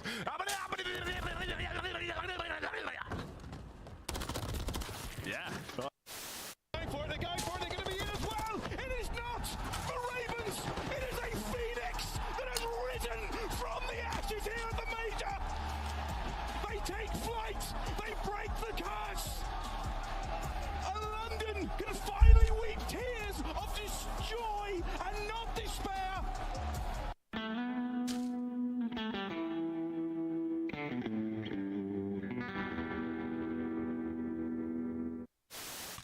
Oh, take a look at this rush. Take a look at this aggressive play from Minnesota. They make their way in through middle. They instantly hop into this B zone. Standing with a nice little angle. Oh, what a play! Oh, it's 5-3! Eli with the snapper. Pick it up, Zig. As you watch the white arrow start to funnel out, Simp and RCs have that crossfire. It's a lot for Simp to deal with, and he is dealing with it. 4-0 start. Just sensational. Hey, he gets stuck. That was directly to his forehead, I think. Yeah, Toronto Ultra trying to get water side to, flip spawns for the second hill. We're going to head towards the left side of your mini-map. Dude, over towards Kitchen. All right, but at least they're sticking Was that deja vu? It's like 4 in a row. Talk about aggression, Rocker. 4 players over towards A. Zoinks! There's the second from Alex. Third for Alex. Oh! 4th from Alex, too. We missed it. Welcome to the Esports Report. On this week's show, we cover the current COD League standings. It certainly makes the big play. And now you're on offense flanking. You've taken the bomb straight through the middle of the map. Hook, he's everywhere. You're getting flanked on defense, but Abeezy gives him the ish, and Methods wins his one as well. I don't care if he gets traded. It's a 3v2, and Abeezy's still alive. That's a GG.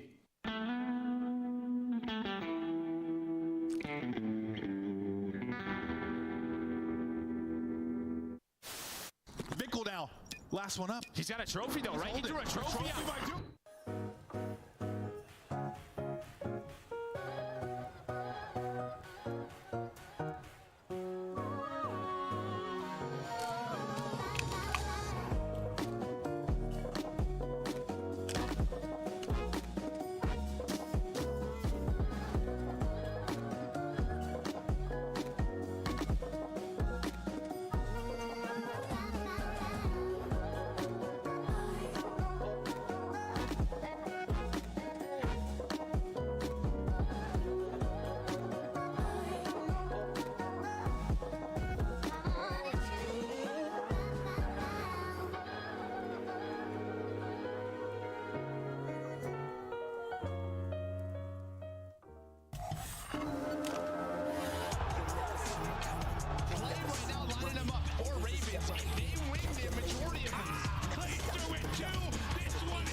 The fight for top 4 in Florida begins now as we head down to the elimination bracket. Welcome back in, everybody, as we are about to bear witness to New York versus the Carolina Royal Ravens.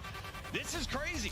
New York Subliners, a top 4 seed, a lot of hype coming in, going up against our team that was near the bottom of the leaderboard in Carolina Royal Ravens. But somehow, Allie, Clayster, TJ, and crew, they are still in it, and they're looking fierce, especially in Search and Destroy. I mean, you forget what those guys can do when they all get put in the same environment on land, but their biggest struggle right now is that New York started to warm up near the later half of that series and already got to play today. And you know who didn't forget what these guys could do? It's the New York Subliners, who Carolina smoked at the last major 3-1. So New York, they're going to have to come correct today, because up against Carolina, they're comfortable in this matchup. It has been a weird matchup, and we got to take a look at the best of 5 maps that we will be seeing.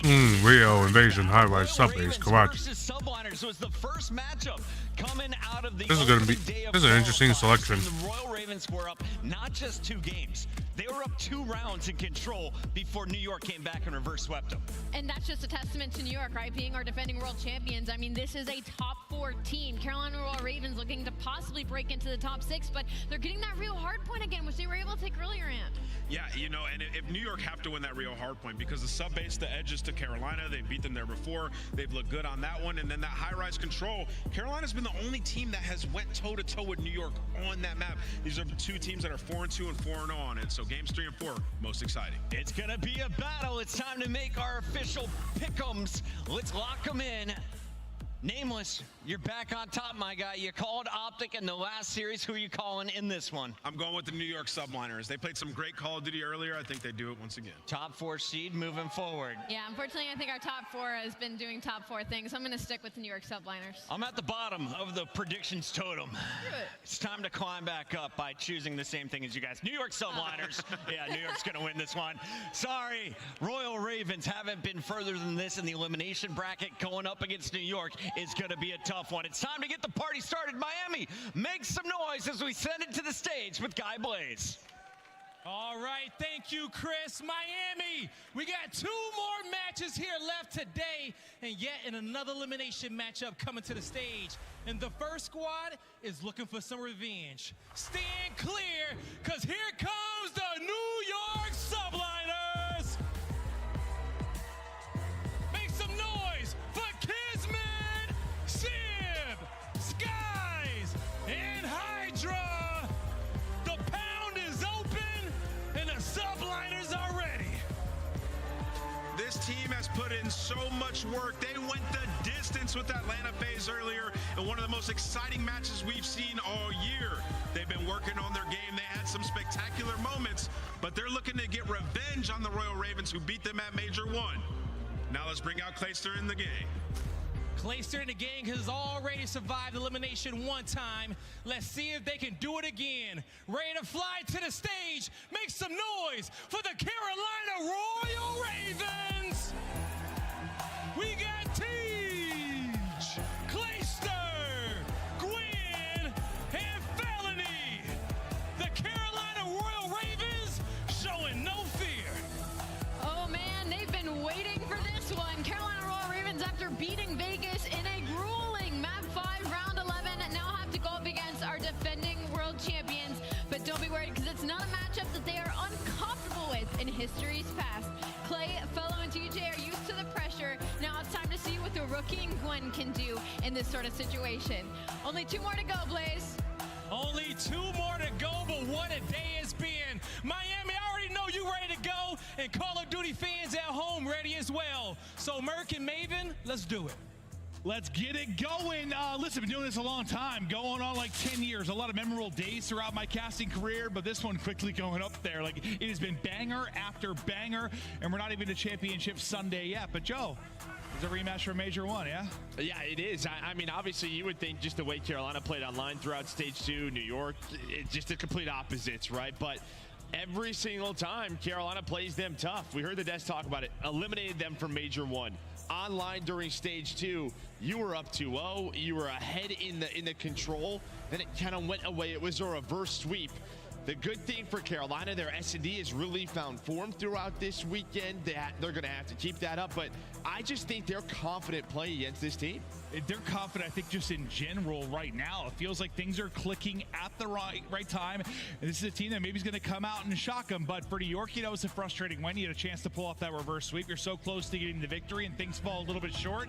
Now you try to rebound. You try to answer. You try to come in here and fry, because you're going to be battling this team and also battling the fifth man. Because I'm telling you what, when Carolina makes a play, if Clay does anything, he sneezes and they're going to be roaring.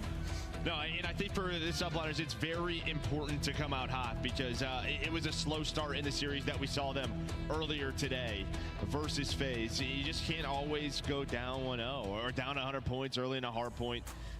Again, just relying on some of these reverse sweeps. It's just difficult every single tournament. It is, it absolutely is. Lobby dropped as we were starting, so just got to restart it real quick and we'll get into it. But just a minute or two, I think, away from gameplay. But starting it off on Rio, yes, I mean, obviously in a perfect world, game one, the most important. You want to get off on the right foot, you want to get going, but not always going to be the situation you find yourself in. We're going to take a look at the stats from the last matchup. As you know, the desk talked about, we did too. The fact these guys have battled a couple of times, and how, oh, sorry, last matchup for the subliners here. I thought we were thinking of the last match of these two teams played. It's versus Carolina. So Kismet, Sib, these two pop it off. Yeah, it's just these two versus those teams. So, I mean, this was the duo that really stepped it up for the New York subliners. They were popping off, especially kids once again in the search and destroy. So, I mean, we saw earlier in the day, these two both have their moments. Yeah, I mean, Sib just felt like, I don't know, anytime somebody had to win just an insane one-on-one or just go up there and have a flash of skill to bring them back in a moment, it was Sib. Kismet, he's been electric for them at times. Just the multi-kills, the takeover ability, the S&D clutches that we've seen him have over the course of this weekend.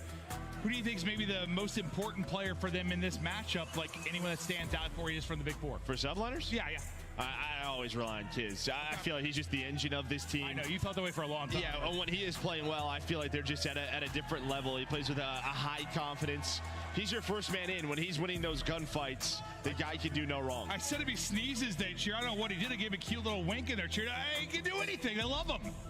Yeah, they're just waiting. He's probably got some audio issues. That's why he doesn't have his headset on. Yeah. So maybe just a moment or two more before we get in. Sorry, I may have lied.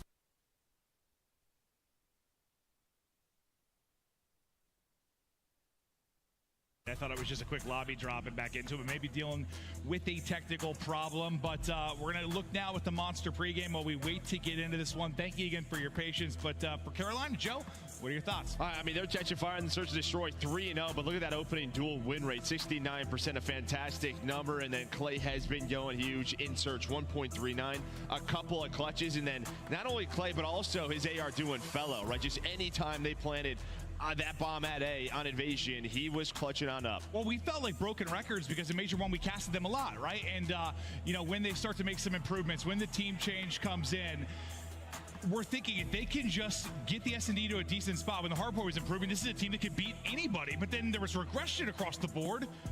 I don't know how it's just starting to click, but it is. No, it has. And then on top of their search, their control looking better and better. 2-0 record, getting better on both sides of the moat. You get better everywhere. Except for like hard points, right? I mean, it's just like you're hoping to find one in a series. Yeah. What was once their best mode, I mean, I guess I would take that. Like, take kind of big S&D and control improvements and just make a little drop off in hard point. Because you usually expect that when you find improvement elsewhere. But Skies is smiling, kind of the vibe man for this team. Absolutely. One of the more consistent ARs in the world. But like any content we've done with him, had him on a podcast and chatted with him. They focus a lot on spending time together as a unit, improving, making sure vibes are good. One of the funniest players we've got in the league. But now our Monster Energy pregame on the other side. Take me through the subliners. Yeah, obviously, they're S&D. You lose 2 maps to FaZe. That's going to happen. But I think the big thing there is the post-plant win percentage down to 12. That was one of their strengths going into that match, was sort of their post-plant and how good it was. And right now it's kind of sitting at 12th throughout the majors. So can that get better here? And then their defense, 5-0. In control, defense bricked up. I like that. Shout out to Easy Matt, but you can see right there, just a team KD 1.23, but on defense specifically, Hydra has been a monster.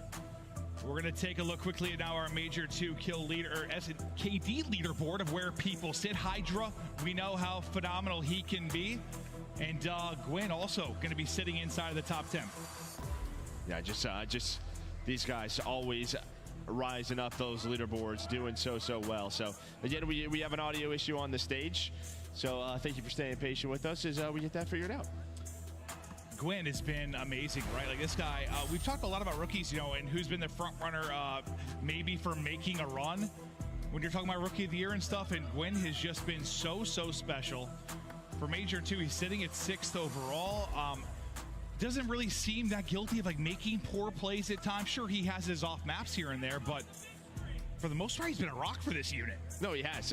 Very consistent. He kind of feels I like the was last straight match, you know, to the real hard point, which we're starting off here. He could have played a little bit better. He's always got some self-criticism every single time on Twitter. Yeah. But maybe the surprising thing here is, you know, you don't see anyone from the subliners. Obviously, a very strong core, but I think that just shows that when they are succeeding, all 4 of them are right around that 1.0 KD. Yeah, absolutely. It's a team effort for sure, but just shots of the players right now, as I'm sure they're chomping at the bit and wanting to get ready to go as much as you guys are here and at home, but hopefully getting close as at least some players starting to get their headsets back on one side of the stage.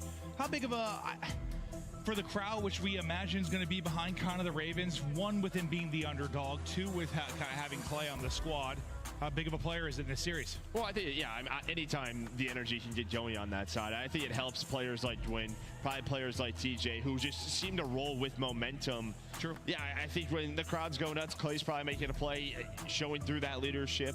Yeah, it absolutely helps those guys. And, you know, earlier... Probably not used to that either. True. Yeah.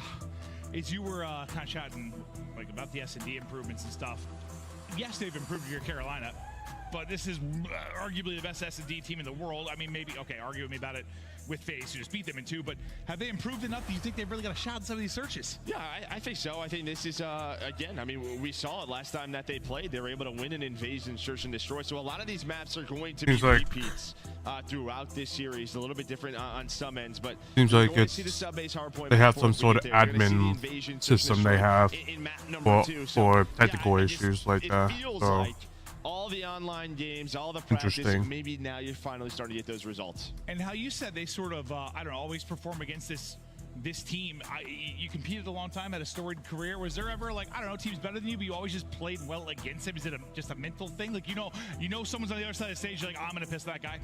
I mean, I think that always kind of happens, just the way that, you know, you're performing against them at a tournament. But I just more so mean when you're a lower seed, maybe things aren't going up for you. Maybe you're playing a FaZe and Optic. Maybe you don't feel as confident, but because you've matched them tough on LAN and online, it's gonna, yeah, you're not worried about it. You're not nervous whatsoever. Yeah. Take away some of the nerves certainly helps probably when you have a rookie on the team in Gwyn. But for Kismet, as we're looking at him now, I know he's one of the guys you've always been behind massively just because, well, this year maybe hasn't been the biggest example at times just due to how the meta is and how some of these maps play out. But you've said before, like, when Abizi was at his best, like there was one guy that maybe could match that. It's Kiz. Like, Kleenex, Kiz, and Abizi, kind of the big three that come to my mind in terms of sort of those entry guys leading the way, always being the first one in and search and destroy. Yeah, I mean, we saw it last year. There's a reason why you watch champs, you know what that guy can do. He is a world champion. Well, thank you again for your patience as Joe and I just chat through some of the facets of this matchup. We're just filling a bit of time before we get ready to roll. Audio issues seem to be resolved on the main stage, and now it's time to continue. It's been nothing but bangers. We look to keep them going here. Does the Cinderella story for Ravens continue on? Can they get the advantage? We'll see. It's going to be a tough one against the New York that is a threat to get back to a final, make the run. Yeah, you can see right there, first in rotation for subliners. That's pretty much across all of the hard points, but the break percentage for Ravens going to be a key. And we asked them earlier, I mean, TJ and Gwyn, they can get going early on this map. They absolutely can. Can you try to slow them down if you're a player like Hydra? Gwyn back to it. Wanted to improve on Rio. He had a bomb, then kind of a dud. The guy can hit though on this map will be so crucial for this Royal Ravens team. So far, so good. You're in, and Clayster's popping, able to take out 2. Yeah, nice early time here. You know, you don't flip the spawns, but you're going to take the time all day long. Sky's kind of finessing, but he gets hunted down by Fellow. You're going to see Kismet on rotation. keeping that locked down. But if you give this up, if you are New York, that's close to 50 seconds. So great job by Carolina, but Hydra trying to find any time that he can, but he's going to get taken out. Yeah, it's still going to be close to 50 seconds. Yeah, you take that. Plus, you have a 3 spree on 2 players. Clay, Fellow, you have to drop up to 4, not able to finish through with a 5th, but Clay, next guy up, maybe with a streak potential. He's going to be by himself, though. Can he make the individual play? One more in front, so weak, sliding through. Both guns, getting it done. Snap back, but the help is there from TJ, and you're still a kill away from that number 6. Sid, though, lurking back. Ali, not able to snap. I think he kind of lost him there. Yeah, that tree right in front of him. Had the trophy down, had his teammates looking over him, but you're already here. If you are Carolina, as Gwyn's going to find 2. This is nicely done, a nice start, but Sib and Skies, the AR duo, trying to bring it back. Much needed, I think, for subliners. One of the more fierce AR duos when they are really hitting, but yes, you respond. Some early disruption from Royal Ravens, so you at least make sure they can't match what you did in P1. But on the map, we see the rotation starting to come in. 1 and 4, starting to stretch the map on the other side of this for New York subliners. You take this junk time if you're Royal Ravens. Yeah, I mean, you get flipped out. It's probably not what you want if you are Carolina, but you find some time, I guess. Now you start to work up the map. Skyzo with a great nade. That hits 2 in Gwyn and TJ. So the first 5 seconds, it'll be clean here for the subliners.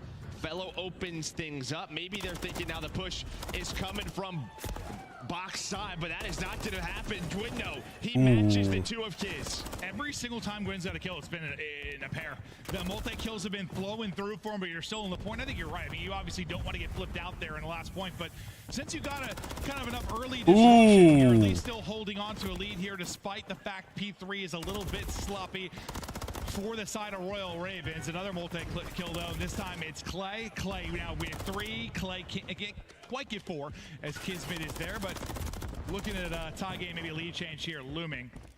What are we seeing here for next year? Yeah, a big moment maybe for Gwyn in the timing versus Skies, and he's able to find it to at least get some presence because you needed that. That's a P2 and a P3 back-to-back majority of the time for subliners, and now they're trying to early break on through behind Hydra's double, and that might just be it.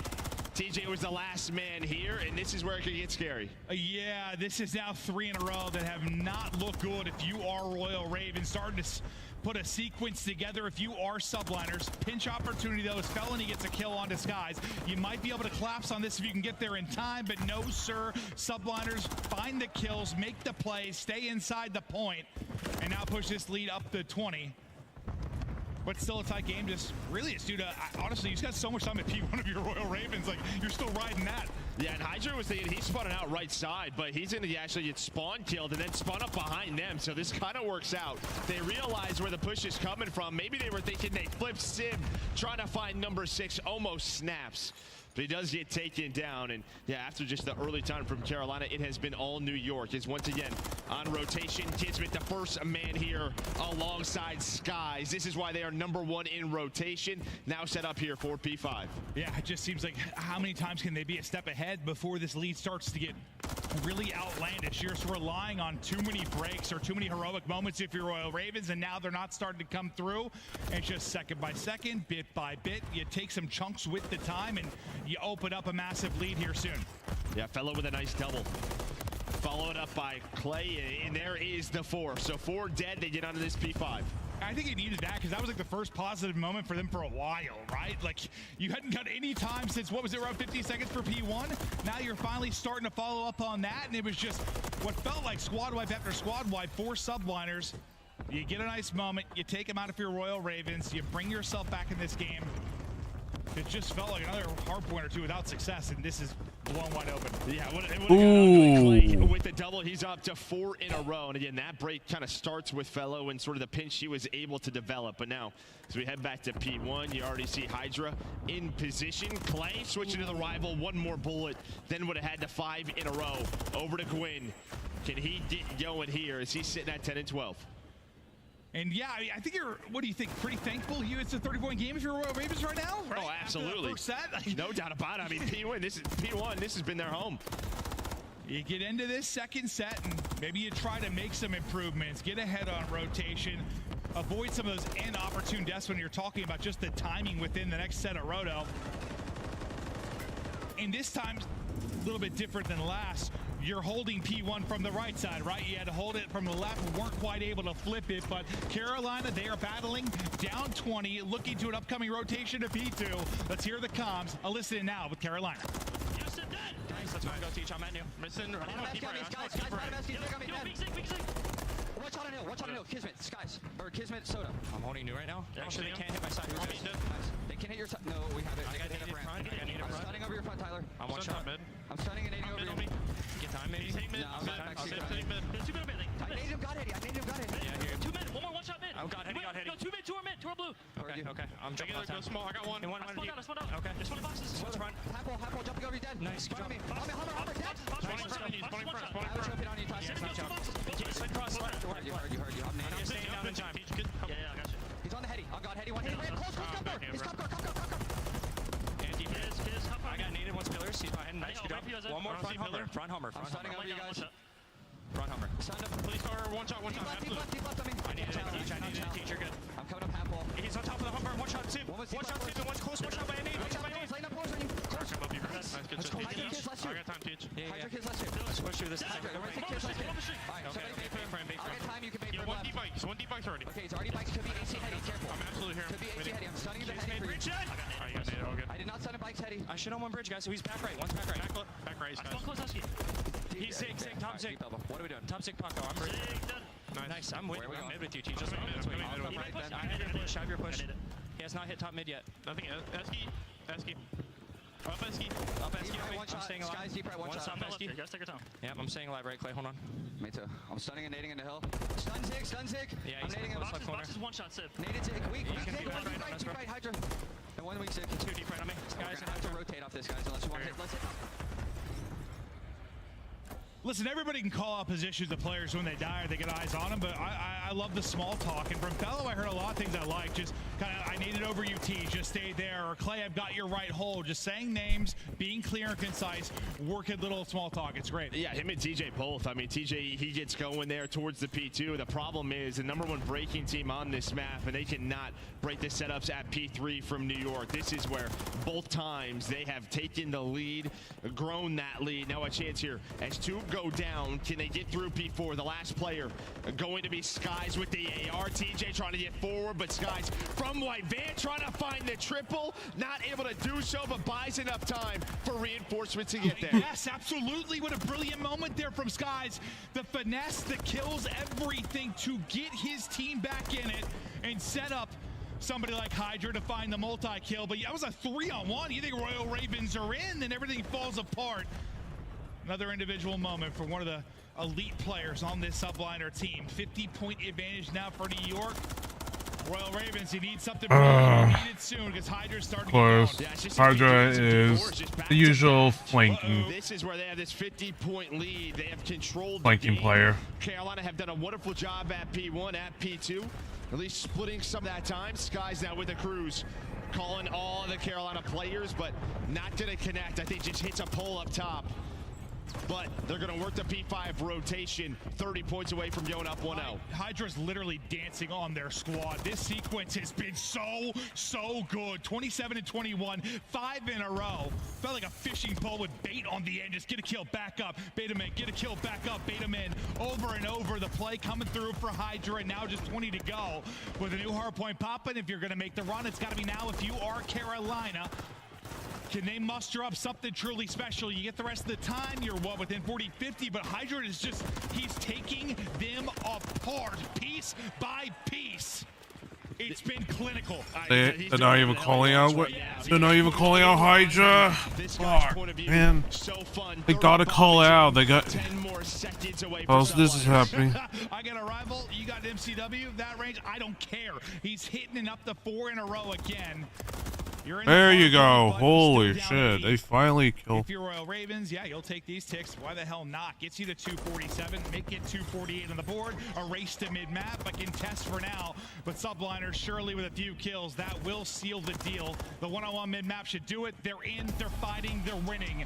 Map 1 to Subliners.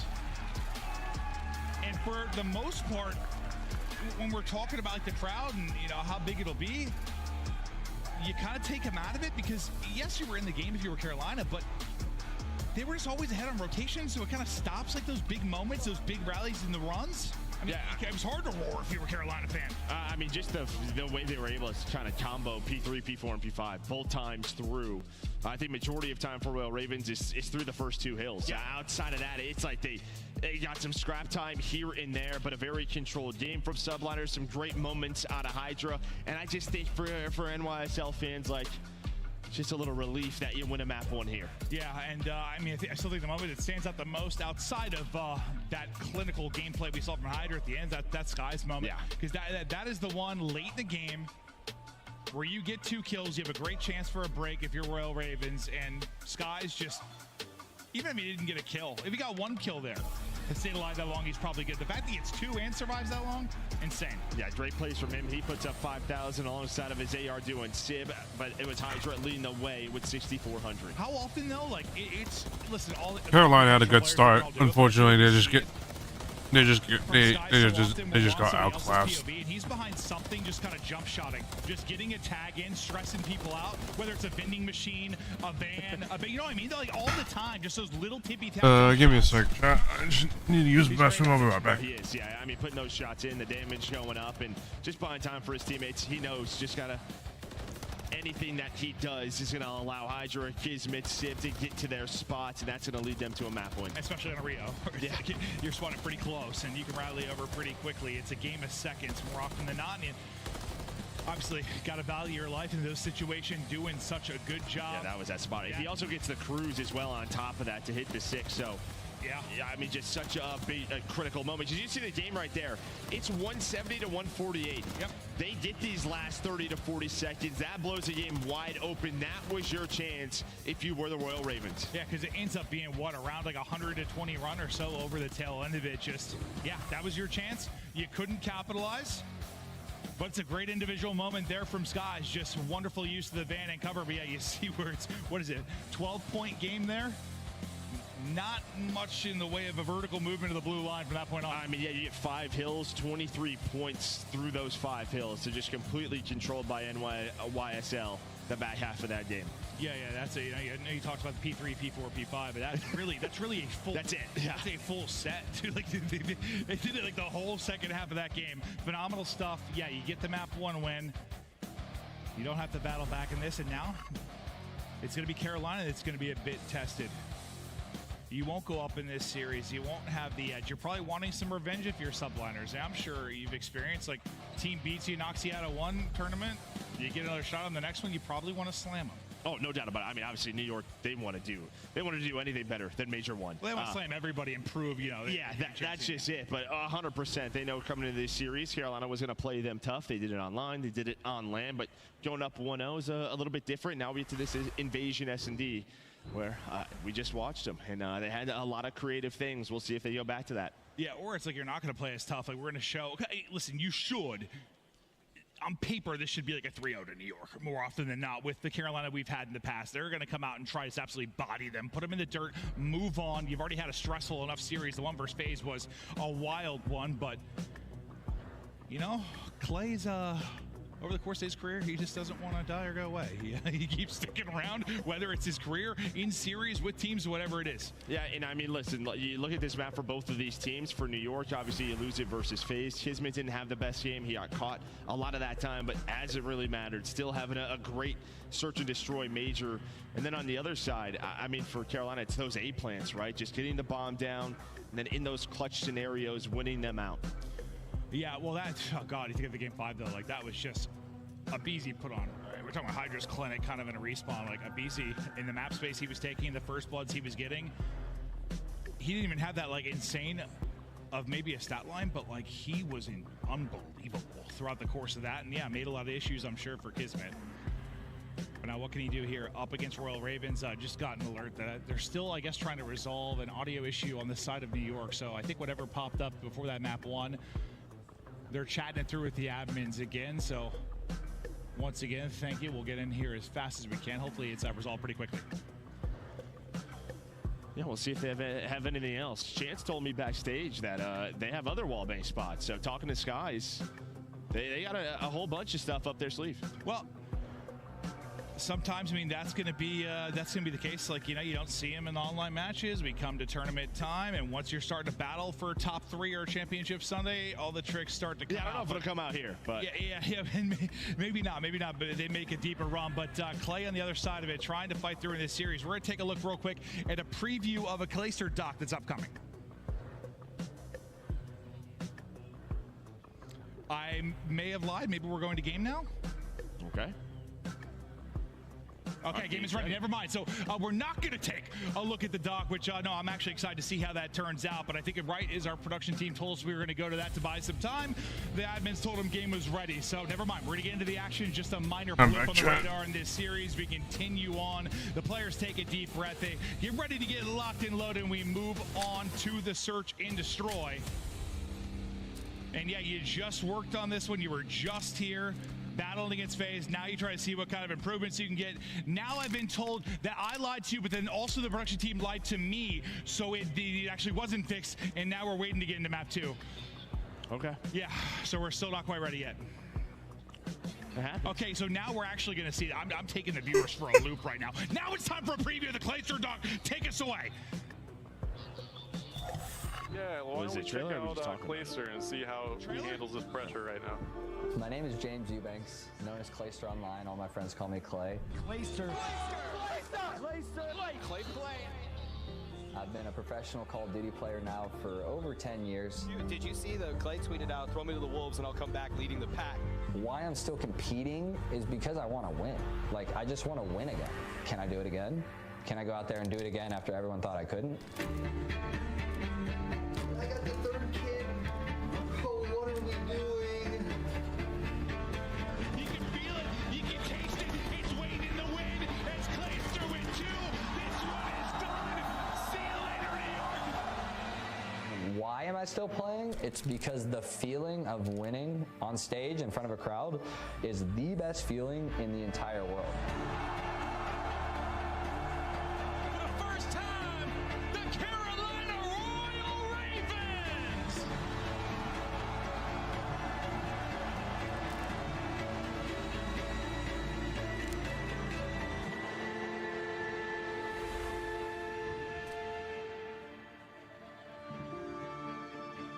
You know, I want to go with it. One of the absolute best to ever do it. I'm excited to watch that because, listen, there are a lot of long and storied careers, but maybe none as wild and wacky as his has been. It's been an insane career. No, it has, yeah. Lots of ups and downs, but he always bounces back. That's just what the man does. Throw him to the wolves, right? Yeah, that was me. All right. That was me. All right, they're still working on the audio issue. Thanks again for the patience here and at home. We're heading to a quick break. When we get back, we continue on in the series. Subliners currently up 1-0. We'll be right back.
We are back and ready to go. About to hop into the search and destroy. Issues have been resolved, and I hear guns loading up.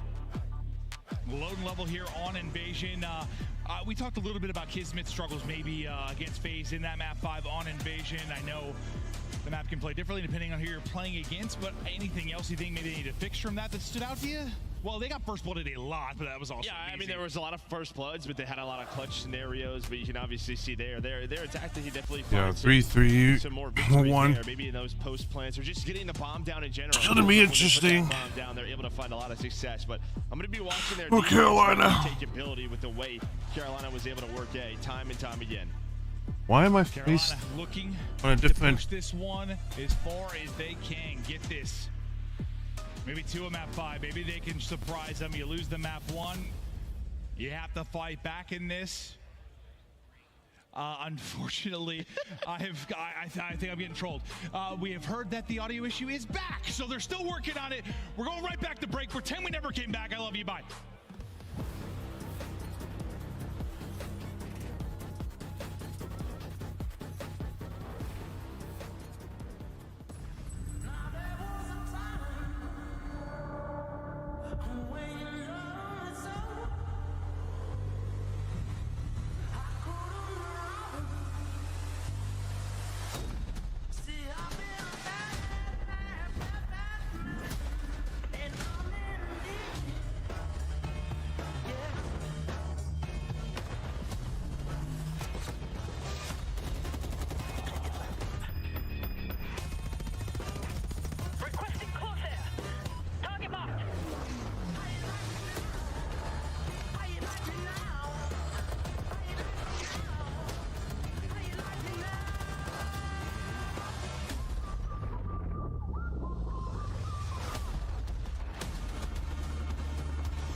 I wonder how Warzone Mobile is, because I mean, obviously I'm not gonna not obvious, but like I'm just not gonna bother with the mobile side of COD just because, well, why would I?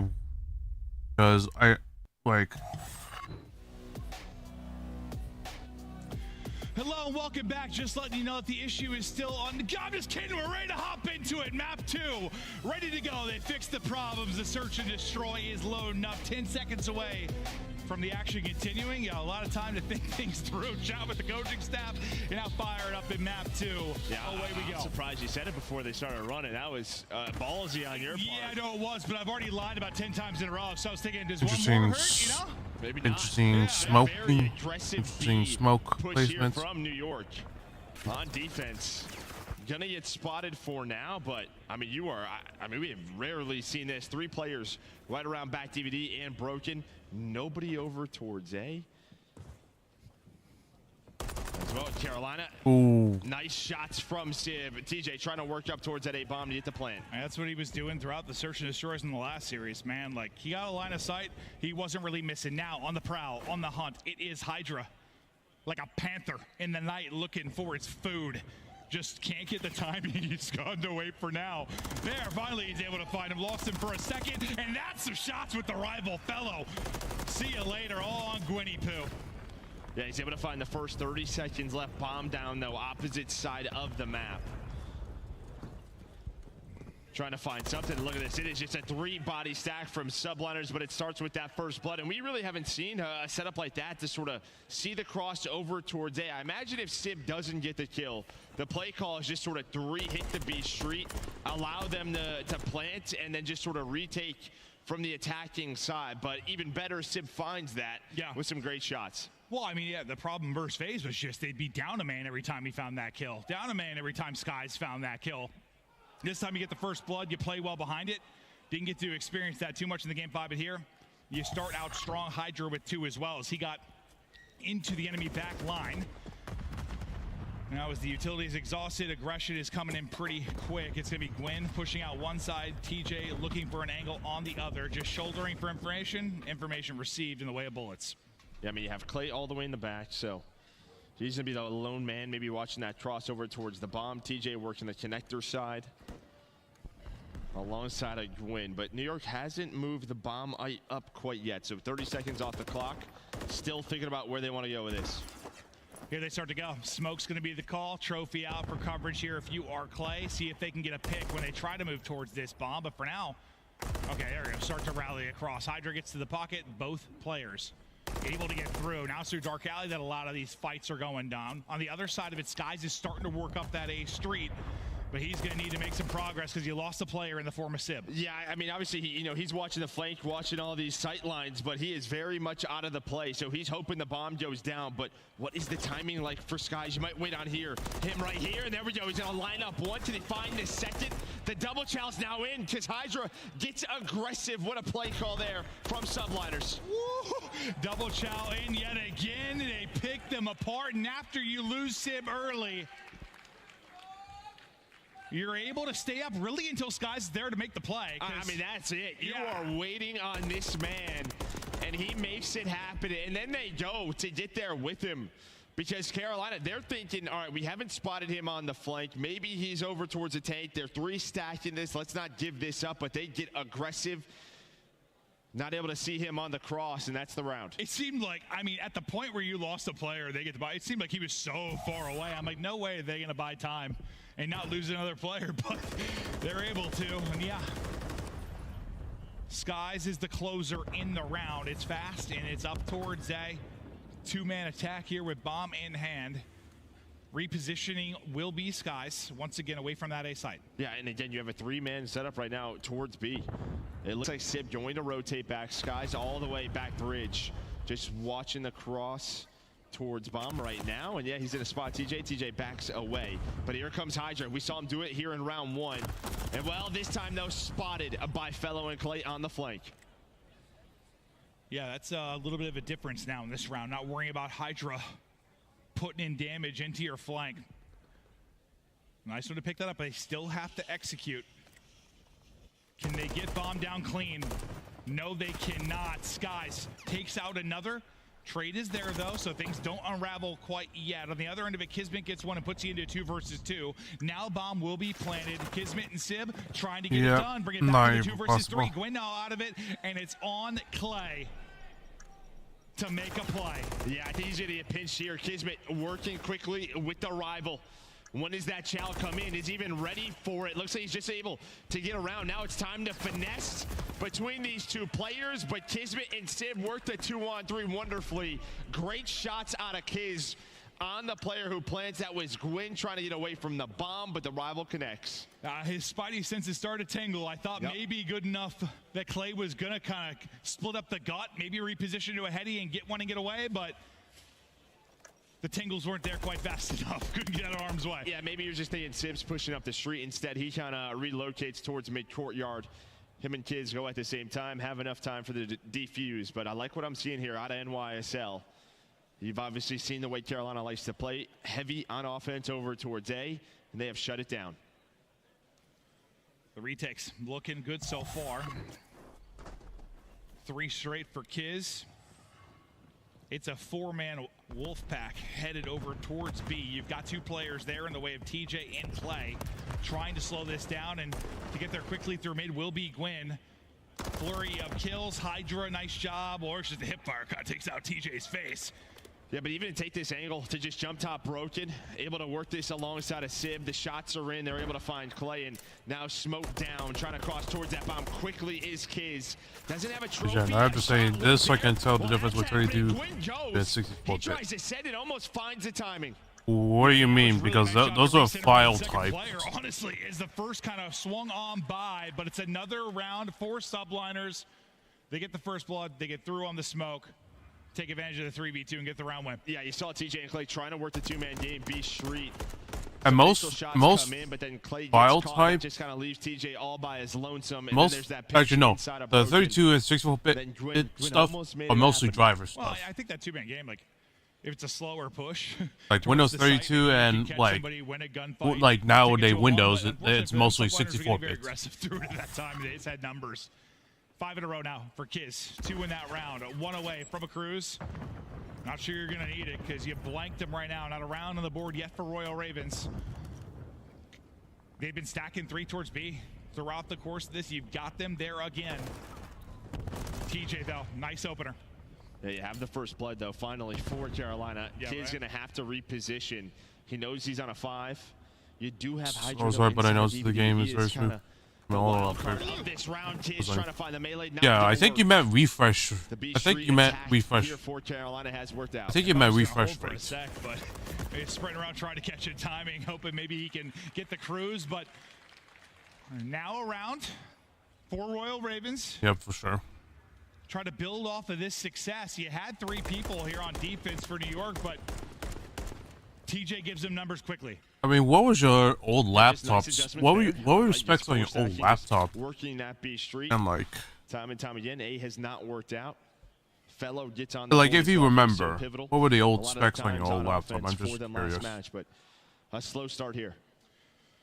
Yeah, I mean, he was What are really your new just, what are the new specs on your last new 11 current so many laptop? areas, and yeah, when he needed to be clutch, he did it over and over and over again.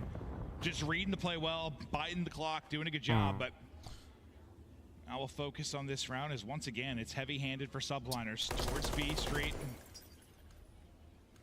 Putting bomb on the ground, swapping hands for a second, giving it to Kiz. Yeah, maybe with this aggressive setup here, the shots come in through Cafe. They kind of know. Maybe this is light over towards B. Starting to work up towards Broken. Clay, the only man here, going to have that crossfire with TJ. Not able to find Sib, though, so that's a first blood. And now this is where it gets tough, because you still have 50 seconds left. Very easy to rotate between these 2 bombs.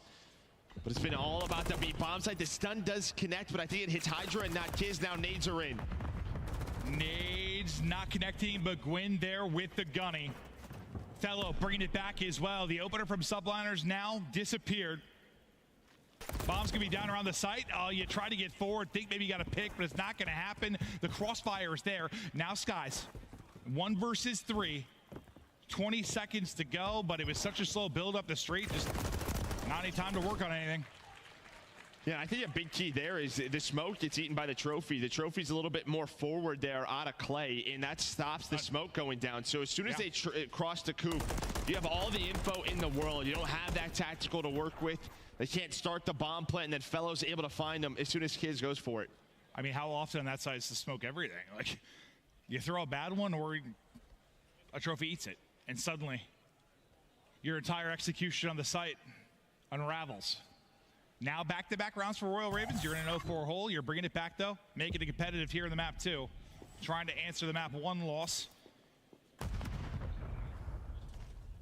And seeing Hydra all the way back Palace, you know, he's looking to get some angles on the cross, maybe some wall bangs on B. We'll see what this man's capable of, the French magician. Yeah, you do have Sib, though, already towards B, so it's not the same setup that we saw earlier, but maybe if Is this Minecraft? Down, you see Hydra kind of go back to that spot, no. But, yeah, with him in Palace, This is Call of Duty Modern Warfare 3. to stop the B plant.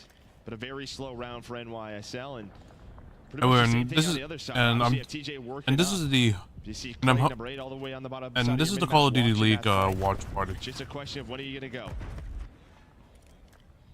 Sib just standing on his trophy.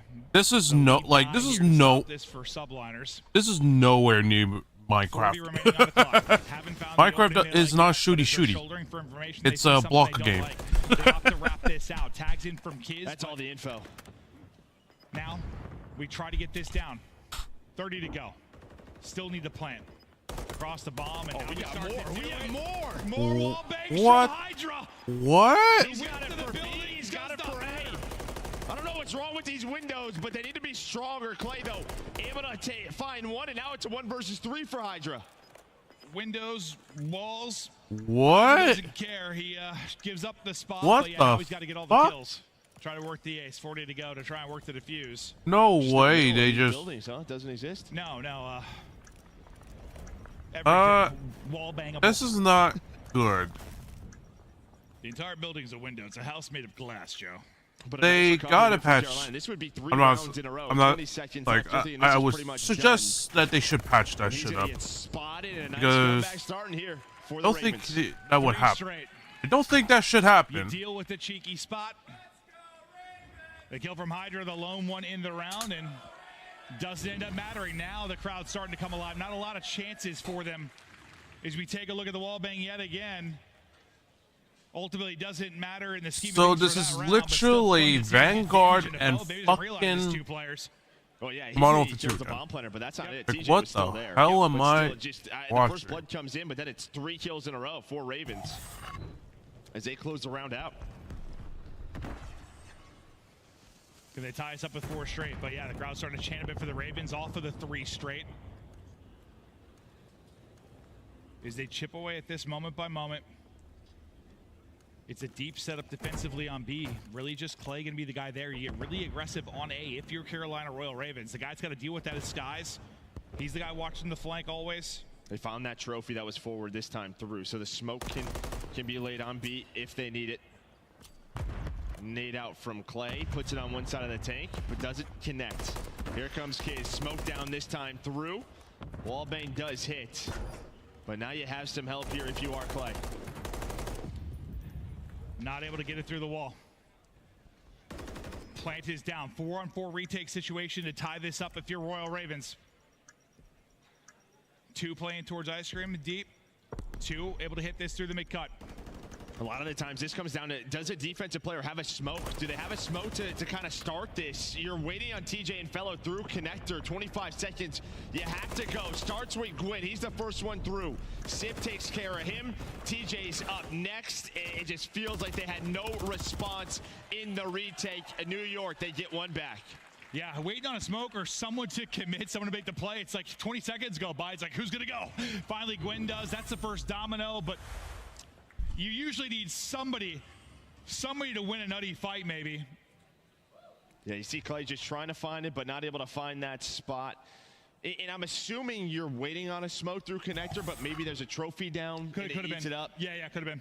Saw those down for New York, so that just means it makes it that much tougher to retake it. That's probably the case. So yeah. They were waiting there to go, and then once that hit, it's like they were all like, what do we do now? Yeah, Quinn's like, all right, well, I'll chow out of ice cream. I'll send it, boys. You got my back? No, they all drop. But a much-needed round now for subliners after 3 straight from Royal Ravens. Match point for a while here. Can they close it out now?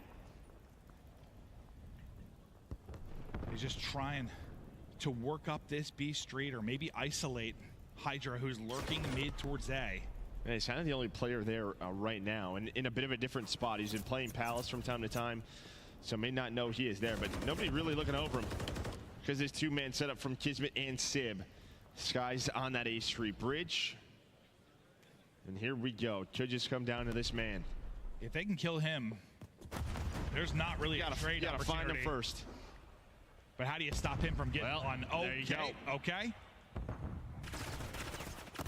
Just try to stay up. They catch him. Yeah, no trade, real opportunity on that side of it. So the low isolation gets caught. Gwyn able to take down 2. Sky's left by himself, and he didn't finish the player on bomb. So Royal Ravens get by.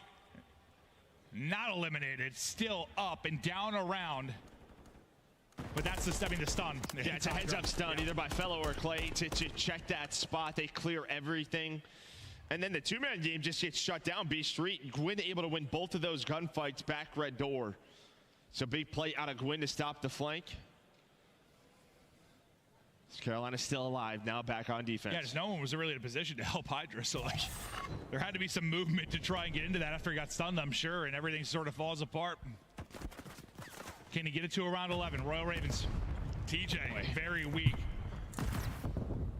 His regeneration delayed even more because the stun hits him, but able to get back to full, get to his spot. Peekaboo. First blood at Sib.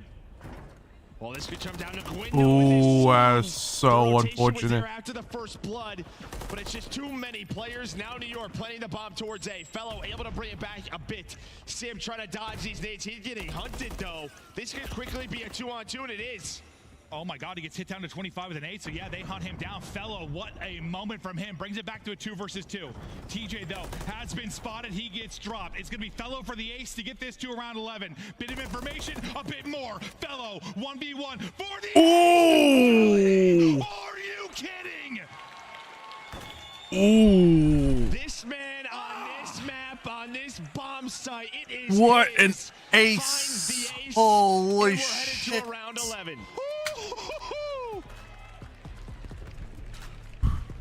Wow! 2 versus 4. Ace for Fellow. Show me it one more time. Just every single pick, able to get one near the bomb. They hunt down the player inside a DVD as Sib got hit by that nade, and then just the reads. There's nobody checking the site. Kismet gets a little bit aggressive, and then the reposition for Skies behind the desk was great, but the headshots are better. Yeah, 4 bullet to the dome. Round 11. Royal Ravens run a 4-0 hole, and they battle back. You're a kill away from a streak, too. Felony a chance maybe to get a cruise. Imagine that. The ace leads to a cruise, and you ice up in 10-11. A shot for him to be the hero here for the Ravens. Usually a lot of utility, though, did Carolina. The smoke went out, some stuns went out, so New York are going to know this. If they can work this B bomb. Vision 5, AMD device 7. For the Ravens without that, but yeah, Fellow, if he gets the cruise, that might just That's be for it. your current laptop, right? Was that for your old laptop? The stuns, the trophies are down. Watch number 5, though. TJ trying to find an opening through the smoke, but not going to happen. The trophy is there. That's unfortunate. Nade from finishing that kill. Kiz just barely staying up at Tractor. 35 to go. You're still trying. You can get that cruise, but you haven't been able to get another kill. Felly, so much damage, but you stay up if you were Skies. You don't get caught. I mean, that's a comms, right? We have to get Fellow this hill. Gwyn's going to go. There is the one. Fellow got it, Fellow got it. Are you going to use it, though? You got to use it right now. You got to use it right now. Clay's got to get forward. Scrambling away. He gets the angle. Oh! I don't think there's enough time. No! He's not fast enough. Nearly the hero, but just not enough time. No, dude. And Bomb gets down. And NYSL clutch up in round 11. And I think one of the keys is New York realizes with the smoke gone early from TJ, even with a cruise, retaking B is going to be so difficult for the Ravens, so they commit to it. Oh no! Seconds, they would have clutched on. If he didn't die. Well, yeah, he's got a lot up. If he killed the other person, you have one chance. There's like a delay there. See him play with Winner, but it doesn't matter in that. Just kill both. Like you got to get the kill. I just think sometimes the angles of those. Yeah, no, you're right. But in entering them, it's like watching oh my God, no! That would have killed both his teammate and the teammate as well. What a map 2 that was. Win for New York. He almost had it. My God, those final couple of rounds, absolutely sensational. And unfortunately, they just had no time whatsoever. He was too far away. He was too far away as well. So that was just an unfortunate situation right there. Well, he probably doesn't realize that's a streak. He has no idea. Ryzen 7 3070. It's over. Oh yeah. Doesn't sound that bad. Doesn't sound that bad actually. A crazy search and destroy. Skies shot at him at the end of that one, and whew, you're probably frustrated. Like, you got the win, you're up 2-0, awesome, but like your heart was pumping. It probably didn't need to because you were up 4-0, and it nearly. News a Gigabyte G6 Intel i7-46.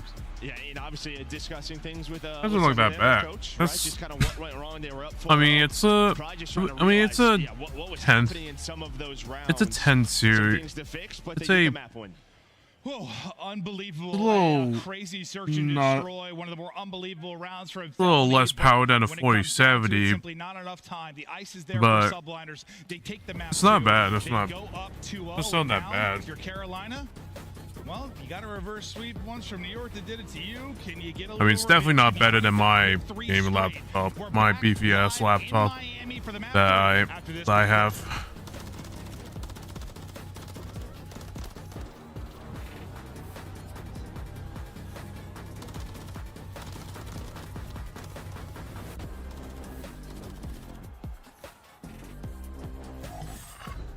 Upgrade your game with a Scuff.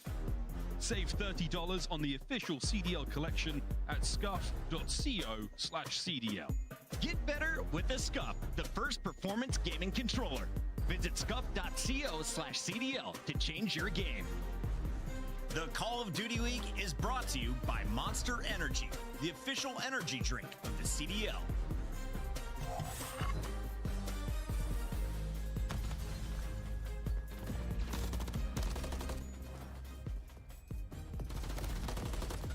Well, it's over for Carolina. There's nothing they can do.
We are back and getting ready to rock and roll into a map 3. Welcome back to Major 2 here in Miami. We're going to take a look at the Scuff play of the game.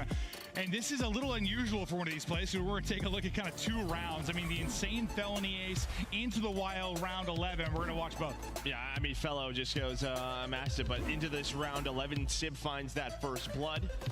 And then, again, the key was just, you know, you have Fellow on the 5 spree trying to find number 6 with the cruise to use the cruise.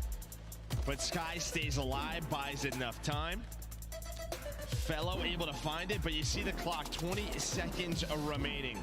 You rely on Clay to find one. He does that now, just needs to stay alive. finds Hydra, but then you can see he's just so far away. What he needed, I mean, 3-4 more seconds on the clock, they would have won the map, but that is just the way it goes in Call of Duty. Yeah, about 3. I mean, it wasn't as close as it wasn't really that close compared to some of the wild ones we've had in the past. But still, just the storyline of it. The fact Fellow gets all those kills, so close to the streak, able to earn this streak. Clay gets one. Like, the wildness of it was a fun search. We've had so many entertaining maps today, and now the invasion has been fantastic. No, it really has. It really has. It's been so good. Just the way these teams are adjusting on that map, working the A bomb site, post plants. There's just so much going into it outside of the game with these coaches in the prep. They are bringing it here at the major, but now over to high-rise control. A good one for both of these teams. Probably the best control map for Carolina, sitting at 4-3. Well, you can see third round win percentage on the other side. Both teams are good at this. Let's see how. NYSL, one of the best Let's see how teams on this map. Carolina do against the top 4 team. On this map, looking to close it out in convincing fashion. They've let Ravens beat them. They've let them push them the distance. This time they want to shut it down, but it's all Ravens. Early on, brushing off the frustrations of that search and destroy and rolling early. Yeah, nice shots from Kiz to stop Gwyn, maybe repositioning in the windows. No trophies early. Stuns, nades there are going to hurt. And well, they will even hurt your own teammates. Clay, a nice little off angle right there. Able to find one. Second take about done. It is through. You have to wait for Hydra and Kismet to throw more nades onto the point, or do you? Skies and Civ, they both win their one-on-ones. How often do those two pop up? Yeah. So the win from the AR position. Great stuff there. Stop them for now, but good progress early if you're Royal Ravens. Now they'll try to get back to it, but Kiz is dancing. Clay, though, is able to get the trade. Now Hydra will try to give it in kind, or try to get up. Knows Clay got away. Almost able to re-snap onto the second player he knew would be pushing, but can't quite connect. So now with 45 seconds left and lives just about equal, you set up this next push if you are Royal Ravens. Yeah, pretty back and forth battle with Carolina. They've always had one more player kind of up mid-map, and that time it's going to be Clay. So you're not fully into the trap, but it's going to be tough. Now you're going to have to work it. But TJ, Gwyn, they're ready for it. Civ now, the last play. They got those 2 ticks, and they've done a good job of, just not getting completely pinned or trapped in, because that's the scenario I'm curious how they get out of it with the firepower you have on NYSL. They fought forward, but at the end of the day, it's not a ton of progress unless you get this extra minute, but you've got one guy there. He will drop. Just a couple of seconds to go, nobody close to it. So nice hold for subliners, even though you had the early threat there from Carolina. Yeah, a couple of great moments. I think from Kiz really controlling the helicopter side, not allowing Gwyn to get into your windows, and then when you had 2 players on the point early, it was Skies and Civ who kind of bail you out. You had to wait for the nades off of spawn, but they didn't need to do so, able to win their gunfights. Well, that's like if they were to get pinned, they go 4 down, like they're kind of trapped in their base on offense. Like I've seen Skies, I combine them both, Skies or Civ, just win a crazy fight or something, get some wild shots in from their base and get them out of that trap. Like they do it a lot. On the other side, I don't know. We'll see next time. If they lock them in, who's going to be the playmaker maybe to get them out? You send 2. Underground from Heli side quickly. Daddy up for Kiz. 7-3 start for him. Looking to hit it quick. You think of the timing here and imagine he'll be there quickly. Rise your turn to react, though. Unfortunately, there's a team kill that comes through on Royal Ravens. Happens on this map. Yeah. We've all been there. Sure does. Hydra, though, trying to get aggressive with the rival. Does get taken down. Really, you're just fighting for positions right now if you are New York. Your last 2 players over towards A. We saw Hydra do this so much just against FaZe. Like, whether it was defense or offense, just getting towards the base and staggering their setups. Stagger it. Don't let them get into their 4-man spots as Gwyn dances, hits the headshots. Clearance for now, well, until we'll see what Hydra does with this. Off the objective. Yeah, you're almost done with that tick. I don't know if it comes through. It looks very close. I don't think I saw progress be secured, so I think they can deal with the progress if they get on the point. But Kiz just up from top propane. Still can't tell. But either way, New York trying to find an opening on the B. Yeah, no, didn't get that, so. Oh, there you go. Now it's obvious. Yeah, no, good call, because I thought it was done. It looked like it was completely full, but you're right. Never popped up, and they don't finish it. So no ticks through yet. And Hydra going up over the top, but Fellow and Clay giving them a chance still in this to get on off of the points. A clearance once again. A great defense here. Even better than what we saw really on the other side. Can they get anything going? They are getting locked in. Did not expect to be this dominant of an effort, but fantastic stuff. And 5 in a row for Fellow. Chance for another streak, and hopefully this one hits in time. Yeah, I mean 5 in a row, and yeah, only giving up one tick of progress, trying to find a gunfight for the Cruise. And you saw his face, the emotion there from Fellow. He wanted it. Would have loved to have that piece of utility, but your defense better than New York's. Well, it's just one of those maps where, listen, over the course of our titles, like sometimes you have a lot of spots that are clear of streaks. You can get and hide. I hear once you're out by the objective, it's tough. You got to really scramble if you're going to get away. So he knows how big that could have been on either side of this, but fact is he falls short, but Fellow still playing very, very well. Great defense there. Is we'll switch and see if Royal Ravens can maybe find more success in offense, because really it was the opening seconds. Like, they get 3 down, 2 ticks in early, and then can't really find anything else through the course of it. Yeah, well, hopefully this time they'll have some trophies if they do get into that setup. True. Oh, TJ, though, calling in the daddy. Sib gonna catch him, so 3 go down. Fellow, the last man up, not able to find a kill. So looking a little rough, not as good as a break as Hydra snaps on a Gwyn and Clay.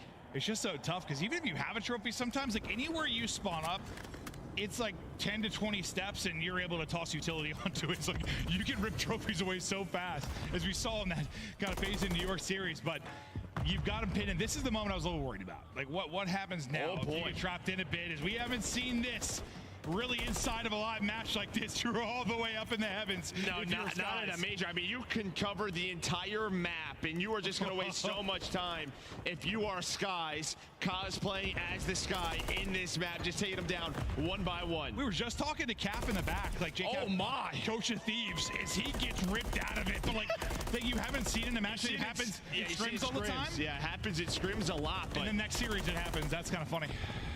It's crazy how it works out, but yeah, 10 seconds, dominant round here out of New York. Hydra, once again, just being the aggressor, getting in their base, pistol finishing a weak TJ. He'll carry a 4 streak into the next. Defense, defense, defense as the fist bumps are out for New York.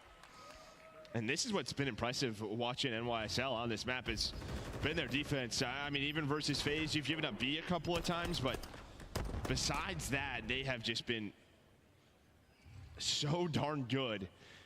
And well, we thought Carolina only giving up a tick was impressive. They gave up 0 in that round. It's literally 2, then 1, then 0. It's like, how much can we improve the defense? Now it's going to be negative. But great job.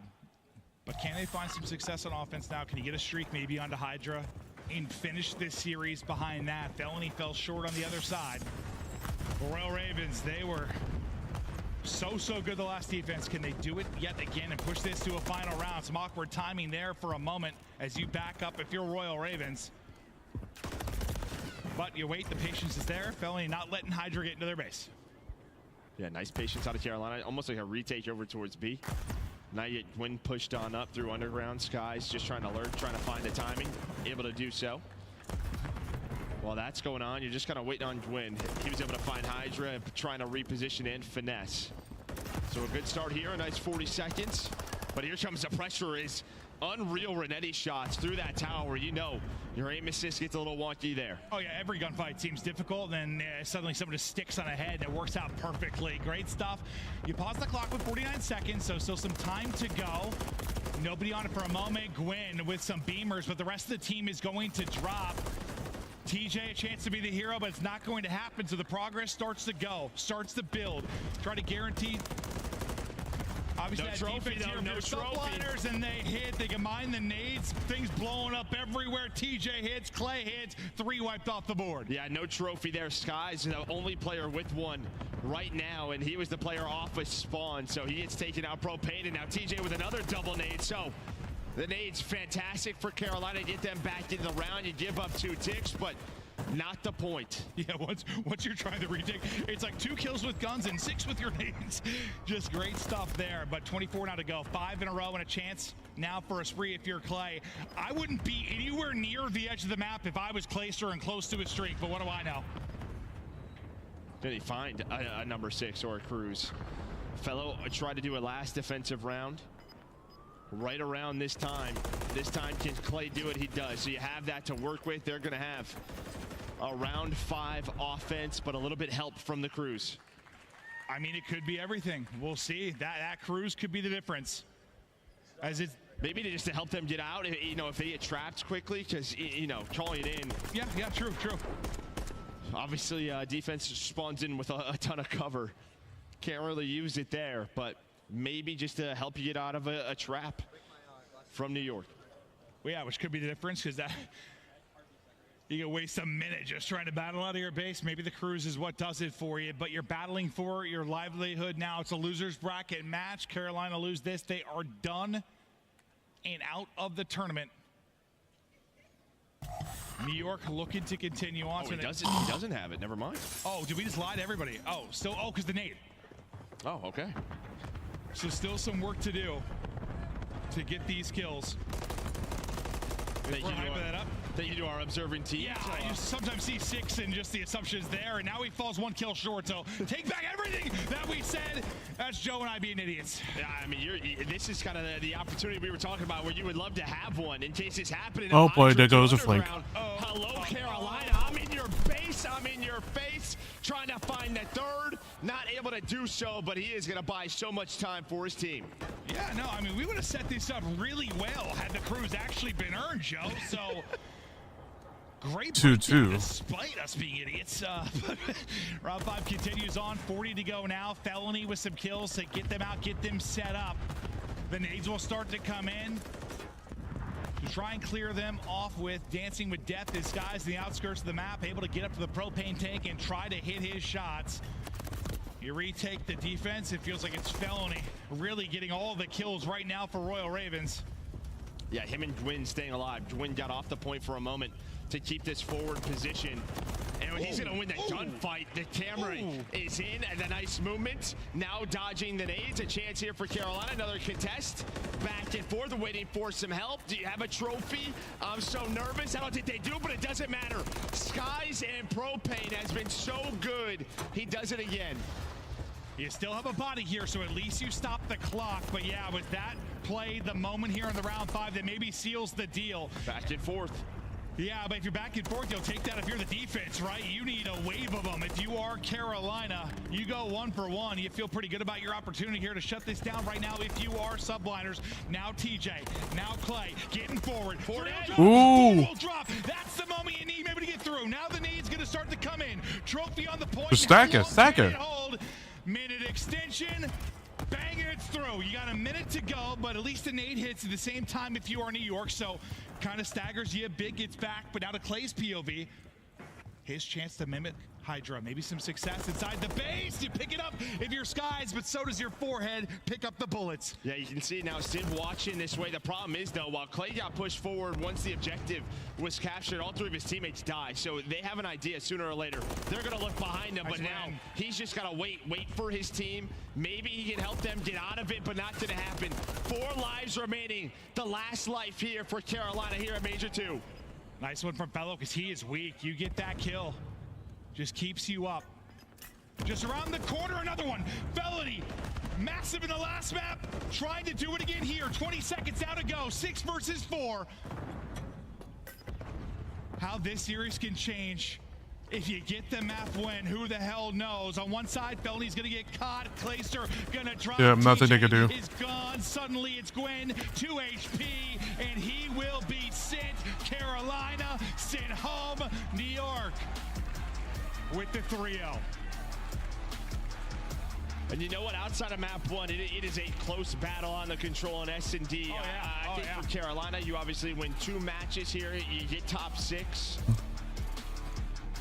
This is a squad that we were a little bit just worried about throughout stage 2 because they kind of plateaued for a bit. But hopefully now, you kind of heard Fellow. He said they're all going to be in North Carolina after this. Maybe online, they can start in a winner's bracket at Major 3. Yeah, no, that would be fantastic for them. And yeah, I think that series was sort of a kind of a breakdown of their improvements and maybe regressions. Like the hard point, you lose, but you've improved so much in search and destroy and in control that those are an absolute battle. Like this is a 3-0, yes, but a very competitive 3-0. against a very good team in New York. Yeah, I kind of figured that. I just think, you know, you go back a month and The just Carolina, they fought well.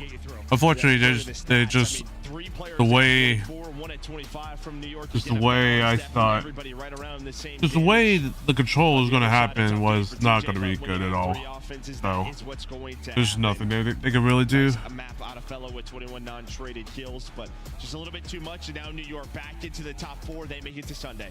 Yeah, no, Felony really had some terrific moments. It was a blast to watch him over the course of that. But yeah, let's focus in New York, and now they're moving forward as we start to solidify our top 4. Really just waiting on one more team that'll get to Sunday. That'll be in our final match of the night coming up. And you still feel, I mean, after that series, how close the phase one was, like, I know you had New York in your final. You still feel good about them potentially making a run? Yeah, I mean, they made it to Sunday. Anything could happen. Yeah, who knows? Like, as good as maybe, you know, you look if you're Optic, as you have those moments if you're phase, any of them, you still feel like can do it. But we get ready to get to stage the Monster Winner Spotlight. We've got Skies on stage with Guy. It's a good warm-up. Thank you so much, Maven and Merc. Miami, show some love to the New York Subliners as they make it to Championship Sunday. Now, Skies, I know you guys didn't want to be in this lower side of the bracket, taking that loss to FaZe, but you bounce back, you get this dub, you make it to Sunday. How you feeling in this moment? I'm feeling good. I feel like our respawns are actually really good right now. I feel like our search, we just got to be more decisive. I feel like we're giving people too much respect for no reason, and we just got to be, like, when we think of something, just do it. Yeah, our respawns are pretty good right now. Yeah, the search in this series was so close, but you guys got away with it by a few seconds, closed it out. Now, as you guys end up preparing for your match tomorrow, we don't know who you're going to play just yet. Still one more match today. But what is it that you guys want to improve on going into Championship Sunday? Just our SSD, like I said, our hard point and control is pretty good right now. But if we get our SSD on point, like literally before the split, like we were just smoking teams just because of SSD as well. Like we looked unbeatable. Just lock in on S&D, keep our respawns the same, and we should be good. And you guys will be good right there, okay? I'm going to let you start getting ready for tomorrow. I know you're tired, you want to get up out of here, but what do you want to say to these Subliner fans who stayed to watch the match and who are in the chat right now chatting? That I appreciate you guys. Thank you guys for supporting. Unfortunate loss, but you already know we're going to bounce back. We love losers bracket runs. All right, though, you heard them. They love a good losers bracket run. They know they can get it done. Chris, let's break this one down. Yo, shout out to production. That shot on the camera, the iPhone, clean. Well done, Subliners as well. A clean 3-0. Despite a round 11, that was probably the tightest of the 3 games. Let's start with the search and destroy. Royal Ravens, what'd they show you this weekend? They just showed me the resilience when it comes to search and destroy. This is the 3rd time this weekend they were on the back foot at the start of an S&D, and they were able to win 3-4 rounds in a row and push it to the distance to possibly end up taking it. Unfortunately, though, the timing just didn't work out, even though the heroic plays were able to be made on the side of the Carolina Royal Ravens. Let's talk about New York, though, Nameless. This team is powering into our top 4 now. They will be in attendance on Championship Sunday. Yeah, and you heard Skies talking about it. Just their search and destroy. Some things they were doing great online is just not translating into land. We're talking retake. Firefire was a little silent during the control stuff. During the control match, I was just so tough. tired. New York knew they had to close it out in 3 because we get to Game 4 sub base. It could have got a little bit scary. We might have saw a Game 5 series, but yeah, man, New York dropping down to play Carolina Royal Ravens, just trying to get some revenge from Major 1. They're much improved, and I think it shows it when you play a team that beats you at the first event. I think there was a lot of respect shown to Carolina Royal Ravens in this series, even though it was a 3-0. That 2nd and 3rd maps were very close. Just unfortunately, I feel like Carolina Royal Ravens ran out of a little bit of gas after that map number 2 and heading into map number 3. It was a slow start and then a very hot finish, but it wasn't enough to force that Game 4. If you're New York fans, you're feeling good. Just tighten up a couple of things. Like Ann said, the S&D just a little acceptable, going up 4-0 in this series and then allowing them to crawl their way back in. You're the #1 defensive team in the building when it comes to search and destroy. You got to start showing it. They've just played a lot of invasion. People seem to have it down now. Maybe we see some different looks for them on Championship Sunday, but either way, like, the work's been done. You're top 4. Just got to win a couple more matches. We got one more fight tonight. It's Ultra versus Gorillas to find out who will play the Subliners on Championship Sunday, and that's where we are going when we come back. Can Toronto get it done again? We're about to find out.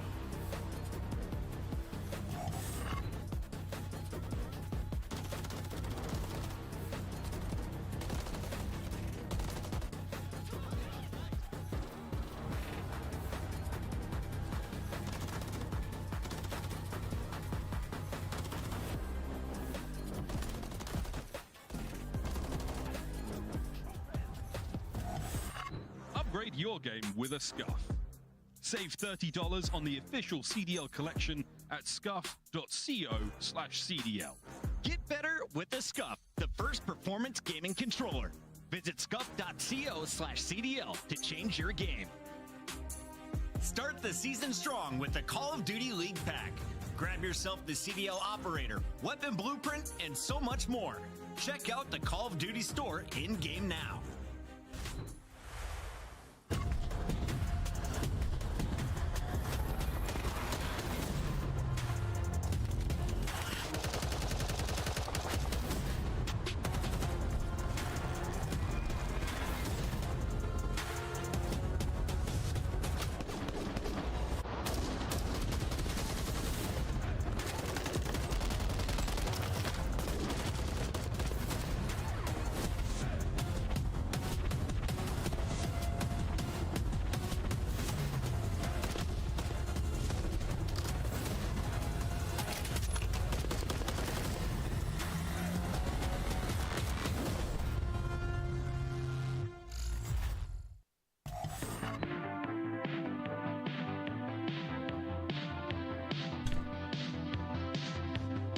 One match, chat. One match. Toronto versus LG.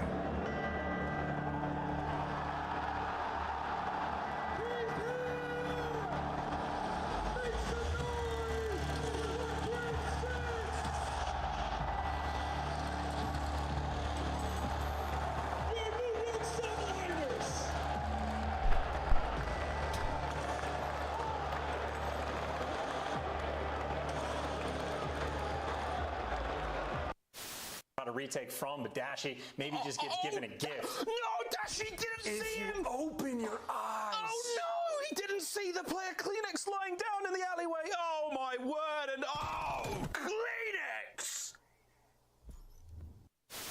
Standy will get free info here onto Assault. Quickly finds the kill. No. Whoa! He's going for the assassination. Didn't hold the button down long enough. And Assault says not so fast. Let me tell you right now, these guys play every day. You should know you cannot assassinate someone when they are a little bit taller than you on the map. And unfortunately, the 1 down doesn't work, but you know them hands from Assault. They are definitely warm. 2 punches right to the chest to take down Standy. Obviously having a big performance there over at that Train Hill. This guy is looking to finally really pick it up. He's had a few slower maps, but I guess he's finally caught his bearings. Now 16-9 and forcing the issue on the flank. He's inside of their face, as that's going to be 5 in a row. How about 6? It's 6 for Capsidal. He is woken up and erupting right now on the subliners.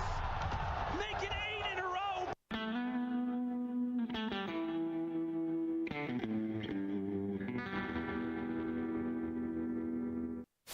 It's up and about, as is tradition. We're going to fly towards that ring, that first hard point, as both teams will jostle for position. New York in first. Over to Celium, who finds 2 right off the rip, makes it 3. FaZe will take those points. Time, man. Like when you have the Slayers, when you have the talent there, it's all about putting it together. The best. He might. Not going to happen. They get the plant down safely. I like the trigger discipline here for, oh, my sweet Jebediah. He's gonna go for it. Oh. Try to catch the timing. Oh. Tries to catch it. It's done! He sticks it! The rookie! Balls of steel! He's got to be so happy. He finally doesn't have to worry about getting first blood in round 11 on his team. You're like an adamantium werewolf! Oh no! Oh no! Oh no! He couldn't get out, but he can do front flips. Oh, Daddy's hungry! Oh my God! Finally takes him out, but it's dog-on-dog warfare! No! That was the most intense round of S&D that I've ever casted in my damn life.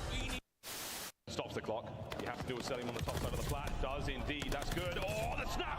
Mac stays alive. Another for Mac. That's unreal. 23 seconds. Pause.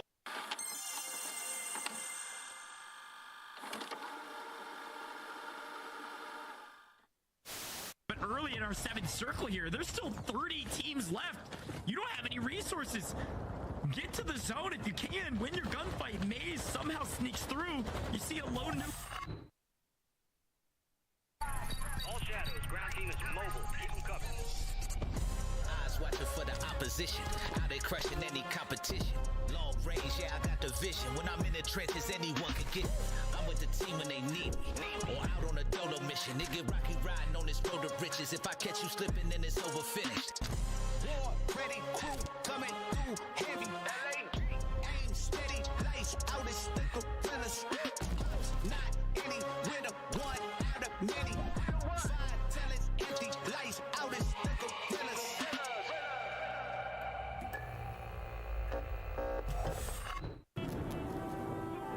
I love when the news coming in on a day-to-day. Already know what's happening, I don't gotta shake the hay. Big moves, big stepper in the right direction. The trick continues, every double use a psychedelic. I think they gon' need a minute. Look, I'm interested in making as opposed to making friends. Double bags, I've been paranoid, having the safety, so take the check. Finishing this drink should only take a sec. But Mark just cut me off, he told me that I go on stage and tan. Walk out to my own shit on the main event. Vinci my cologne after the show, she told me that shit was a favorite sense. Sprint advantage spacious, we can take it friends. What happened next, you can take a guess.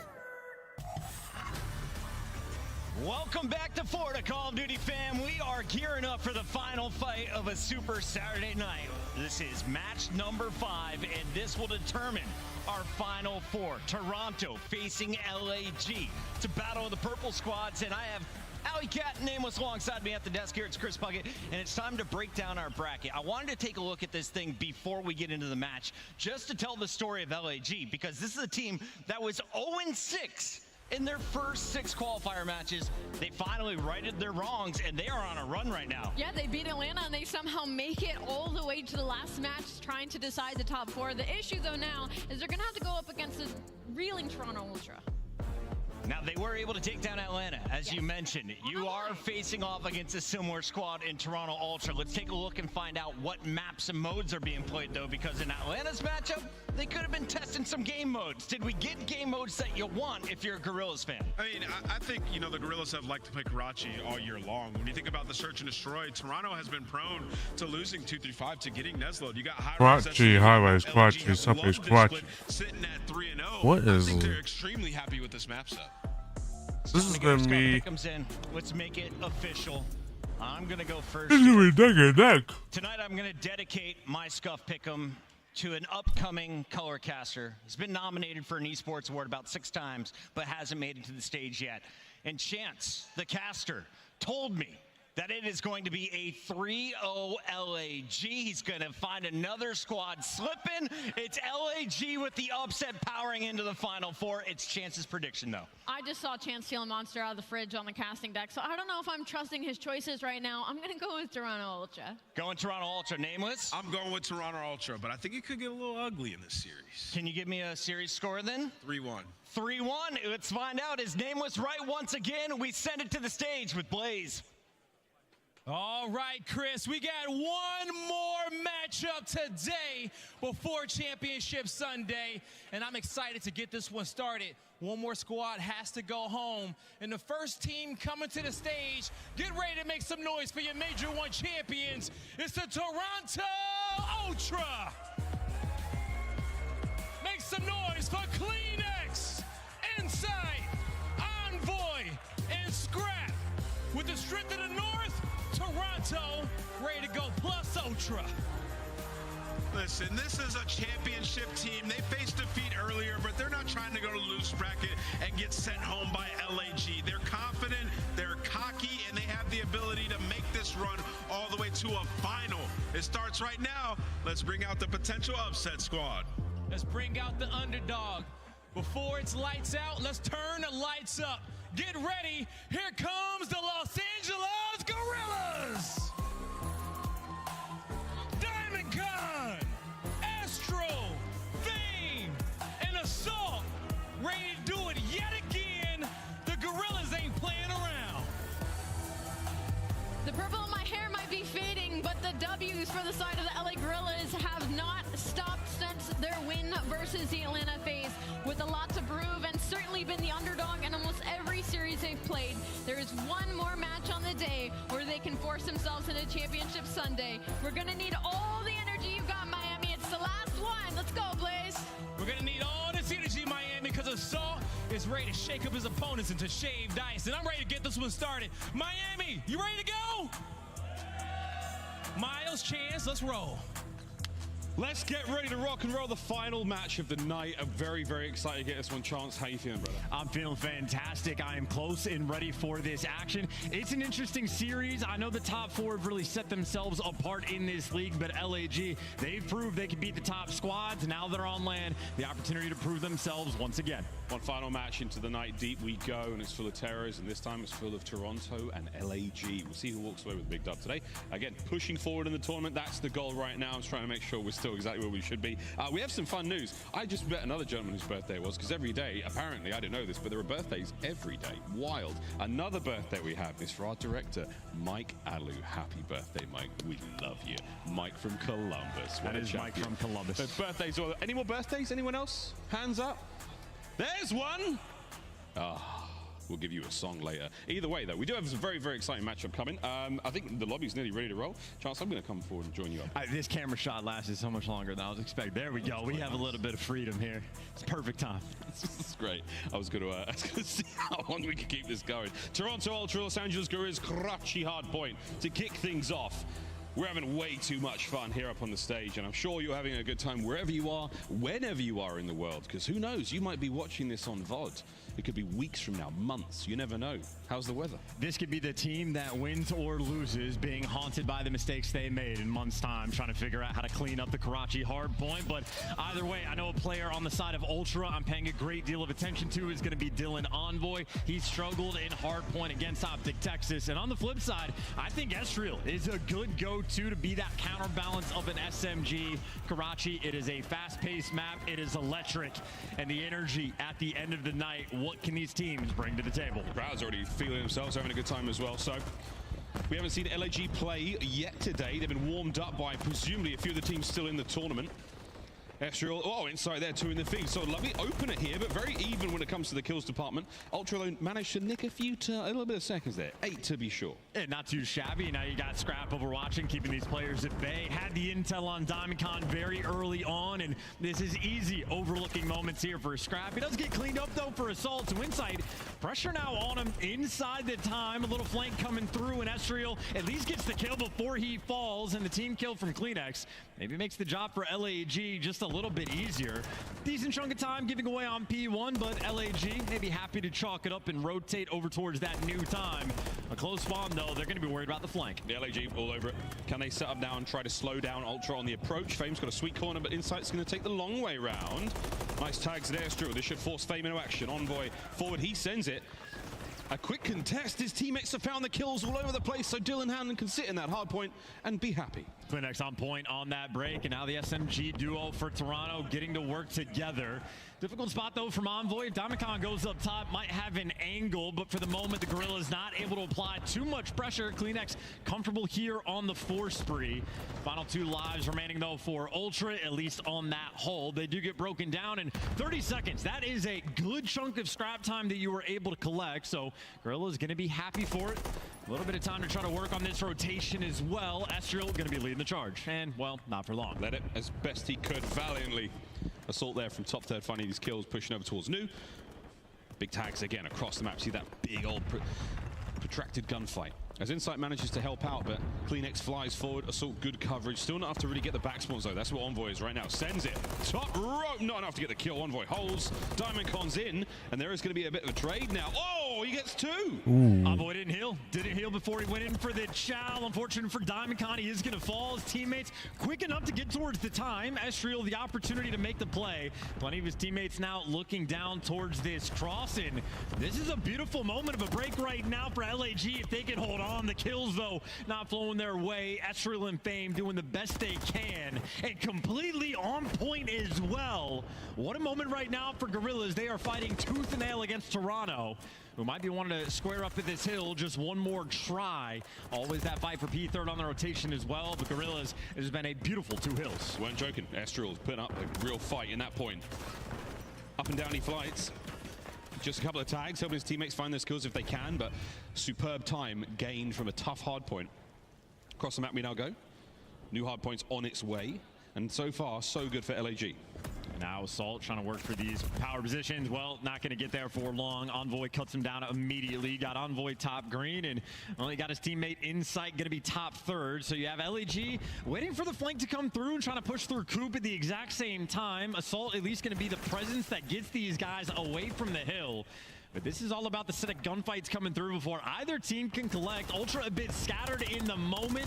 Domicon and Estriel making their jump, but Insight, he has been alive this entire time, top 3rd. Basically the safety net for the squad, and you can see just making sure Gorillas can't collect any of this time. Well, he's looking for streaks as well.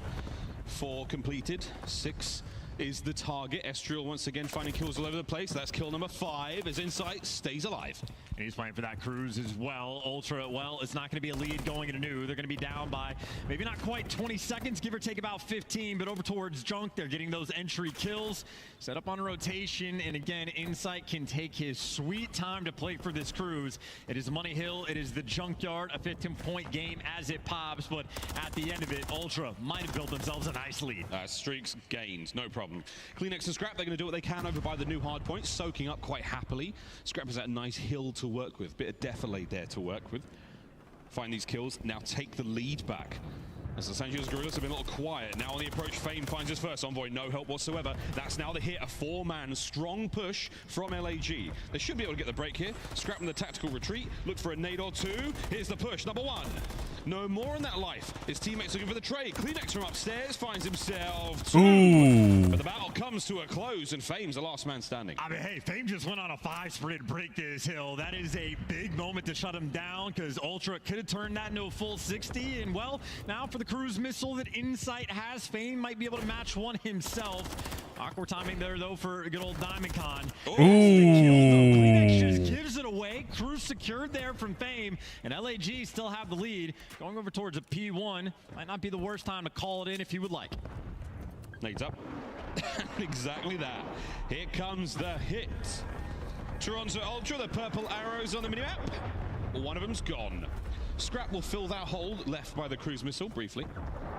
Insight calls in his own, so anything you can do, we can do better, say Toronto Ultra. Israel flying into the hill. Kleenex there with the immediate trade, back into the time. Toronto Ultra, no holes in that ship. And I like that call from Ultra as well, just to sort of keep the game even keel, make sure they respond with a cruise missile of their own. And on the rotation, you see LAG are going to be there, but this has been a wonderful chunk of time on P1.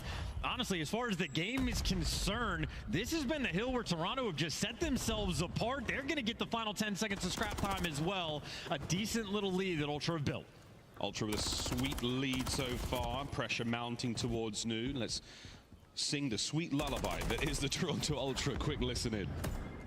No. He went back to time. That's true. It's going to be out of diner. They're just free on time. Front one door. Outer diner. Weak. Copy in that one. Back to 2 He's held over the dumpster. He's held the front hill. He's on back time.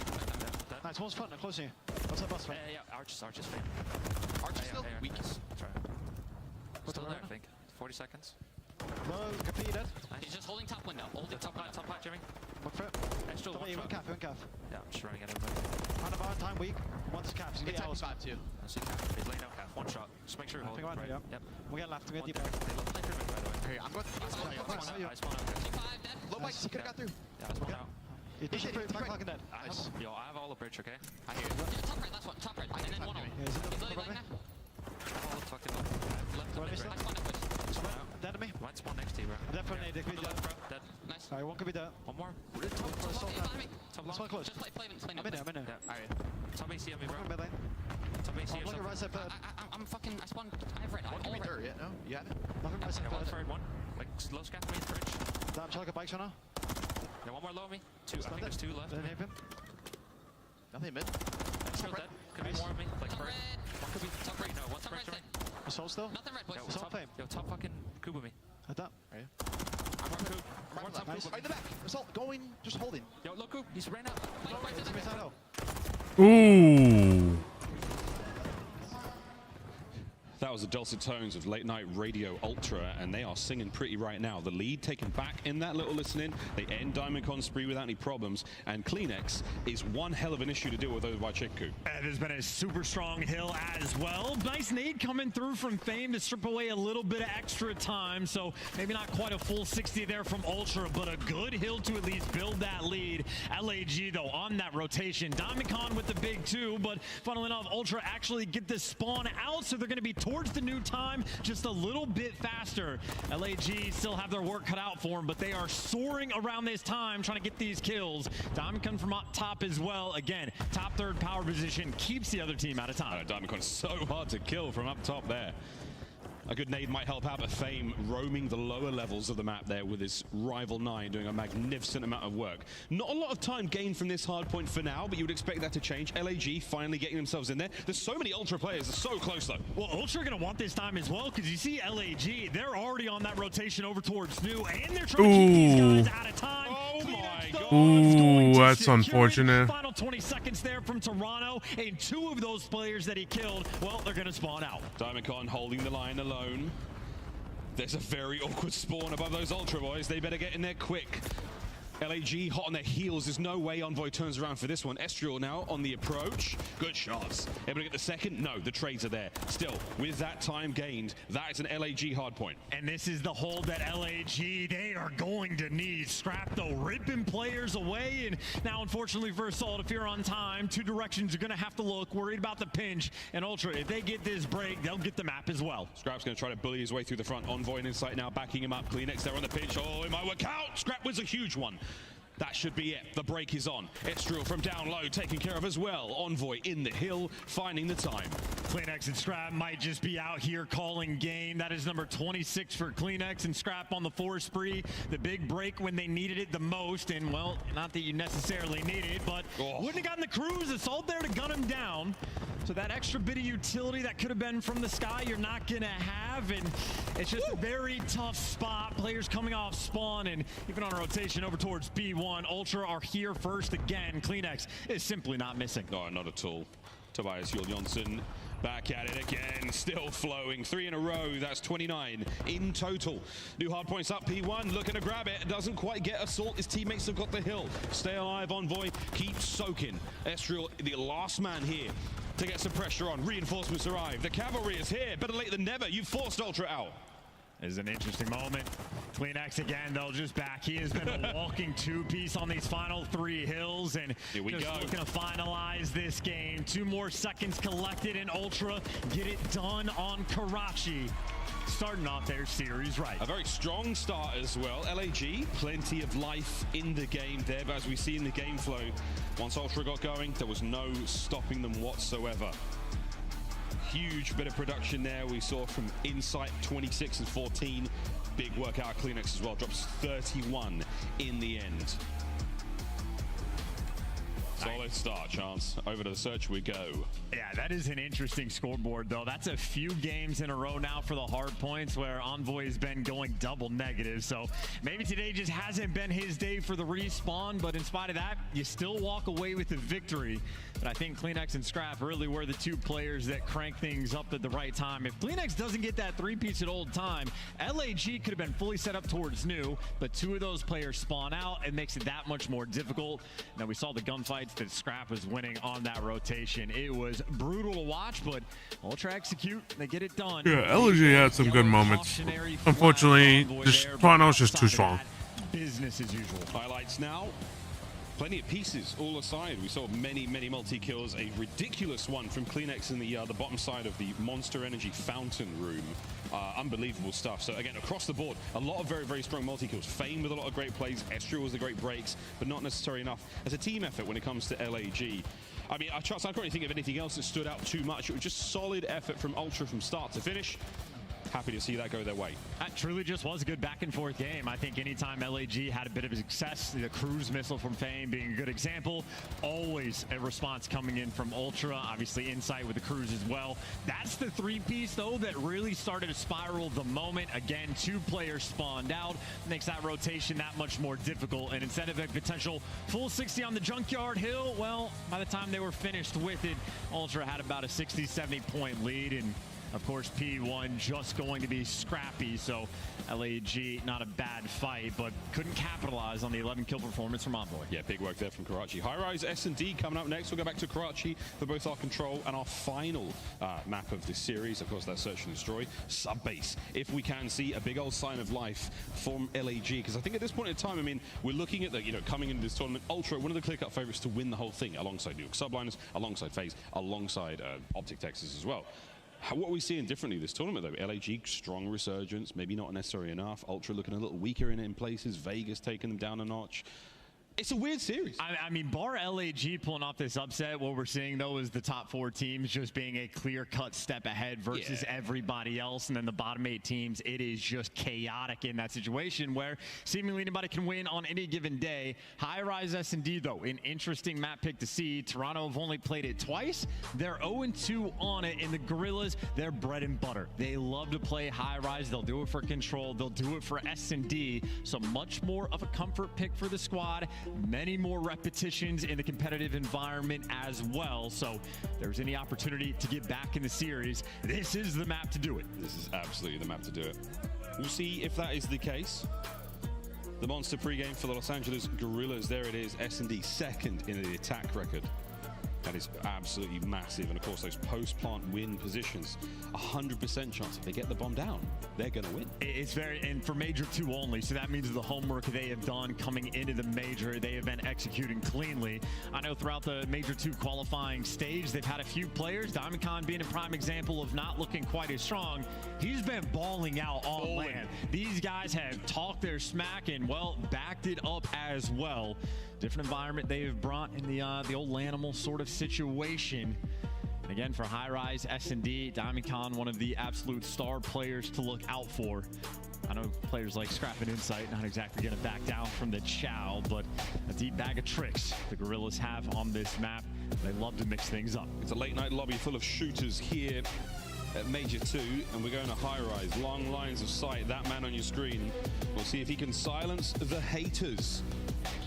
1.5 in S&D so far at Major 2. And that 80% opening duel win percentage is absolutely bananas. Some players out there might be meowing for him as well, but I just know Diamond definitely going to be a focal point as well. It's B Street. Typically, he's going to roam. He'll do it on the offensive and defensive end. And that's one of those things. If you control that section of the map, it just completely opens up a breadth of opportunities for the rest of your teammates. So, High-Rise, again, a happy one from LAG.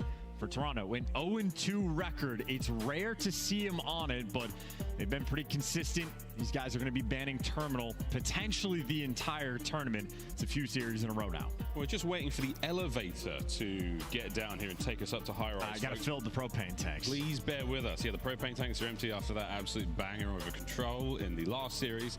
But the elevator's on its way. We've called it. We're waiting for it. As you can see, all the players patiently waiting for it as well. And we appreciate your patience at home too. Mike Allu, he's only 27. It looks fantastic. Honestly, doesn't surprise me. I was looking at him, I figured it'd be 28, so 27. What do you know? Crazy. Well, you were close. Happy birthday again, Mike. Hope all's well. Almost ready to get in there, guys. We appreciate, again, the patience. A lot of fun had this day. Really a crazy day of COD. I mean, from start to finish, we have seen literally everything today. Good aces, good matchups, nice round 11, big game 5 finishes, some upsets, some crazy stuff. Fan favorite moments, and again, like you saw the best play on a P2 Skid Row of all time. Well, the only thing we haven't seen today, though, is a really clean search and destroy performance from Toronto Ultra. Online, they've had a little bit of S&D struggles, but obviously at Major 1, Toronto was perfect. Here at the Major, though, the 1-1 record not quite as strong. The conversion rate as well. A team that is typically completely on point anytime they get the advantage. Well, especially so against Optic earlier today. They just struggled, and well, what we saw from the qualifying stages, it has rung true so far on LAN. Obviously, only 2 maps of repetitions now for this team, but again, massive opportunity, I would say, from LAG to strike. Yeah, this could be it. Again, looking at those stats, for those of you wondering what that post plant means, if the LAG players, if they do arm the bomb, their chances of winning the round are exceptionally high. We'll see if that continues, because hey, all these records are made to be broken. We're ready to rock and roll, boys and girls. Let's get it straight into map number 2.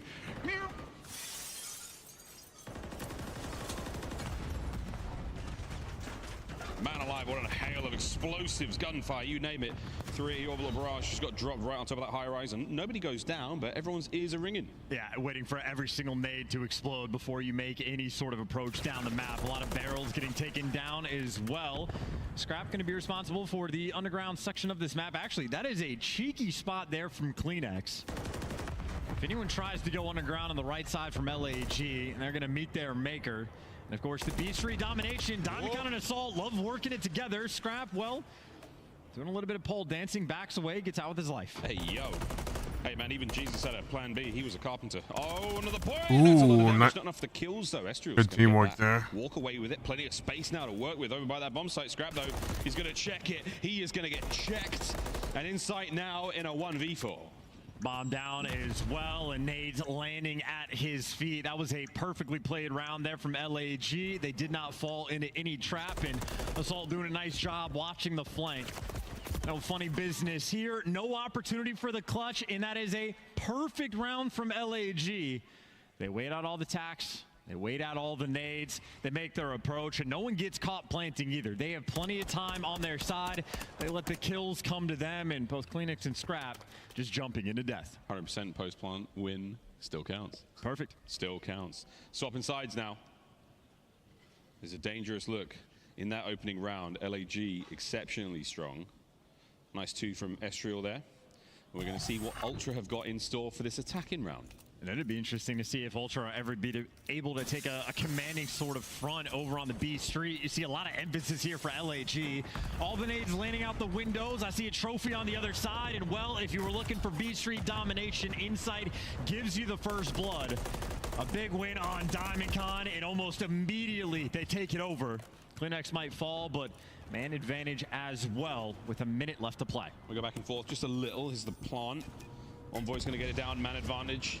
For how long? Not long enough. Assault. The smooth moves, a quick dance. Now, looking back towards that bomb site. Tags in a Scrap. Can Fame clean up? This would help a lot. The slide! Oh my! Ooh, that's unfortunate. Scrap still going! Gets both! That's a dominant finish from Ultra. Yeah, and Scrap's going to be thanking his teammate, too. I don't know if it was Inside or Envoy that was left, but the tags into Fame there on the trade. Fame would have had an easy cleanup kill on Scrap until he gets the comm, and, well, defeats some intel to Scrap. Man is hyper consistent. Does not miss and automatically locked in, able to give you that round. So that's a nice little clutch there from Ultra. LAG kept things mixy, and just to get that first blood battle advantage against Diamond Con, it goes a long way. LAG attack. Trophy's back at it again. This is B Street. An explosive opener either way. However, at this point in time, LAG a little slower to the draw here, waiting out the explosives, waiting out the lethals. Happy to take their time as well. We see a lot of those slow B approaches. You got to watch all the little jump up spots. Scrap finding the opportunity to get aggressive, so he's made it here without any intel on him. In the meantime, though, Assault actually gets a downrange first blood on Insight. So we get to test their conversion rate once again. It's a clean first blood. You get plenty of time to work with. Scrap, though, is sneaky to get here. Backing a player down, but has to back down himself because player's on the outside, but a wise decision. As LAG, well, it's 3 players challenging down the lane, and Diamond Con gonna give it to him. 4 versus 2. He just doesn't back down either. Diamond Con managing to walk away with a big kill there. And now, again, Kleenex, 1v4 spot to be in. So tough. That's the round. A little bit of an ego chow, maybe just unwilling to relent on that B Street. LAG take the lead. Their bread and butter, absolute wheelhouse. And again, Assault getting that first blood just makes the round that much easier. You take your time, group up together, and no mistakes being made. If one player from LAG is challenged B Street, well, 3 of them were as well. Not that Diamond Con needed the help in that gunfight. He lives for it. Ultra now attack. Statistically, we don't see too much love towards the A bomb site. B bomb site far more attractive, a lot more cover there, a lot more ways in and out of that site, not as open. But Kleenex, he's going downtown. Just trying to not give away the information. Cross on the deep side so no one can see you off spawn, but Toronto, you just see the stack that they have. Estriel actually getting tagged up and forced to back down. Kleenex maybe trying to use this as the moment to be aggressive. You see Envoy made his way to the site. It is pretty clear. Diamondcon's outer elevators, though.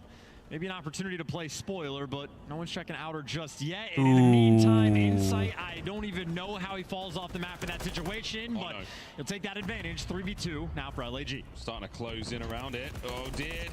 Kleenex manages to put it all down to Fame. Well, I mean... Last man. Now it's a 1v1. Envoy has the bomb still. Will he go for the plant? He's in a position to do so. Wait out the move. Big tags. Not enough for the kill. We have 30 seconds for this fight to take place. Yeah, Fame doesn't know what direction he went, though. Is he going for the chow or going for the plant? Well, Envoy is hunting. Does he check the corner? Nope, Envoy misses him. So now neither player has any intel, but Envoy forced to plant the bomb. Fame in prime position to make the read. He's just going the wrong way. And now the round really begins. The 1v1. Envoy. Oh my word, it's enough damage, but it's not enough. Fame. His iron will enforced upon Ultra in the round. That's the kill and that's the defuse. Ego's maybe a little out of control there from Ultra. Kleenex did the same thing in the 2v1, just full scented chow, but Fame, well, he brought the gunny. Guns Kleenex down, and Envoy doing the same thing. Gets 3 bullets into him and then just gets caught on the cross.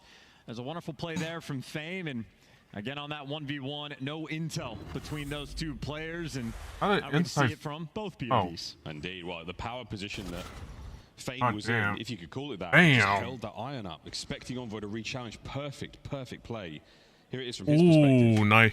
Yeah, that's a nice interception. No there. questions asked. 3-1. And in a godlike spot, too. Yeah, Envoy just a little bit lazy there in that moment, not trying to work for it, but 3-1 edge and a great deal of damage dished out by Fame. I don't see a trophy either, but the damage he does sets up Diamondcon for the kill. Another player hit by the nade as well, so Ultra feeling the pressure.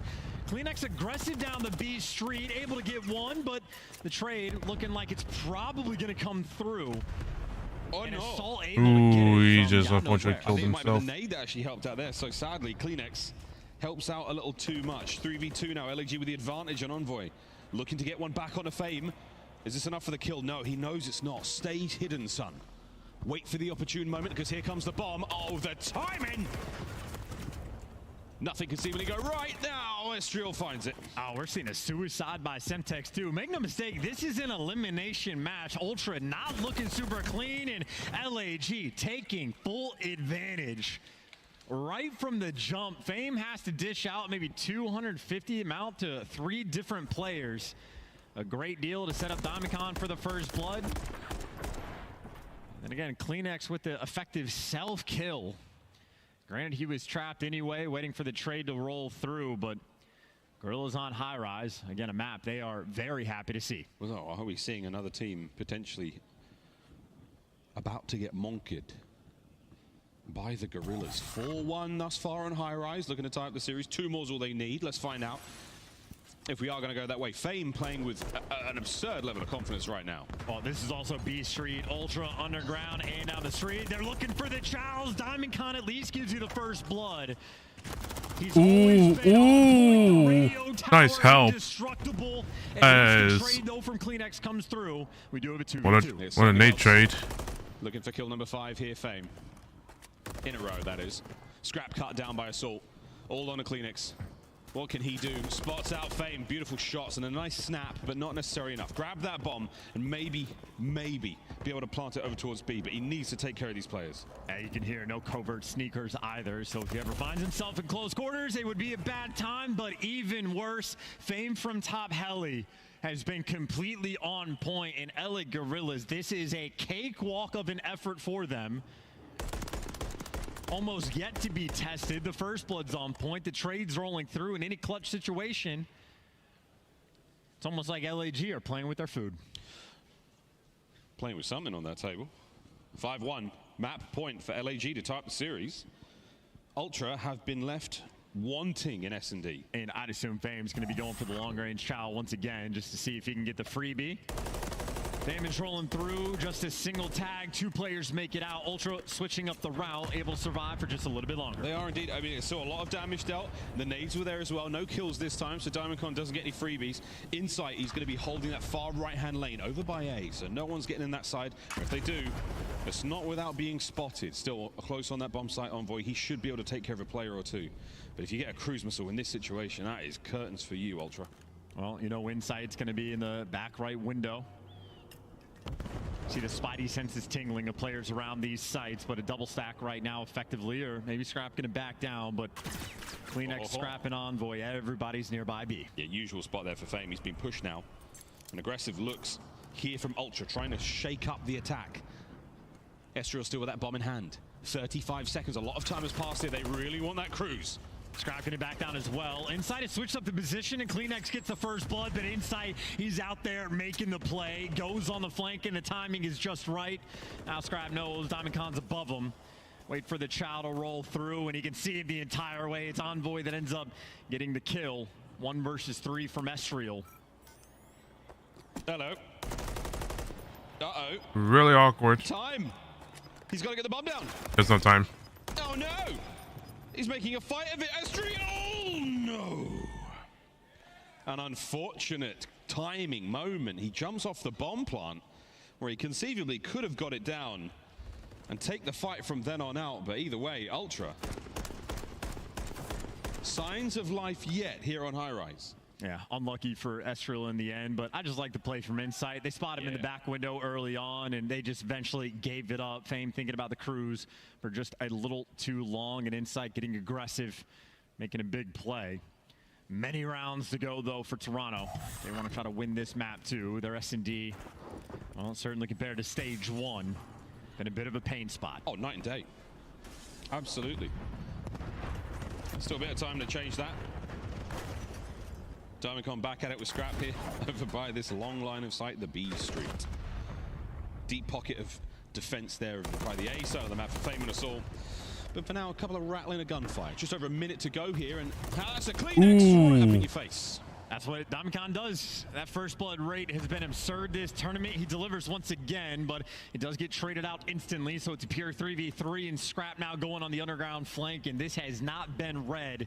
Number 2 and number 3 just need to post up and wait. Scrap eventually will get a freebie kill. Eventually. Here it comes. You might be able to get more than one. There's a great spot to be in. We're starting to string the damage together now. Quick plant from Envoy. That's on Envoy. The What the fuck's going on? 1v2 situation. Can he find anything? No Nice. way! Fame Well. absolutely eviscerates him. That's the map. That's the defuse. And that is 1-1 here at the Major. And that is a heads-up play by Fame as well. The patience to let the kill to come to him instead of forcing the issue. High Rise was a map that the Gorillas were very happy to see. They take full advantage and dominate Toronto in the map number 2. Still looking for a respawn victory, though. Control could be it on Karachi, but either way, fantastic performances through and through. The first bloods for DiamondKon completely on point. Vane 8-2, as good as it gets. In Assault as well, showing up the feed there on the first blood category in 8 kills as well. LAG barely breaking a sweat there in that game, and well, for High Rise S&D, Toronto 0-3 on the year. Bit of a soft spot for that team. Indeed. Well, heads up play again from Fame. A tremendous individual prowess we saw from him. The man just wasn't really losing gunfights. He gets himself in a power position, top of the heli, on the side of that Blackhawk. And he was not going down in those fights. So magnificent looks out of LAG. High Rise continues to be an absolute delight for them. Ultra back to the drawing board. Yeah, you said it, man. Not a win yet on it. Well, we'll see what happens coming up now. We go back to Karachi, ladies and gentlemen. We must have left something in one of those cafes. We seem to enjoy them so much. And yeah, that's right. We're playing Control. So we're going to spend plenty of time in at least one of those cafes, Subbase and Karachi S&D, to close things out if we have to get there. But for now, ladies and gentlemen, we're going to roll to a commercial break. Spicy series to close out the day. One of these purple teams is going home. We're going to break. You're going to get yourself a snack or maybe even a drink. When we return, we play more Call of Duty here in the CDL.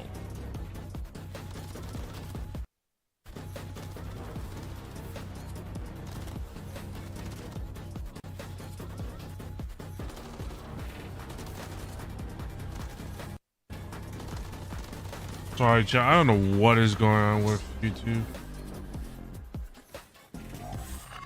Upgrade your game with a Scuff. Save $30 on the official CDL collection at scuff.co/CDL. Get better with a Scuff, the first performance gaming controller. Visit scuff.co/CDL to change your game. The Call of Duty League is brought to you by Monster Energy, the official energy drink of the CDL. Chat, give me a sec. I need to just refresh. The CDL. Sorry about that. I have no idea what's going on with YouTube at the moment.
Ladies and gentlemen, welcome back to the Call of Duty League, not only taking place here in Florida, but also in Columbus at our Command Center CDL studio, bunker deep underground, where they keep the nuclear football just in case of an international event. We're ready to rock and roll into our third map. We've said rock and roll a lot tonight. That's why we're rocking and rolling. It's been a good day so far, a historic and iconic day of Call of Duty, and Chance and I are just getting things started here in this series. We go to Karachi.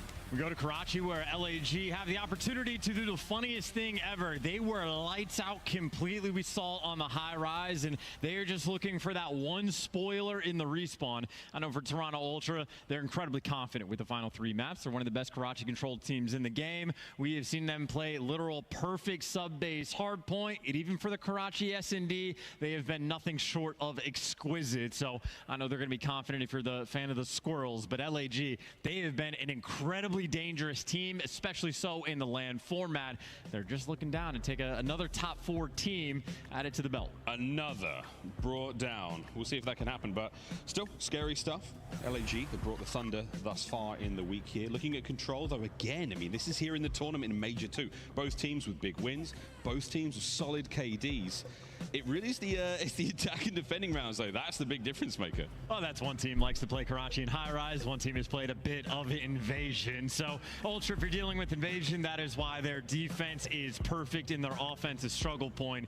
When you go to a map like Karachi specifically, though, Ultra, they ball out on both sides. If you're LAG, this is buckle down time. You're going to need to play some perfect Call of Duty. And again, I've said it a few times in this series, it's been more of a thing in hardpoint, a little less so in control. Envoy has been struggling, but where he is faltered, Scrap has been fantastic. Those stats especially going to be incredible. He dropped 44 on invasion for the win. Oh, yeah. Man is an absolute shooter, but there's the map-specific stats. Might not have won an offensive round yet this tournament, but on Karachi, Toronto, second best team overall. Second best team overall. We'll see if that matters not here in LAN. And oh dear, well, something's happened. We're going to be diving back into this one ASAP.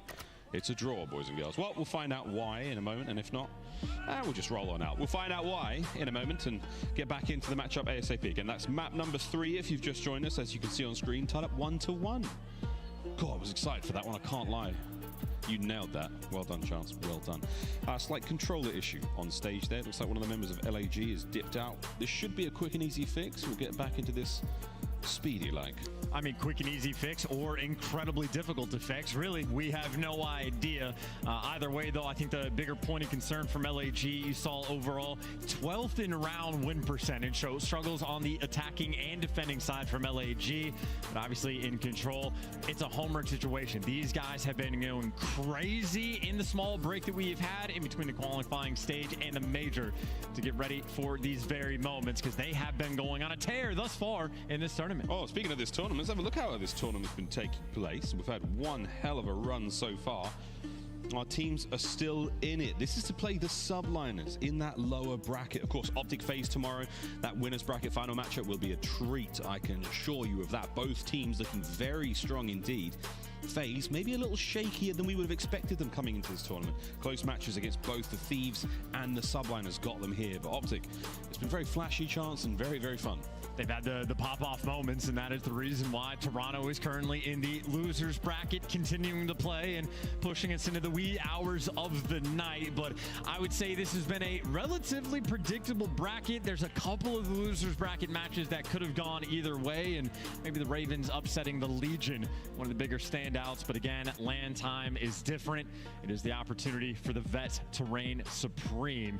And of course, more veteran players here on the side of Ultra as well, looking to clutch up and make sure they don't let anything get given away.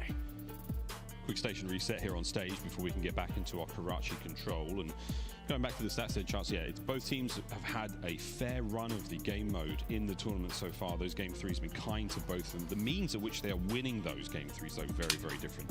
Defensively, I think heavy for Toronto Ultra, attacking rounds there for LAG. It could go the other way around because it's late and crazy, but I'm very interested to see how this one goes down. And again, what we're testing here, not only for these players, is their sort of stamina. LAG, last match of the day, they have a long wait throughout the day. They have to conserve their energy, try not to burn anyone out, and they still have to be warm. It's a difficult thing. Ultra as well have had a big day of COD.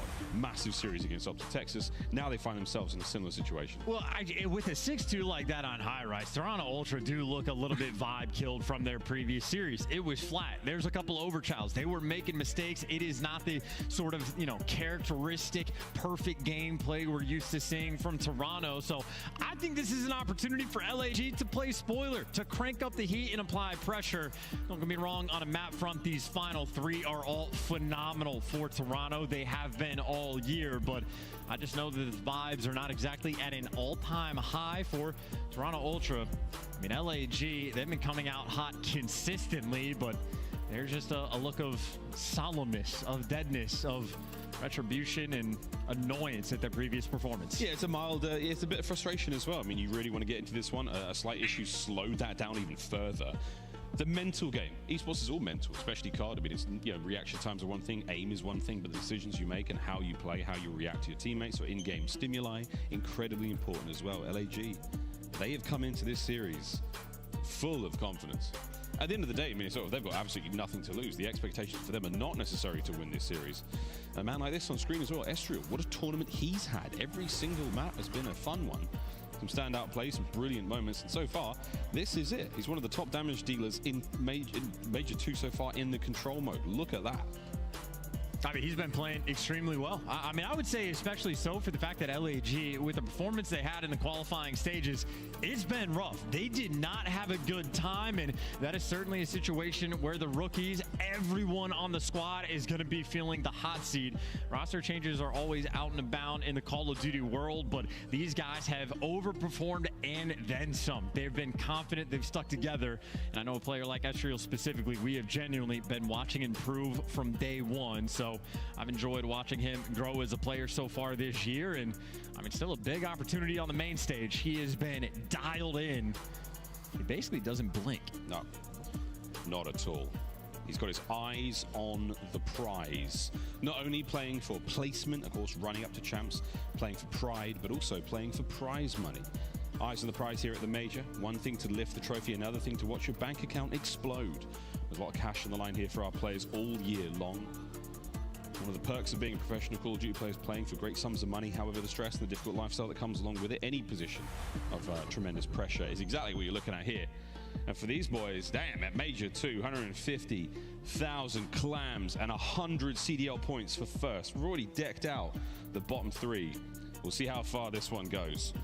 And you can jump up in the CDL point standings quite a bit. Matches are like 50% more valuable for a win on the lower side, but they ramp up in how many points you get as the tournament goes on. So it's not just the cash that you're playing for, but 30 points for LAG can go a long way. Literally just the 5th, 6th spot there from the Ravens. They went from the 12th seed coming into the tournament. They've now jumped into the top 8, which of course is that champs threshold. And LAG, again, already in a good spot for how well they have performed this tournament, and a win here, they launch themselves up. Could be a massive boon and benefit long term to get that degree of separation. But LAG just waiting, fixing that controller, resetting the PC, whatever they got going on, gearing up and getting ready to get back into that Karachi control.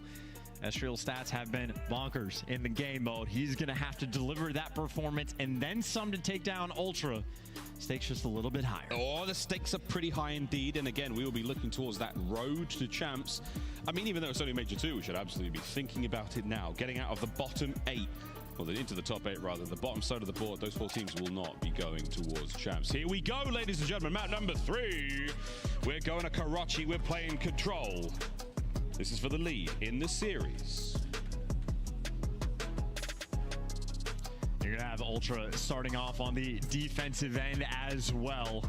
If you're an attacking round from LAG, want to come out, punch him in the mouth straight away and try to set the tone. We have had some lightning fast control games so far in this major. We've already broken the record at a 7.5 minute pace. You want to play the objective as quickly as possible. I know Ultra typically clean off the opening break, though. And more bad news, LAG, they are many things, but they are not yet ready for Karachi control. At least the Salt's controller works. He's been tapping his boys. Look, he's just coming over there bullying him, stealing lunch money. Yeah, sadly, we still have an LAG issue. We'll get back into this one, hopefully ASAP. Once we diagnose the problem. And for you guys who can't see what's going on at home, Ultra got right in their spawn. They had him in the absolute trap, but we'll find out what happens. Guys, we're going to go to a quick commercial break, find out what the hell is going on here, and come back and play Control.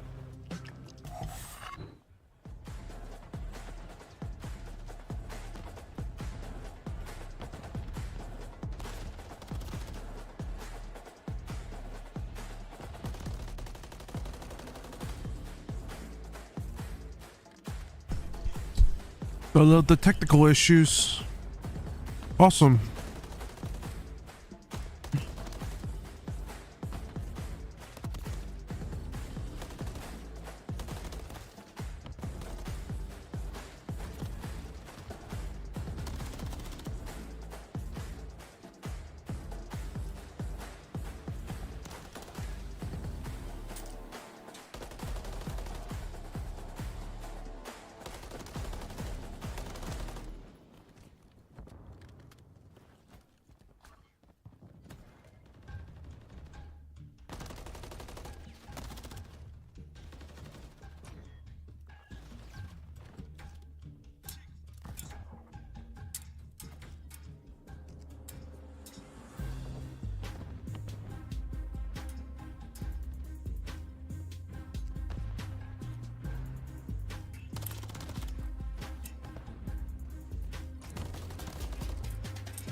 to us.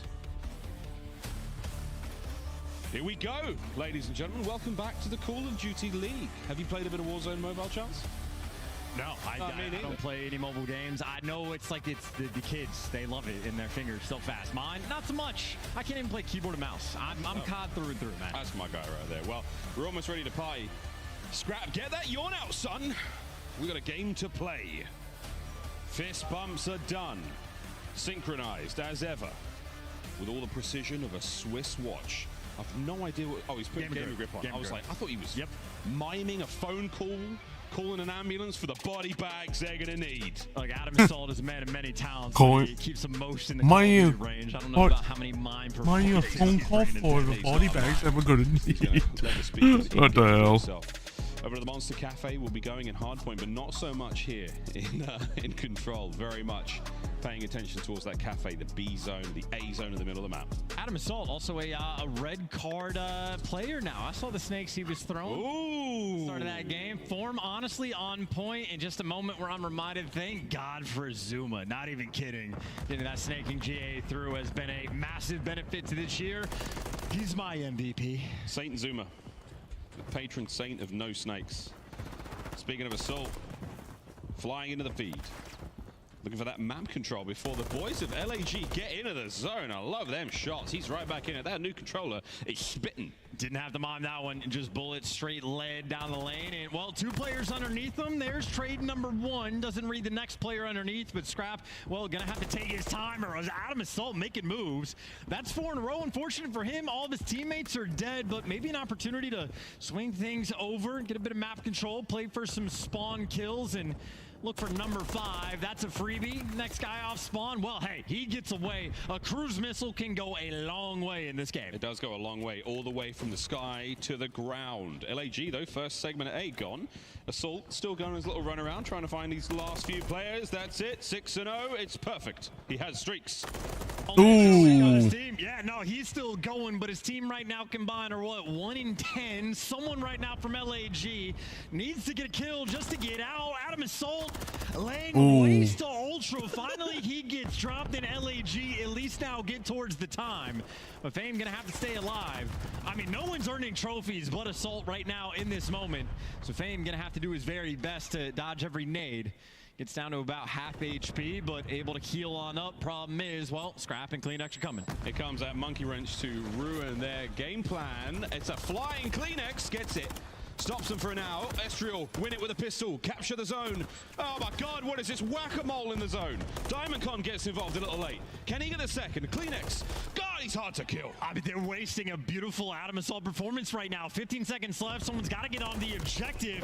And now we can't win the Just get B. Just get B. Come on. Stop the clock for now. Oh, what could have been, or maybe what can be. Fame stopping the clock. 1 gunfight to win, and he cannot get it. 10 seconds. Time is ticking down, and you're forced to flood into a difficult site. Only 4 seconds to go. Estriel not gonna make it. And Adam Assault able to get 11. But his team couldn't give him much, so Toronto, they get the round. What a crazy round, and what a fun one. Well, you'll take it, Ultra. Final moments there, Kleenex getting the job done. 7 and 5. A lot of damage dealt as well for that sort of round. We're gonna swap sides and see if Ultra can get the attacking rounds done now.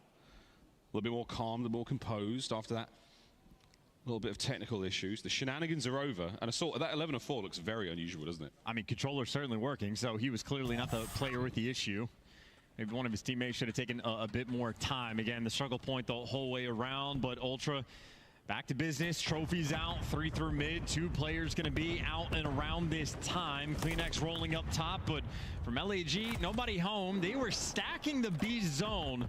Maybe ready for a cheeky little push, but that's not the case, and that is an early investment of the cruise missile. They're looking to bounce back with a dominant round on defense that they might not get. Kleenex stripping it away. Stripping it away, indeed. 3 in the feed. 3 on the spree, comes to a close. 2 on A, though, on the capture. And this is nice pressure towards B as well. Starting to play the long game, but Scrap has been devoured by the remaining members of the Gorillas on that side of the map. No problem. A secured, 2 minutes and 16, and a ton of lives for both teams to throw at that point. And LAG at this point almost not even looking like believers, even in the player cams, maybe struggling just a little bit, feeling like they're on the back foot. And now maybe some freebie kills for Insight. Any other player it could have been. Assault trying to dance as much as possible. Assault doing everything to hold it down, but as he falls, well, Toronto, you can see where they're on the minimap.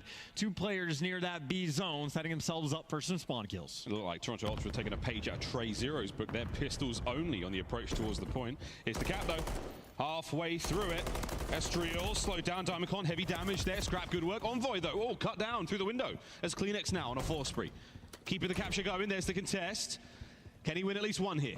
Waiting for the boys to get there. There's one. Oh my God, he got 2. The third would have been absolutely preposterous, but that's enough time for the reinforcements to arrive. The back door. Here comes Envoy. Insight in the feed, and that could be it. Well, good news, they have a trophy. Bad news, they just don't have any lives or presence or kills. Kleenex is feasting in the respawns against LAG. Ay, Dios mío. No time wasted. 2 quick caps coming through, and almost not a trade to be found. LAG falling a little bit flat here on Karachi control. The second one from Kleenex looked like an unwinnable fight that, again, somehow you just make it happen with the rival sometimes. Magnificent work. We're looking at the 3-0. Can Ultra get it done, or will LAG start to fly? Because these stat lines are bizarre. I mean, you have, what, 6 and 23 combined right now from Diamondcon and Estriel. Diamondcon, shades of 2 players we can get from him when he's on point of force to be reckoned with, but occasionally just falters, and right now certainly struggling. Opening break, though. Kleenex right back up top. Is home, able to get 1, doesn't even get shot. Man has been a walking 2-piece all series, and he's going to get it once again. So smooth. Silky attack through that rubble of the middle of the map. Nobody quite does it like Kleenex. He's looking for a few more. Dead silence now as well. So with a streak in his back pocket, that boy could cause some serious damage, and this is the way it starts. Nice work out of Estriel just to be able to stop that hurricane before it started to hit landfall. Yeah, even when he was stunned, he's still winning his 1. Scrap getting pretty good intel. 2 players playing around the top 3 area. Diamondcon and Estriel together. And Diamondcon showing up at the feed, so there's a little bit of life, and Fame has made his way towards the objective and wins the gunfight from the time as well. Scott throw over top with the coordination from the nade, able to get him out of the objective. Now from LAG, maybe a little concerned about getting away from your spawn. Insight spotting these players on the cross and the wings of the map. Ultra attempting to keep under control, but now maybe a 2-stack coming through. A couple players from LAG staying alive. Yeah, LAG starting to stay alive and absolutely get himself involved here. Here comes the streaks, though. This is going to certainly slow down the progress at A. Buy some time as we watch Diamondcon take a tumble after a cruise missile lands on top of him. Estriel trying to stay alive now, keep his spree going. Envoy's moved into A. And there's Insight through the window. But hide your kids, hide your wife, 20-odd seconds to go. And Diamondcon, well, gonna hide behind the old chair, sofa, whatever it's called. It's definitely old school, making his way. Crossing a single, trying to open the map back up. Kleenex on the flank, can't get it done. Nice set of kills, though, but where Kleenex couldn't get the kills, Envoy and Insight absolutely do. A scattered attack right now from the Gorillas, and, well, only 5 seconds left on the clock. 3, where we get stopped on the A zone. Ultra an opportunity to close this game out. Here we go. 1 more wave of kills. No, not enough time. A minute, though, to play. 15 lives left for LAG to still attack. Not over just yet. Kleenex can hear something, as can we below him. Ah, ha, ha. Catches these players out on spawn. The guns are up at the ready. Not going to go any further than that, though. Ultra now scrambling on the defense, trying to catch out these players before they can even get close to the zone. Burn the clock. Yeah, Estriel going to be playing with the spawner as well. He's got another fight with Kleenex and maybe buying some time for Diamondcon to work the flank as well. Estriel keeping them pinned in their spawn, and this is the moment to hit the go button. Flood over towards that B zone. For the moment, only worried about 2 players. Scrap able to, well, show up in the feed and slow the push down, and, well, Scrap really slowing things down. Picks up 2 kills. Estriel has to do it himself. So far, so good, and that's a 5 spree, and the pressure around the time. Oh, he was doing it for a moment longer. Diamondcon there now, into the zone. 1 more player there. Diamondcon's got to go huge. Help the boys stay alive here. Scrap, can't get out of spawn. The player has been forced off the point right now. Assault got to be the man to dive in there. Anyone watching it? No, they haven't seen him. He's able to get in there, but he's waiting for more than just 1. Estriel on a worldwide tour, going through the middle of the map, cleaning house. Still need more players on the point now for LAG. Oh, he's waiting for just a little bit of help. His teammates right now struggling to get nearby. Fame the closest one, and he gets cut down along the way. Assault versus the world. Diamond picks up 2, and well, the other 2 players are going to be coming off spawn, but he actually lets them through. You're taking the close gunfights with the MCW. Diamond Con for number 3. The trades are rolling through. 5 versus 3 in the feed. You just got to get to that objective. Wait a minute, they're still able to contest. Ezreal, the damage is in. We're falling asleep at the wheel, and LAG have captured the point. Damn. That was close for LG. Putting on a little bit of pressure, and the gun's starting to get a little bit hot now for LAG. Diamond Con struggling the first 2 rounds, but nice little pop-off performance in this one. Assault just begging for some help, and he saw it appear in the feed as well. A nail-biter of a round, but LAG continue to fight. Still, though, a decent ways to go. You see certainly on the slang performance, nearly all 4 players positive there from Ultra. They've been feasting in the kill feed. Oh, yeah. This is a big, big series, again, for both of these teams. CDL points, prize pool placement, you name it. All this very, very important. Climbing the ladder of the league as Kleenex climbs his way up towards top AC. On A, we find Envoy. Quietly, now dead. As Ezreal. He's looking to clean up as well. Insight's finding kills in the feed. There's CleanX, and that should be a very solid bit of ground covered. Diamond Con's going to make his way up top now as well. He should get sniffed out. Progress at A. Solid work from Ultra. Yeah, Ultra just on point. I like that LAG was taking their time just to sort of mess with the timings of the round, but Ultra still able to execute nearly flawlessly, and the A zone might just go almost uncontested. LAG right now just trying to solve the Envoy problem. He's been able to heal up, but eventually the late trade comes through. Assault, though, going to give you 2, so it is nothing but the slow capture. No extra space is going to be taken outside of maybe a scrap flank, but right now a ton of map presence in control. Assault pushed out Junkyard, but the other players for Gorillas a little bit stagnant. They've let him through, but they don't seem to mind. Number 5 finally turning on the mini-map. They're waiting for Scrap to make his appearance. Gotta watch out for Scrap. Gotta watch out for this flank play. If they don't deal with it, it's gonna become a problem. Fame in the feed. There we go. Scrap springs into life. Whoa, that's a chow. That's a win. Enough to buy his boys a little bit of space, but not enough time. Yeah, still not getting a close spawn either, so Ultra's still going to have to do a little bit of a hike before they can make things mixy. 2 players working, well, make it 3 top red. CleanX and Insight, long-time duo following each other up, but so many corners to check. And Fame just going to shred. Assault wins his one as well, and Diamond Con in the day 1 spot. Envoy gets his own trade, but Fame delivers. LAG still holding on. 6 HP. That's so close to it. Scrap back at it again, like waves crashing upon the rocks of LAG. Can they finally find the opener? There's the contest. Scrappy inside the cafe. Fame's on the outside as well. Sends it. Oh my God, Scrappy! Envoy! He found all 3! Stack it! Surely the opportunity now as Ezreal dives over the wall into the fight. A quick reload from Scrap. The force spree. The guns are still smoking hot. The first segment's gone. Scrap finds himself 2. There's streaks. He's taking a crappy all over the back alley. Getting it done. Toronto finally putting the stamp on this game. A moment of domination. Yep, not even close. They got 3 pieces.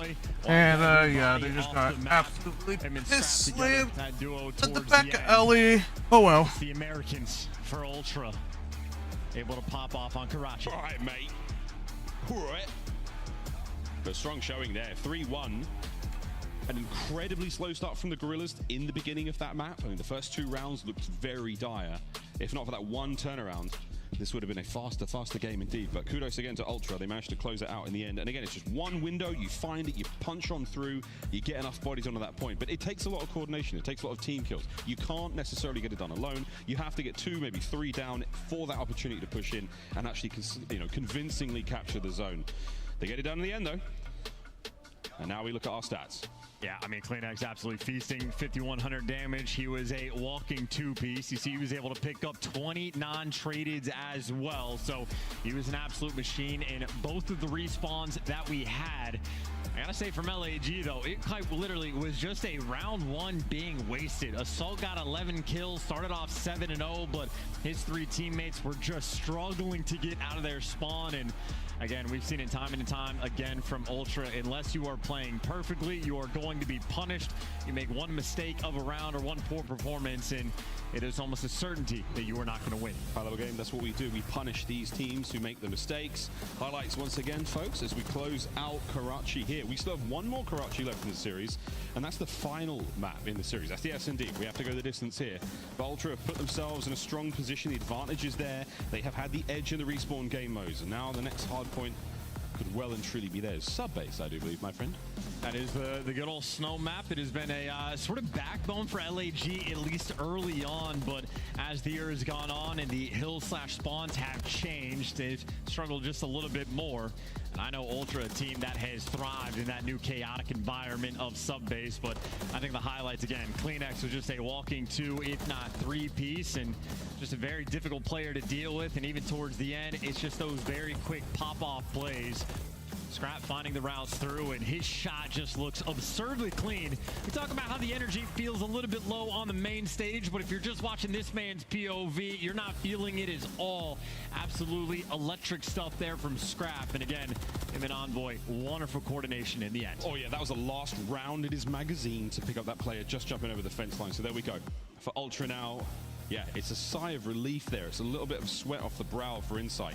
You're not quite done yet. You're not out of the woods yet, but you are that bit closer. Can they close out here on sub-base? We go to the snow map.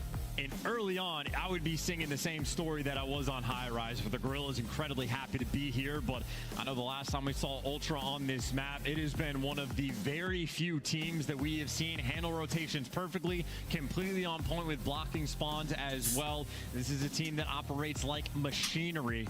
But I know if they make a mistake, Guerrillas, they're used to the gunfight styles we have on this map. We're used to the power positions. Adam Assault was shooting in the map 3. And as long as you don't see a slow start out of Diamond Con, they are an absolute force on this map. Make no mistake, they're a lethal threat. Take another look at the monster pre-game for Toronto. Ultra coming in this one again. The hard point's been very, very strong for them, particularly against LAG in the series. Will that be the same here? Holds not coming through, though, Chance. The hold percentage thus far, not ideal. 10th when it comes to that one. So what do we want to see? We want to see them break these hard points and try to hold on to them. What's the deal here, mate? No, you want to see them clean up their holds. This is very much a map where you're getting those early rotations, and if you get breaking down, it can be a feels bad moment, because if the team breaking can handle the spawns well, you can really chain hills together on this map, controlling the spawns, especially around that sub hill. If you are ever spawning on the deep subsection of the map on a P2, a P3, or a P4, it can be a devastating moment if you're getting those spawns at the wrong time. So when you get those holes, you gotta keep them for at least the first half of the hills. I know there's a lot of big Scrappy fans in the venue right now. I see a young one just off to the side. Massive fan of Scrappy, just walking around the venue, quietly alone. That's right, it's Hixie. That's an inside joke for the folks inside the venue. For you at home, it's time to get into the game. Ladies and gentlemen, map number 4, Toronto Ultra taking on Los Angeles Guerrillas. We're going to the hard point. Opening salvo as well. Diamond Con, a force on this map. It's Scrap. That is just a head glitch. You are never going to win that fight. Fame looking for some trades, but the trades going the way of Ultra. Esriel trying to find himself an inside, and he's going to collect in. At least for LAG, you get him off the time. Esriel, though, chasing Ghost, but hey, he's ahead of the game. Pistol win right there. That is a 3-0 start from Esriel, and some big kills by Diamond Con as well. They don't flip the spawns just yet, but at least they get Ultra out of the time. Just a difficult moment to collect any themselves. Astro he is flowing right now, man. I mean, this that late night game. He's been shooting bots for about 7 hours. He's feeling himself. He's looking good on the map. Can they look good in the rotations as well, though? Ultra's going to get the final few moments here on P1 over to P2, and that's all theirs inside the sub-base. And this is the test of their holds as well. You get the full 4-man setup, and that is the start that Scrap and Kleenex were looking to have. cut the players off in that push at their legs, and it's going to take that much longer to get back in the mix. Diamond might find an entry, but still such a long way to go. That's 2 kills flowing their way, and maybe the holds will continue to be a pain point. Scrap, though, nice angle and nice timing. He gets back in the mix, and he gets the damage to help you with 3. That's a 5 spree. That is a perfect hold, at least thus far. And great spawn management so far as well. Toronto Ultra running this score up. Oh man, nice shots from Envoy. Not enough to get the last one in there though. He let go of the trigger. Lovely time though gained from Ultra here on this point. Looking towards Noob, it's very much LAG's map. You've got this part of the hard point sweet for Ultra. 10 seconds to go. And we saw LAG on this map just 2 days ago where they actually have players like this pushed out and going for these cutoff kills, but they didn't actually block the back spawns for the P3. And I fear they might not be doing the same thing again. Got to be very cautious about where these players are going to be popping up on the minimap. Trades being exchanged, but the first players off spawn are on LAG, so the back spawns are secure. Scrap's going to slide it and die immediately on the push. Kleenex now through the tunnel. No trophies to be found. He's got to get this done with his gunny. He does have his lethal and his tactical to play with, but a little unfortunate bit of geometry on the floor there has slowed that down. Assault's up next, but it's no problem. Kleenex on a 3. Yeah, he just glides himself into the old irons there of Kleenex. Whether or not it's a tricky word to say, it's also a tricky moment for the spawns. LAG, most players spawning in the back, but Fame just completely spawns out. So on rotation, Fame can make the play. You're trying to collect the final 20 seconds of Scrap, and Fame continues to deliver. Picks up a 2-piece, and he is still going. The longer this man lives, the more opportunity his team has to come and help him. But he is desperate for this help. Oh, they're committing hard to bring him down. Fame retreat. No one there to help out. Now Assault's cutting through mid. Is this enough to get the boys closer to the point? Oh, Estriel doing what he can, but still in the backline. The spawns are there for Ultra. They have won the war for the spawns for the dry dock. Yeah, it's just so difficult. Fame buys you so much pressure, but really that only gets you maybe 7 seconds of time that Toronto are not able to collect. Fame again leading the charge for his team. Maybe a slide out and jump top 3, or maybe just try to rip this guy off time. Scrap in the back, Kleenex in a corner. Nice wins as well. Diamond picks one up. It's one guy on time, and Scrap towards the back, and now Scrap that last man standing. Toronto gonna spawn out, and that is a nice little moment here from LAG. Trying to collect this time. Diamond God as well. They're finding the time. He is the captain of the sub right now. An unorthodox position to be in, but hey, it's a piece of cover. Put Scrap down. Final few moments on the hard point. And because Scrap being a little bit aggressive, well, 2 players from LAG spawn out and get over towards Warehouse. One's going to fall, and Adam Assault might be there in short order. Number 2 and number 3 setting up the pinch. They're going to get it done. The teamwork showing off there from Toronto. They win the rotation. They get both sides pushed out, and now you might be in a bit of a blunder. Scrap on one side and Insight from the other. Every direction the LAG players goes, they got to deal with an AR. There's somebody behind you still. Diamond red. Kleenex gets it. Envoy on the front line. Insight upstairs. He should be able to cause some problems here. No trophy. He has one, but he's not opting to use it here. Kleenex looking for the streaks. Ah, he doesn't get it. We've been here before, Kleenex, haven't we? 3 though for Insight. Fame. Nice shots. Series. Doing what he can, but still that last man standing around the time. Scrap able to win his one, and that just gives his time to get his teammates in position, but Kleenex gets caught. 10 seconds. You don't want Toronto to get in the kill feed. Well, LAG getting all the kills. That's a 4-man wipe. They don't flip the spawns, but maybe buy themselves an opportunity to get set up around new. Get set up, get cozy, get ready. Stick the kettle on and hope for the best. An open hard point for now. LAG are in. Sorely need the time. Insight introduces Assault to the barrel of his MCW. Now Scrap just back in his home. Fame's been waiting to make his move over by Long, but Kleenex, well, if he checks every corner or maybe doesn't need to, looking for that easy cleanup kill, but forced to back down, so he's calling out Fame and looking for the rest of the guys off spawn. But this has been a P1 where Scrap has been hanging on the hill almost completely uncontested. Finally, Fame's there to take him down. It took a while for LAG to make the move, but now they found their way to the point, looking for those final 20 seconds. They're going to get it, and players from Toronto are starting to spawn out. It's only going to be Scrap in the back. It's going to be a mess. Scrap in the top left-hand side of the minimap is going to be something to watch out for. Sneaky Scrap. He's on that fence line, just providing information to the teammates. Where are they going to be spawning if they're brought down? And only one player's turn. Diamond Con maybe partially aware, but if they weren't before, they certainly are now. But look at the timing. Scrap gets it perfectly, and LAG just not keeping track, and now they're getting gunned down. Again, gunned. Oh, no, Jamie Craven. A slaughter on the inside of the warehouse. LG are just getting absolutely slammed. That's a missed opportunity there for the Gorillas. And again, the coordination and timing from Toronto continues to be damn near perfect. Diamond Con gives you 2, and Envoy again in hardpoint struggling. Another double negative performance, but who really cares when you're up by 80 points? LAG do break through for the final 30 seconds, and maybe some split spawns coming through. Number 7, if he wins his gunfight against Envoy, and he does, LAG maybe an opportunity to claw their way back in this game. Fame control. Diamond Con starting to get a little hotter. Can't stay alive in that situation for much longer though. 17 of 14 for him, 17 of 15 for Estriel. LAG starting to get things going here. And LAG, they really do just love to push this time out and be as distant as possible. It's great as long as you handle the spawns, and incredibly annoying for the Toronto players to deal with. Scrap though, the first one to fall, and maybe LAG almost want to leave it open. Ultra nearby the hill. Estriel roaming back towards the time. It's contested for the moment, but hey, he's set up there for the trades. Open time though as the spawners from LG roaming back over to collect. I mean, they've just been so pushed out this entire time. LAG right now just being a nuisance. Yeah, pulling it back as well. Time and time again, finding the kills and keeping that hill in their hands. Fame looking for kill number 5 here. Ah, he gets it, but he doesn't get the player he first saw. So unfortunately, no streaks there. Streaks very handy in this map as well. As Assault now, pressure on the point.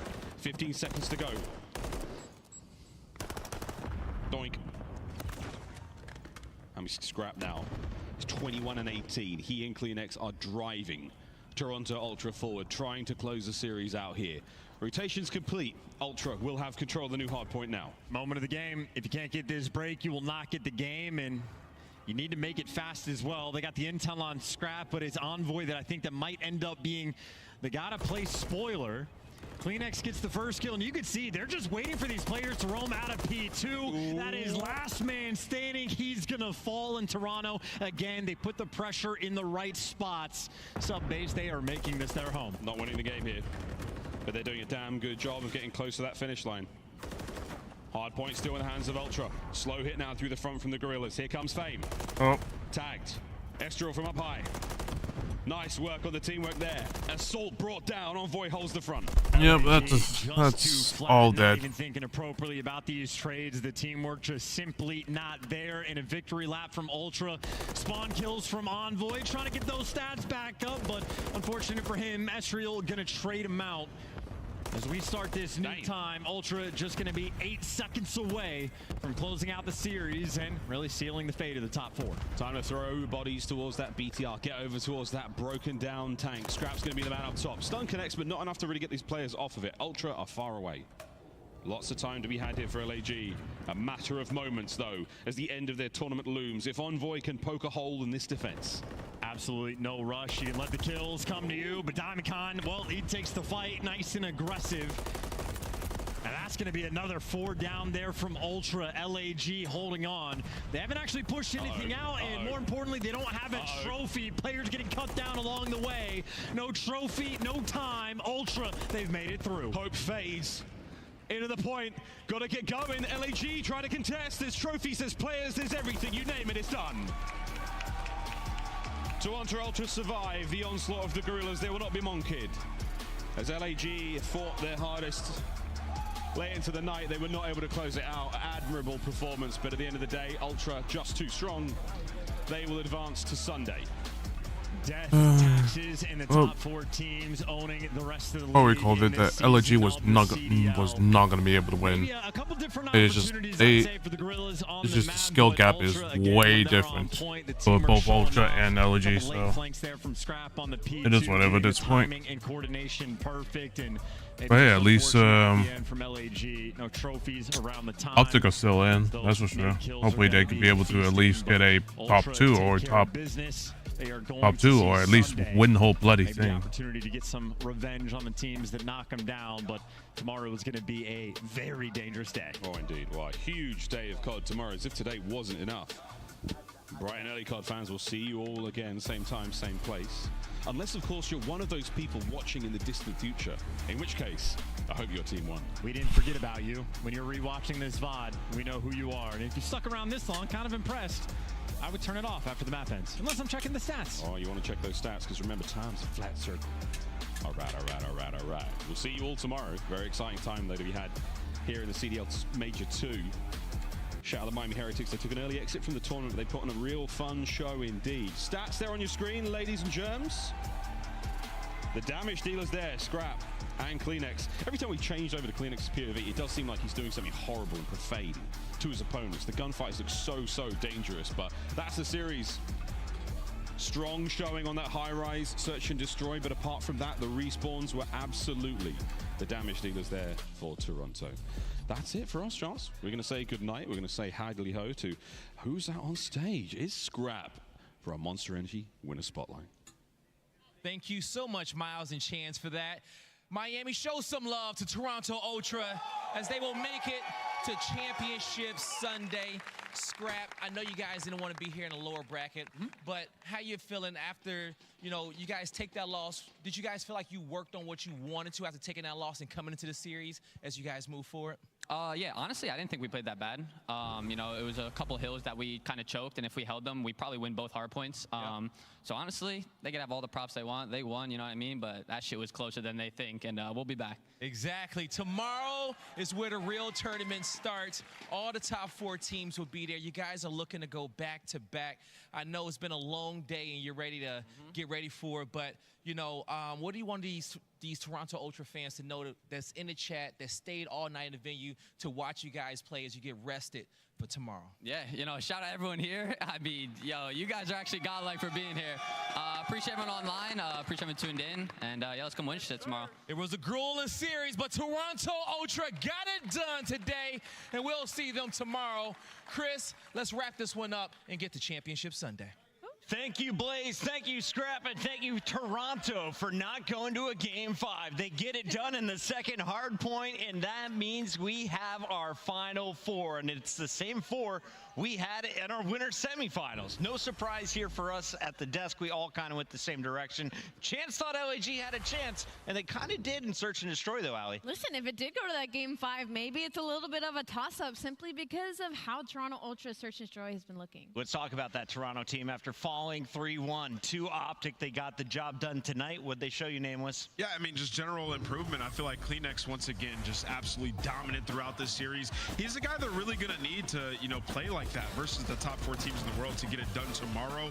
Another thing in this series, like Karachi Control, a great map for Toronto. Maybe try letting that get through some of the series, as well as that Subbase now. That's 2-0 throughout this split on it. Subbase is a map that we don't typically see Toronto Ultra play. So I think their map pool coming into this one, playing a couple different looks, maybe gives them some more confidence tomorrow versus our top teams. Allie, do you think LA Gorillas, after finishing back-to-back top 6s, have they shown enough to the GMs at home that we can find success with this roster? I mean, maybe that's definitely up for the coaching staff and the GMs for them to decide, because we, as analysts on this desk, only can see what they are putting in front of us at these events and in online matches. But like they said a while back, like, scrims are going different, and sometimes when they get the land, we've seen that they're able to translate it. They're still struggling in that respawn, but it ain't nothing, a little consistency in this lane can't fix.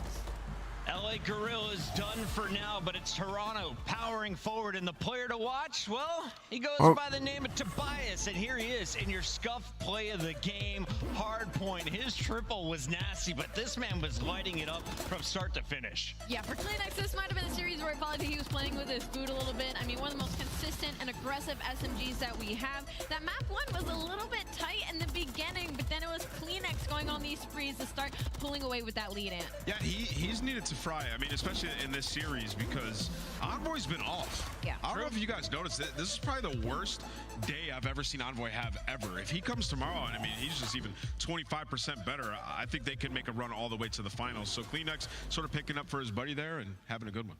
They got the job done, and they survived to tomorrow. If you missed any of the earlier action, here is a quick recap from our friends at Monster, and we will rewind you all the way back to a Game 5, Carolina versus Las Vegas Legion. Carolina, the underdogs, but after big performances from Gwyn and Fellow, especially in the Search and Destroys, It's the Royal Ravens powering forward, and it was Vegas exiting much earlier than they anticipated. They're going to finish here in 8th place. And to that point, I mean, once we got to this first matchup of the day, it was the most exciting matchup that we had all weekend. Of course, there was a very exciting follow-up behind this one, but for Carolina Royal Ravens, I think they proved a lot to us. Again, this is a team that doesn't get to scrim in the same environment every day as the rest of these teams do. So for them to come out on land and do what they were able to do with what little time, I think they really showed us something special. Clayson still got fans, as to the boys on Atlanta FaZe. New York versus Atlanta was the second match as we headed up to the winners bracket semifinals. And FaZe, they were taken to a Game 5 nameless, but showing New York we are not going to roll over like we did in that online match. Yeah, this match lived up to the hype, man. You know, it's 2 top 4 teams went all the way to a Game 5. We saw some of the more interesting strats that we've ever seen on Invasion SD, some crazy wall bangs, teams getting a little crafty, and we saw some bodies being shot. And for good reasons. Raza had a crazy map 1 of this series. Definitely one to go back and watch. Toronto versus Optic Texas did not go to a Game 5. Let's switch over and tell everybody about that second semifinal. Optic Texas entering with the #1 seed for Major 2.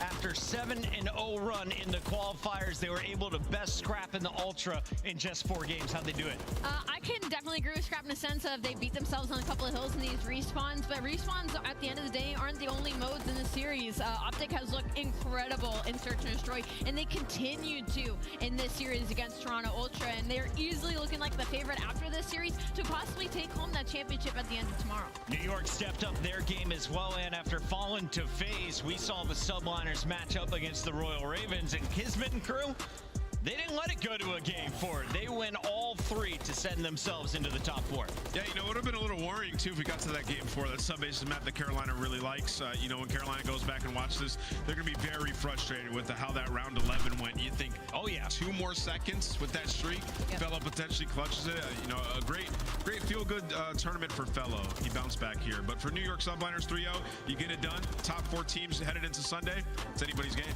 And then, of course, Toronto, you just saw them take down LAG, only dropping that Search and Destroy. And that means we have our Final 4 competing on Championship Sunday for the $150,000 and the 100 points. Definitely, tomorrow's definitely going to be exciting, for sure. Just all the top 4 teams in the whole fucking league. QR code on your screen, but if not, you can still go to callofdutyleague.com/schedule. Or just screenshot this screen that I'm going to put up right now. Take a look at this thing after the bracket, I'm told. Here's the bracket. Subliners Ultra in that losers bracket. They will be fighting for a spot in the top 3, and they'll be waiting in the wings to find out who's going to drop down. Optic or FaZe, who looks stronger today, Nameless? Listen, Optic and FaZe, they both look great. Optic definitely looks stronger in my opinion, but don't forget, that's the World Championship rematch in our lower bracket. And Ali, when does it all get started? When is all this action kicking off for our championship? Ooh, Sunday? first one starts. At 1:30 p.m. EST. You'll catch us at 1:15 though if you like hearing any of our voices, but I understand if not. And afterwards, we'll get that Atlanta FaZe and Optic Texas matchup. Ooh, New York. To everyone who made it out to Miami First today, one, including New York, Sauce and Gardner as a Jet season ticket holder. winner, and then winner's final, and then the limbs, and then. Okay, this is actually not a bad schedule. We'll see you 1:15 Eastern for headquarters on Championship Sunday. So 10:15. Oh, chat. What a night. Or what a day, I shall say. For 6.5 hours of 6.5 hours of COD and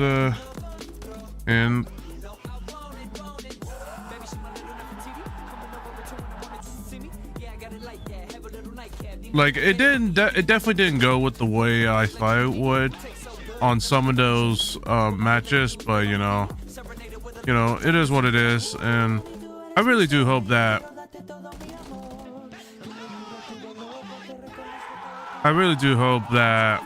Optic can be able to capitalize on their confidence and then just be able to take out FaZe, and then see who else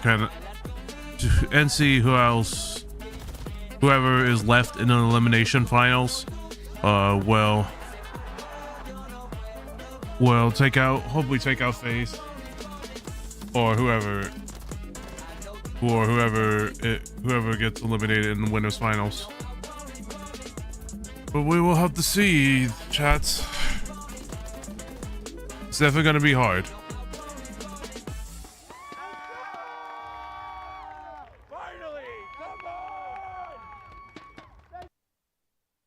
I don't have anything on the wall. Heard you. One tractor for sure, okay? Oh, bomb, one shot. Heard you. Bomb dead. Nice, good job. Bomb dead. Bomb. I'm bomb, one shot. Bomb bang. Nice. More square. Drop on bomb. Give me a sec. One shot dead. Nice. Last guy broken. I'm framing. I'm gonna hop. He's still broken. Broken weak on you guys. Nice. Is everyone They're mindful. Go A. Yo, next time go A, guys. Yeah, they're gonna get whopping dead. Yeah, nah, this is insane. Okay, so 10-15. Actually, no.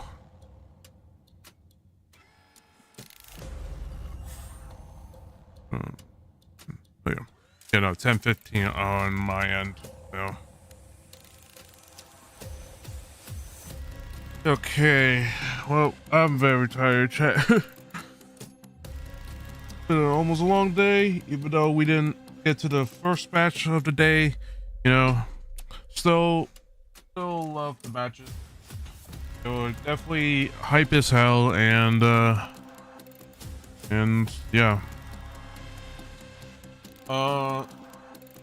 Tomorrow I will definitely try to stream on time. It's gonna really depend, but we'll have to see. And I think tomorrow I might be able to get a chance to stream